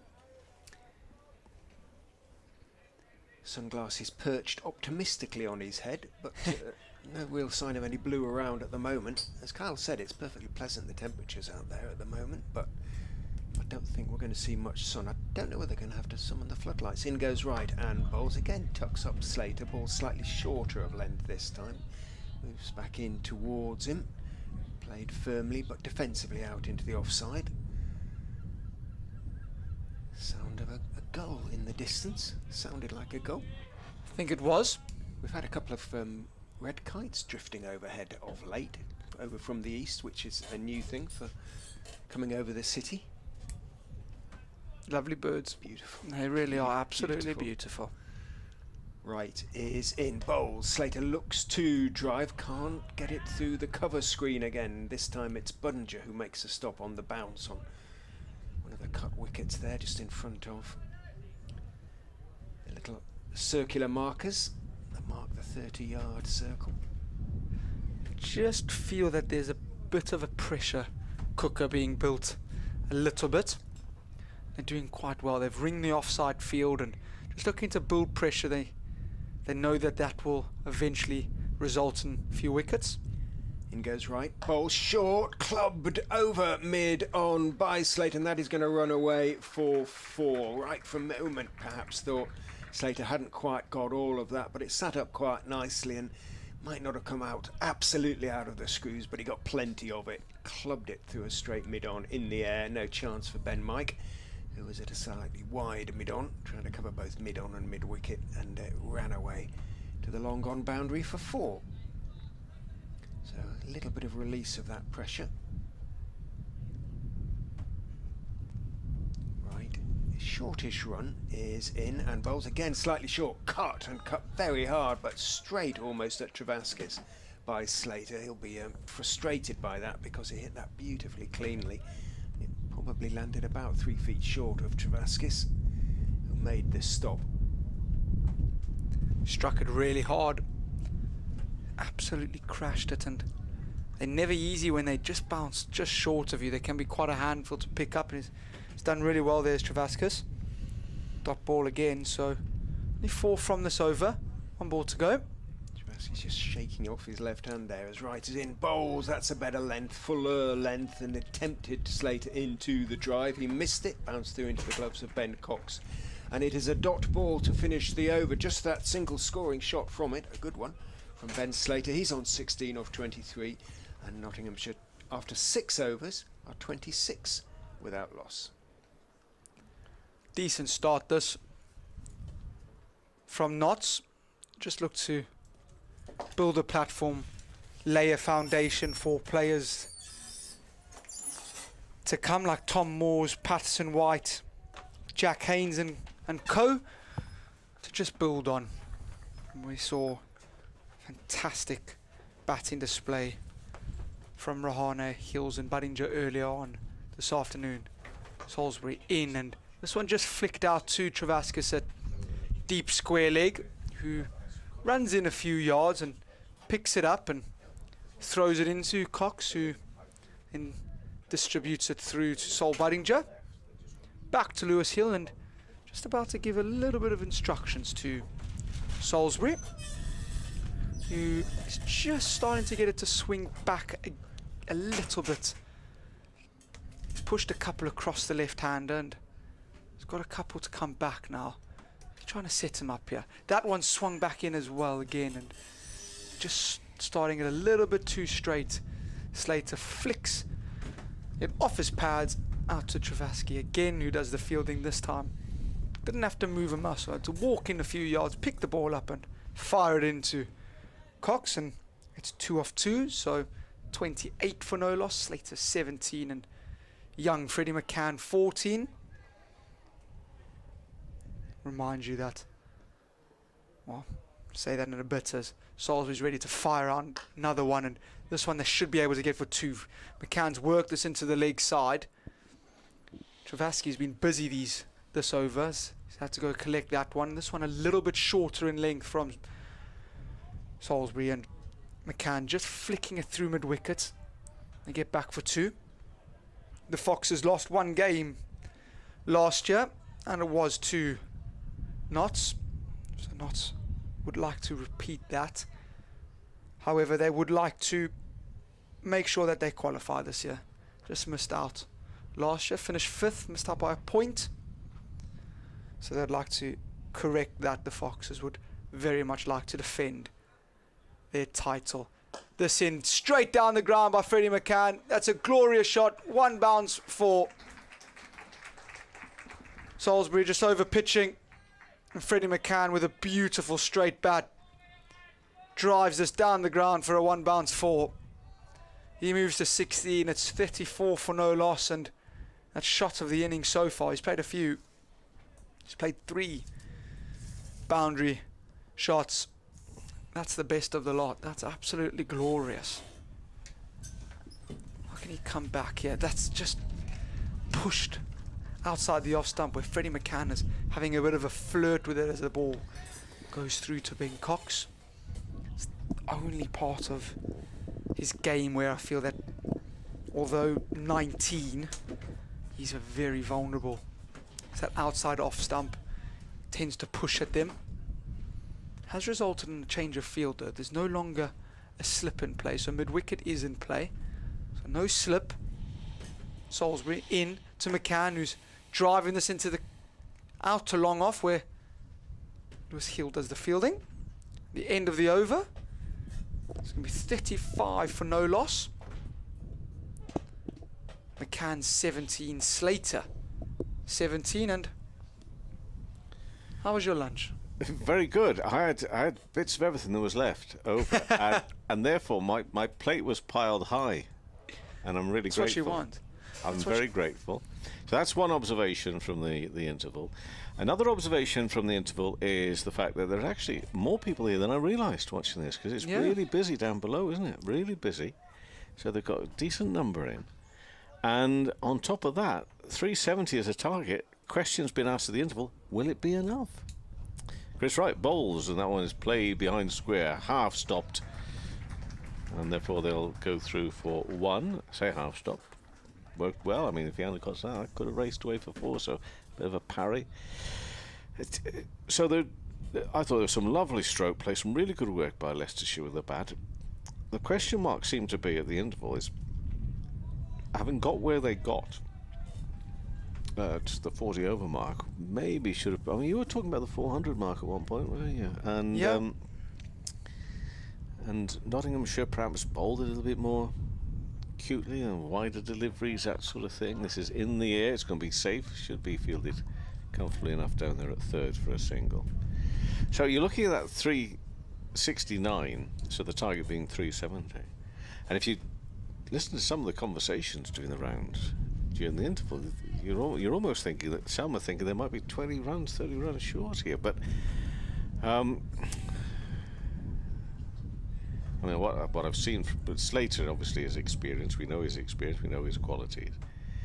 McCann, of course, is a little less known, being such a young lad. But we've seen some fine strokes from him so far as well. He's on 18, and again hammers the ball into the ground. Can't get it past the field. That's something that Leicestershire did really well. They found some gaps, and you know, in the run chase, you know, should they feel they maybe get 2 or 3 quieter overs, they get themselves a little bit behind where they should be, maybe therefore take a bit of a risk and lose a wicket, and it all changes in the chase. But this, I actually think this is really well poised at the moment as a cup tie, a group stage, of course, but we can say they're all cup finals. Why not build it all up? That one's played out into the offside, can't get it past 3 fielders all in that area there, backward point, cover point, and out there at extra cover. So McCann's 18 not out of 21 balls so far.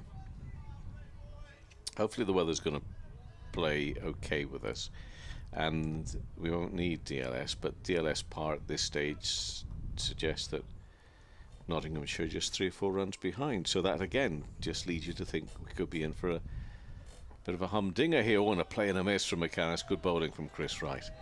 Not too far away from the off stump. Wright's got 1 ball left of his 4th over.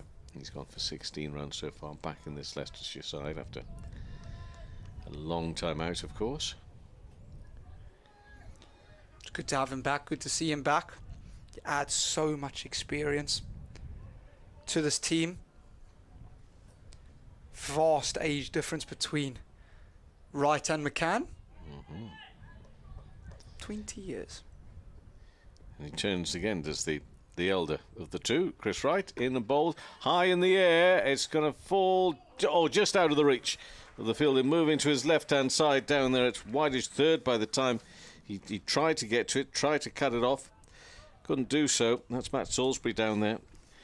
And that's going to be 4 runs to finish things off. So 41 for no wicket. So they are where they need to be if you judge the progress by DLS, with Slater on 18, McCann on 22. And that is the end of 8 overs, of which Chris Wright was bowled 4, and I wasn't quick enough in coming up with his figures there just before that 4 was scored. What we can do elsewhere, though, is just tell you how other teams are getting on. Warwickshire 67 for no wicket after 12 overs, chasing 325, which they would need to get if they were to beat Essex in that game at Chelmsford. That's the other match being played in this same group, Group B. Change in bowling, Scriven into the attack, and he's flicked down the leg side where parry by Chris Wright just cost an extra run. He diving away to his right, probably ended up saving 2, but picked it up cleanly, would have saved 3. So Tom Scriven, born in Oxford, 25 years old. Best figures are 5 for 66, so good little bowler. I remember watching him bowl. Did fantastically in the blast for the Foxes. So Scriven in here, and this is pushed out to mid-wicket. It's going to be a dot ball. Slater 20 of 27, McCann 22 of 23. Oh, Richard, goodness you know, me, Richard's bringing in some absolute treats here. Well, you say that. I think he's a very bad man, quite frankly. That's a very bad thing you've just gone and done. You know that, don't you? Sorry. Brought in some cakes. Yeah. They look absolutely wonderful. Well, that's not the point, is it? No, it's not. Not doing my waistline any good at that. Next one is absolutely whacked through the covers. It's a beautiful shot from Ben Slater. Scriven going a little bit wide, and Slater just waiting for it, hitting it very late as beat cover and backward point, and it's gone like a tracer bullet. They've taken 3 steps to go and fetch the ball, and it's hit the boundary board, and it rolls back into the field of play. 47 for no loss now. And Slater moves to 24. Scriven in again and at a better length and a tad straighter. Slater, we see so often, just almost defends from the crease and goes out to a Jinka Rahana at mid-wicket. It's a dot ball. The thing about Ray as well is that he comes in here, he offers us this. I know. And look at him out there eating a banana. I know, so he's I know, that's not right, is it? It's not good. But, you know, if he'd given me a choice, banana or cake, I would have taken the cake. I also would have taken the cake. Most definitely would have taken the cake. Scriven into Slater, who has tried to get away with this, and they're going to have a quick run between the wickets, and it's not going to be given out. It was tight. Scriven's gone short. Ben Slater's looked to pull this away. It's hit his arm and it's dropped down just next to the wicket. Freddie McCann has sprinted through for a quick single. Ben Cox has run, picked up the ball, dived, broken the wickets. It was very, very tight, and you fancy if there was a third umpire, it would be sent up there right now. And speaking of that, there's a bit of rain falling. There is. Which is not what we want to see, as the game poised as nicely as this is. Falling all over the equipment and, more importantly, the cakes. Goodness me. I think more important, Richard's extensive notes. Exactly. The next ball just defended out into the offside from Scriven. So it's driving in, isn't it, with this wind? Hopefully that the wind just carries on driving it across. It's no more overcast than it was an hour or so ago. It's maybe a tad darker. I was going to say, I think the clouds do seem to me to be a little bit lower, a bit more threatening. But the umpires seem pretty much unmoved at the moment. They're not particularly interested. I didn't notice this on the advanced weather forecast for this morning, looking into the afternoon. So let's hope that the reason it wasn't there is because it's going to amount to not a great deal, but it's fairly sharp at the moment. 48 for no wicket then, chasing 370 here in Nottinghamshire. Inside edge onto the pads of Slater on 24 from Chris Wright's bowling. He's coming in at the far end from the Bennett end. But a few out there in their t-shirts and shorts, feeling just a little more vulnerable, shall we say, to the weather. Not many brollies up, so can't be too hot. I can see one, but you see that, I reckon. Actually, no. They're now going up. I can see. It's like when you look up at the nighttime sky and you think, I can't see any stars, and I can see a lot of stars now. I can sadly see a few umbrellas. Next ball, bowled and hammered but square to the field at a backward point. So somehow here, obviously wickets are needed, but they need to put a bit of pressure upon this run rate as well, which is going along quite nicely here for the Outlaws. But it's the sort of target at 370 that there shouldn't really be anything but pressure upon them to get there, if that makes sense to you, because there's a lot of runs. It is indeed. And you lose a couple of wickets and all that, but they haven't lost any yet. 48 for no wicket. 2 balls into this 10th over, so it'll be the end of the power play, which might make a difference, and a play and a miss at that from Slater as well. A good length and a little bit of movement away from the off stump. But this opening pair have done a good job, and it's for Leicestershire to make sure they don't lose any nerve or confidence. Both these teams coming into the game following the matches of the weekend against national counties on the wrong end of the results, so they would have picked up a lot of confidence from those performances. Nope, not at all. Not the start you'd be looking for. Slater on 24. Left-handed Slater faces and defends really into the offside. Oh, mix up here. This could be a run out. Should be a run out. Throw and he misses. Oh dear. Peter Hanscom with the right arm throw to the bowler's end. It was the end in which McCann was finding himself all at sea, turned round. And he knows, well, at one point, I think, as he turned round, he almost thought, is there any point in bothering to get back in? He had pretty decent view of all 3 stumps to throw out there, didn't he, Peter Hanscom? He did. Pushed out into the offside. I don't think there was a single there. Freddie McCann's come halfway down, turned round, and he was out by 4 metres. And the rest. It's just missed. Hanscom had all 3 to aim at and pushed it to the left. Still remains 48 for no wicket. It still also is raining. A little extra lift and carry, which is played at and missed by Slater. So, what with that and the one which was very close run out a little earlier, just a few balls before that, there is a little bit now of tension, a little bit of jeopardy feeling to this response from Nottinghamshire, but the scoreboard still says no wickets down. And a good total on the board at 48, but they've got a lot of runs to get, 370 being the target. One ball left to this 10th over.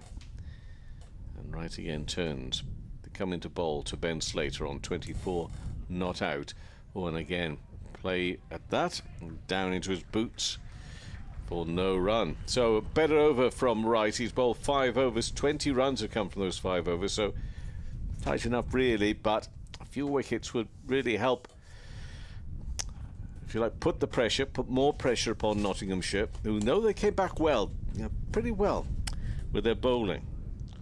And perhaps Leicestershire might be ruining the fact come the end of the day that they, having got that massive platform on which to build from, didn't quite hit the straps as we thought they perhaps would and perhaps should have done. 48 for no wicket, 10 overs gone, 370 the target. Scriven going to be bowling his second over. His first went for 6, so not too damaging. The one boundary is rain just starting to fall a little bit harder. Oh, it is, yeah. Both umpires not too phased as of yet. Scriven is going to be bowling into McCann, has fired this down the leg side. He's going to have to re-bowl that one as it's a wide. Score moves to 49 for no loss now. Slater 24 and McCann 22. Run rate just dipped under 5 and over, so required run rates at 8. They won't be too worried about that as of yet.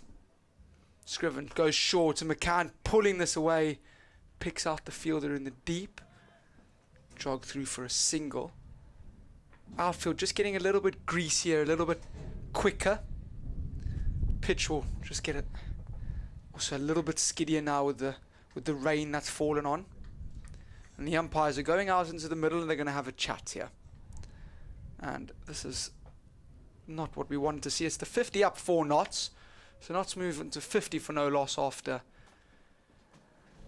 10.1.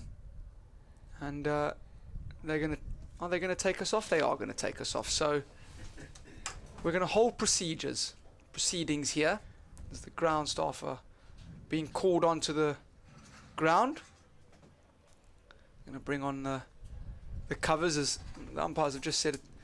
Rain's getting a little bit too heavy. It's going to start damaging the wicket. It's not safe, and we've tried to play on. We've tried to give the rain time to stop, but it's progressively getting harder or continuing. So we're going to go off for rain here. Is it worth pointing out, I believe that 10 overs consecutive, it wasn't forecast, so I don't know why I'm going to go, because this wasn't itself for what's going to happen later on. But 50 for hit after what? 10.1 overs. So and it's such an exaggerated to talk of so early on. I know. But if come back on, because we've got through the toes constitutes stage of the competition. It goes to 12, and this is and they'll be a little bit behind.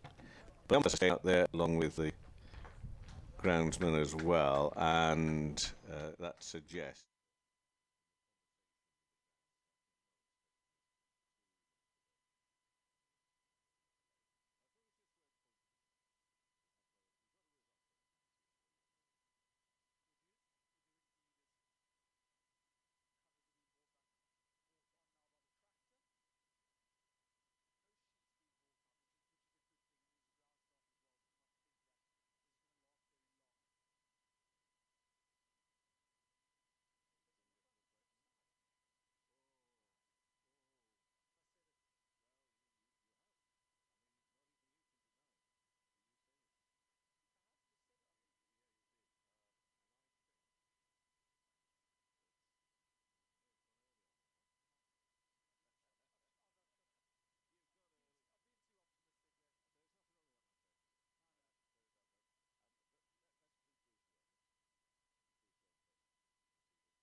The power play, that's going to change, isn't it?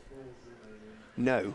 No, because They and now because only 4 and overs left, they'll be able to have, well, I thought they'd be able to have all of them outside the circle. Instead of them have 5 out, it does look worse. Like, have 4 out, again, make very difficult propositions to catch in the boat if you only have 4 out the ring.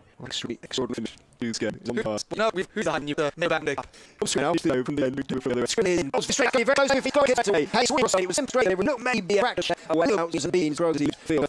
With very James, who swings him high out to mid wicket, and he's caught by Ben Mike low down. Scriven is on a hat trick. James holds out his first ball, and at the game is going Leicestershire's way. Scriven picks up a wicket with each of his first 2 balls. It was neatly caught by Ben Mike because it was low down. It was only an inch or 2 off the ground coming in from mid wicket, but he was perfectly placed and unlucky for Lyndon James. He got a hold of it quite nicely, but not quite as nicely as I initially thought. 50 for 4.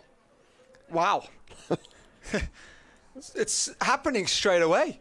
That flick out to deep mid-wicket from Lyndon James. Scriven just continuing where he left off in his amazing T20 form. And he's picked up 2 and 2.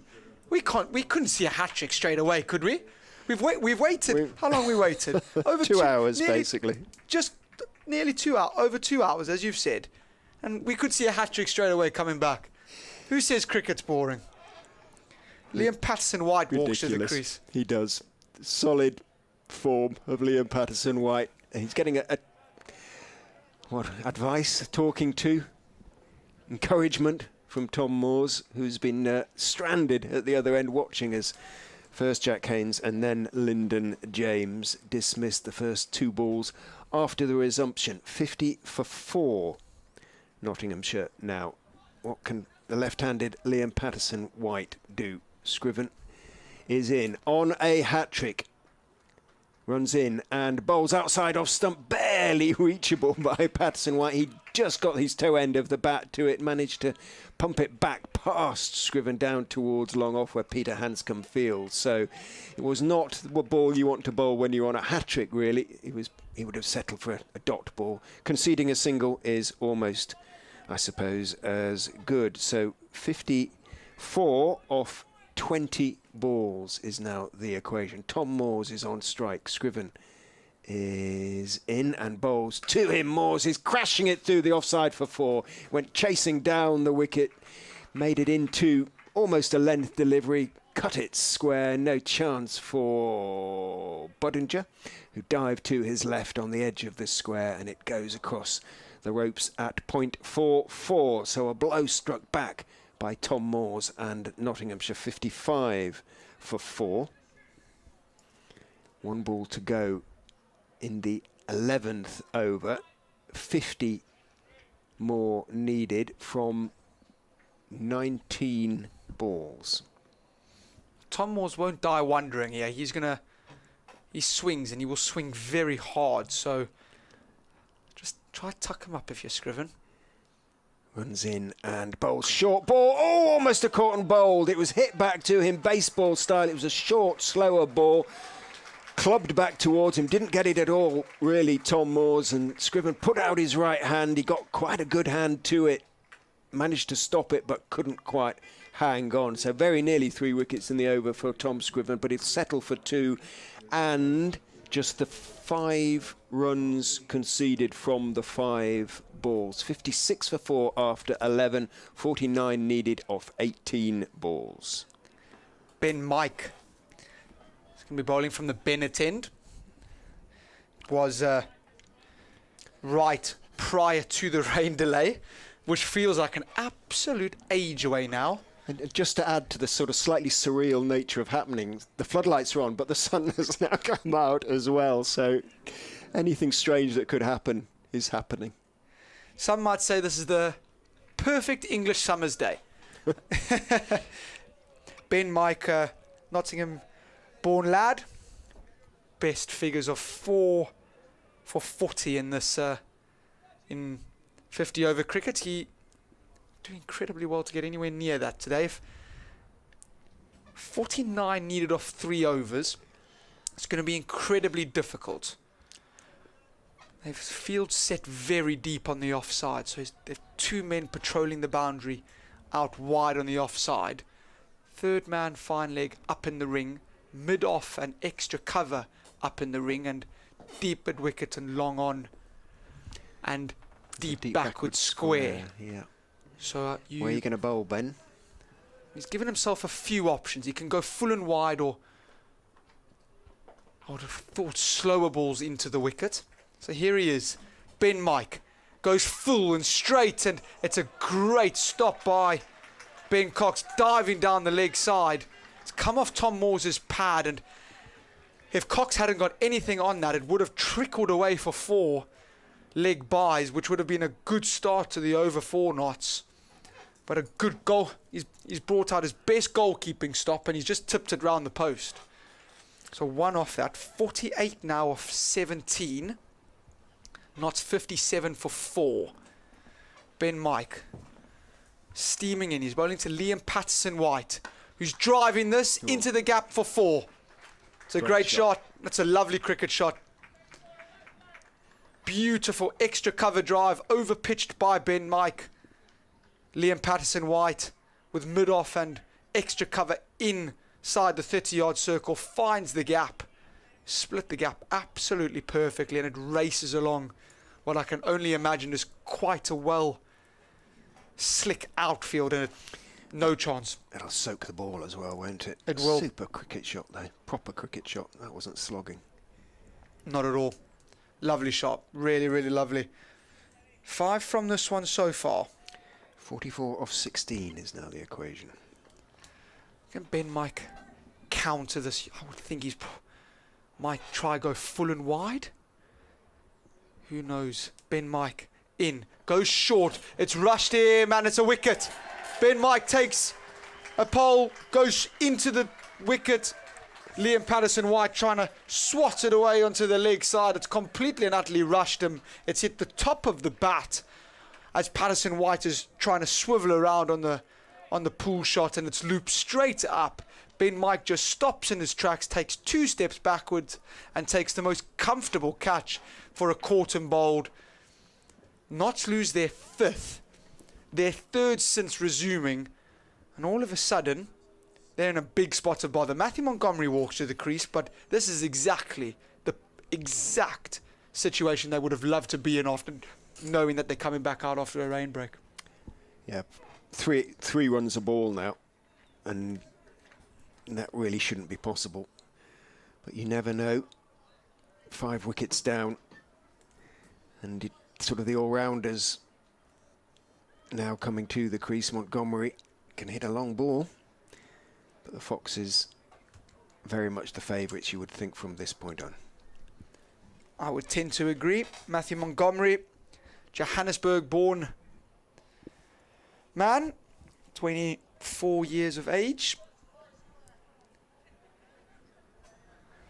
Went all right in the T20 blast. Would not have had the numbers that he would have liked. This is, I would equivalate this exactly toward T20 cricket. 44 runs required off 15 balls. So can't hang around here. Can Monty? Ben Mike in, goes full. Montgomery gives himself room, squirts this away on the offside. They're only going to get 1. Good fielding out there. It's very good fielding out on the boundary. I'm not quite sure who that is. I think it's Harry Swindles out there. It is. Good work to keep that down to 1. All these runs make a difference. 43 now required. 2 balls left in this Mike over. In the context of this game, to have bowled 4 balls for 5 runs is fantastic work from Ben Mike. What can Tom Moores do? Can he find a boundary? Can he clear the ropes? Mike in. He's going to have to re-bowl that one. Goes wide. Trying to stay away from Tom Moore's hitting arc. He is very strong width on. Don't fancy he's going to look to try take on extra cover or deep sweeper on the boundary to clear a 6. Fancy he's looking straight here toward the leg side. Ben Mike gets too straight. He stands crouched over, bat on the floor, almost waiting, eyeing Ben Mike up. Here Ben Mike is. He goes down, rushes Tom Moores. I think it's come off his glove. Has it? It has. They scamper through for a single. Singles aren't going to hurt the Foxes at this stage. It's exactly what they'd want. Perfect scenario. 64 for 5. 41 required off 13 now. So it's almost becoming nearly, or you would say, very unlikely. Definitely. Even if this goes for a boundary, you're still looking at over 15 and over. It's now sort of more than 3 a ball. It's starting to become out of reach. Change in field now. Long on's gone back. So, point back in the ring. So he's going to go straight. Ben Mike does go straight. Montgomery gives himself room. It's sliced off the side of his bat, and Harry Swindle's out there. Can't keep a single. It was always 2 in honesty. Now it's 39 off 2 overs. So Moore's on 6, Montgomery on 3. It's going to still be Scriven to continue from this end, but with 2 overs left, Notts are looking straight up Mount Everest. You feel they are. It's getting quite dark again. The floodlights are starting to take a real effect, but I think they will get these 2 overs in come what may. One feels, having waited this long, I suppose Nottinghamshire will feel, well, at least it gave us a chance. The fact that they're playing these overs, albeit not much of one, but it's better than definitely losing. Out comes a helmet for Ben Cox, and he's having a word with Tom Scriven. Scriven's telling him what perhaps he's going to bowl. Is he going to stand up to Scriven? That's a bit of a risk. That is a risk, and I would not understand why he would do that. Maybe just try stop Tom Moore's running down the wicket.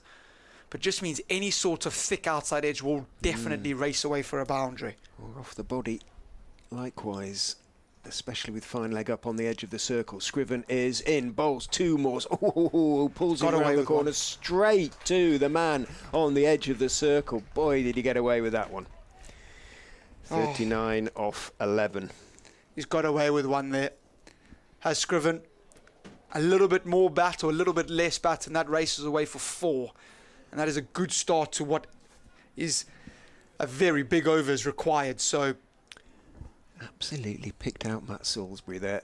Scriven is in and ball short clubbed in the air. It's going to bounce down too long on. Oh, brilliant stop by Hanscom as it bounced off the surface and he took it two-handed above his head. Well, another little extra couple of inches in that bounce, and that would have been 4. Unlucky for Moores. It was just 1 instead of 4. 38 off 10.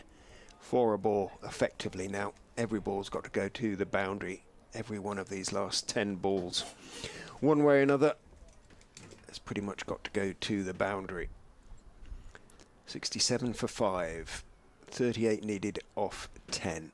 Scriven is in to the right-handed Montgomery, who steps across, top edges it. He's going to get away. Oh, brilliant catch by Ben Mike, running back to his left from backward point on the edge of the circle. It looked as though it was going to be Salisbury's catch running back from short, but in the end it was Mike, the quicker of the two, who ran back, got ahead of Salisbury, flung himself forward, took it two-handed low, an inch or two off the ground, and that, I suggest, is probably that. But that was a super catch by Ben Mike. That's an amazing catch by Ben Mike, running to his left from backward point. He's caught that halfway down to the third man boundary. It's a screamer, full stretch dive. It's a phenomenal catch. Top edge by Matthew Montgomery, who's walked across his wickets looking to hit it over deep mid wicket.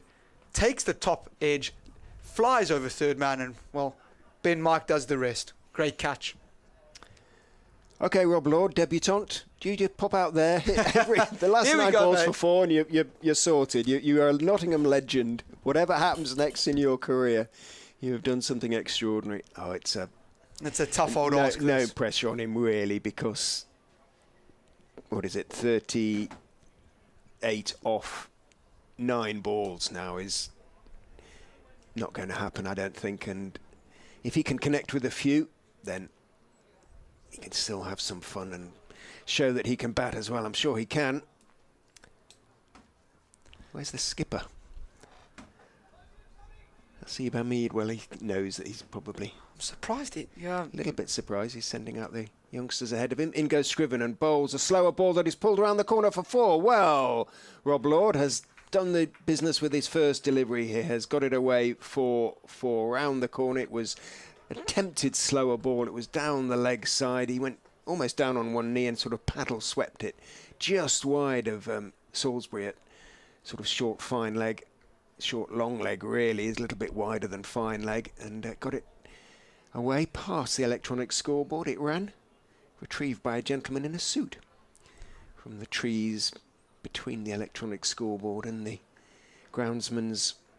It's more than a hut really, it's a sort of almost a warehouse. out there, single story warehouse that is. 71 for 6, 34 needed off 8. Rob Lord has been known, he has whacked it in second 11 cricket, so this might suit his game. Still a tough ask. Scriven is in, bowls, he swings and misses at that one. Applause from the Leicestershire faithful, those who have remained. Lord shrugs, literally as well as sort of metaphorically, I suspect. 34 off 7. Leaving a lot to do in the final over. Well, Louis Kimber hit Ollie Robinson for 43 in the county championship off 1 over. But not so very long ago, but rather different circumstances. Scriven in to Lord, who clubs it out towards mid-wicket, but Harry Swindles, who has been thoroughly involved in these few overs, is absolutely in place, gets his throwaway and keeps it to 1. So 1 over remains for Nottinghamshire to score the small matter of 33 runs to win the game. They're going to have to do it off the bowling of Ben Mike, and that is no small feat. Ben Mike, very good and very handy fast bowler. A lot of skills, very quick as well, so it shall be difficult. Nice thing is here, Rob Lord would and is and has got absolutely nothing to lose here.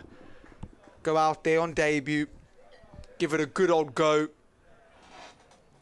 You whack a couple to the boundary, you look like a hero anyway, so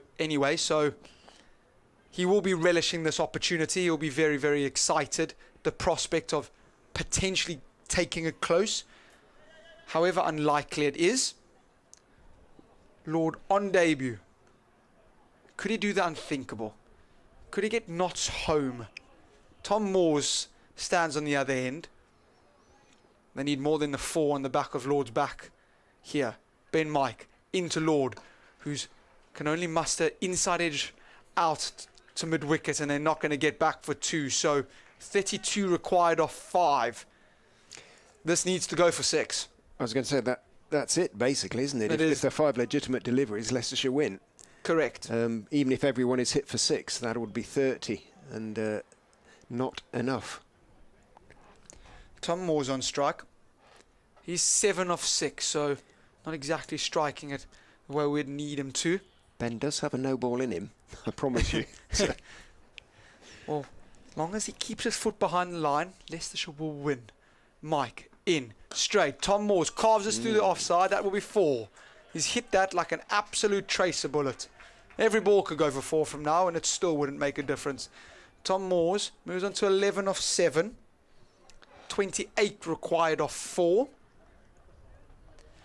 So, once again, as long as Ben Mike just bowls 4 more legitimate deliveries, it doesn't make a difference. They can all go to the boundary, and the Foxes will emerge victorious in Derby Day and get their defence of the Metrobank One Day Cup off to the perfect start. It's just a little bit of a delay here as they want to send back long off, and they're just deciding who to bring in. Looks like it's going to be either backward point. It is going to be backward point. So backward point is now being brought back up into the ring. long off is going back. Change of attack, change of plans by Ben Mike. It's hit straight over extra cover, and I believe it's going to skid away for 4 more. So back-to-back boundaries for Tom Moores. 24 required off 3. It was a steep ask to get 55 off the 23 balls, but he's making a bit of a fist of it here as Tom Moores moves to 15 off 8. The Outlaws 81 for 6. Now they haven't, some of you have only just joined us, they haven't lost 6 wickets in the time period that we have been back out there. We have walked out to McCann and Slater being retired. So he did walk out with Haynes and Moores.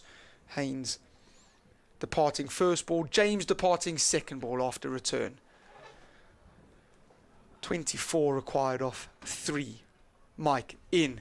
And this is hammered away from Tom Moores out all the way, I believe. Has that gone all the way? No, it's just bounced short before. So it's gone for 4. That's 3 4s in a row by Tom Moores. He moves on to 19 off 9. They're going to need 20 off 2 now, which is obviously impossible, even if Mike had to overstep once and the ball went for 6, it still wouldn't be enough. They would need to. But he wouldn't be advised. No, keep as long as he keeps his foot behind the line. That should be the only instruction from the captain. Don't you bowl a no ball now. Just keep bowling slots. It doesn't matter. Yeah. It doesn't matter. They're going change of plan again here. So deep square leg has come up 2 square leg, and the men patrolling the boundary. Deep mid wicket, long on, long off, deep extra cover and sweeper on the offside. Mike in, goes wide. That's going to be a dot ball, and that's a very good ball. Tom Moores is doing his best impression to pretend that it's gone wide. Trying to convince the umpire, wasn't he? Bless him. But that has stayed inside the blue tram lines, and that's 20 off 1. And even my math says that there needs to be many, many, many of a no ball for there to be a Notts win. That's going to be the second defeat in as many games here this season. They lost last week and going to lose. They lost in T20. Ben Mike in, and this is hammered down the ground by Tom Moores. It's going to go for 4. Well, so they end up losing by 16. Well, 15. 15, yeah. Tom Moore's cameo of 23 off 11 comes to an end. But Leicestershire get over the line and they win their opener today in the Metrobank One Day Cup and start their defence of the competition they won last season to the perfect start. Well, just a quick word for Tom Moores. It hasn't been a great season for him, but that was a sort of splendid little cameo of defiance, really, from Moores, just to strike a few blows back on the part of Nottinghamshire, but it was almost impossible from the start. Not quite impossible. I suppose the argument would be, well, at least getting out there 4 or 5 overs in horrible conditions, or 4 point whatever it was, overs, 4.5, at least gave them a sort of chance, which they wouldn't have done if they hadn't gone out there. But it was always going to be difficult in those circumstances. Didn't exactly ruin what was shaping up to be a really good game, but you know, the weather plays a factor in cricket sometimes, and it has on this occasion. Most definitely. Last year, Notts did win the game courtesy of a Duckworth-Lewis involved game, and this year now it's Leicester. So it goes in roundabouts. I think it's still a great game, a great spectacle. I think Leicester were very, very good, and I think Tom Moores can walk off with quite a bit of pride there after having given it a good fist, 23 off 11. Well, Jack, that was a bit unexpected, wasn't it? But not quite the finish we had in mind. But there you go, a little bit of T3 4.5.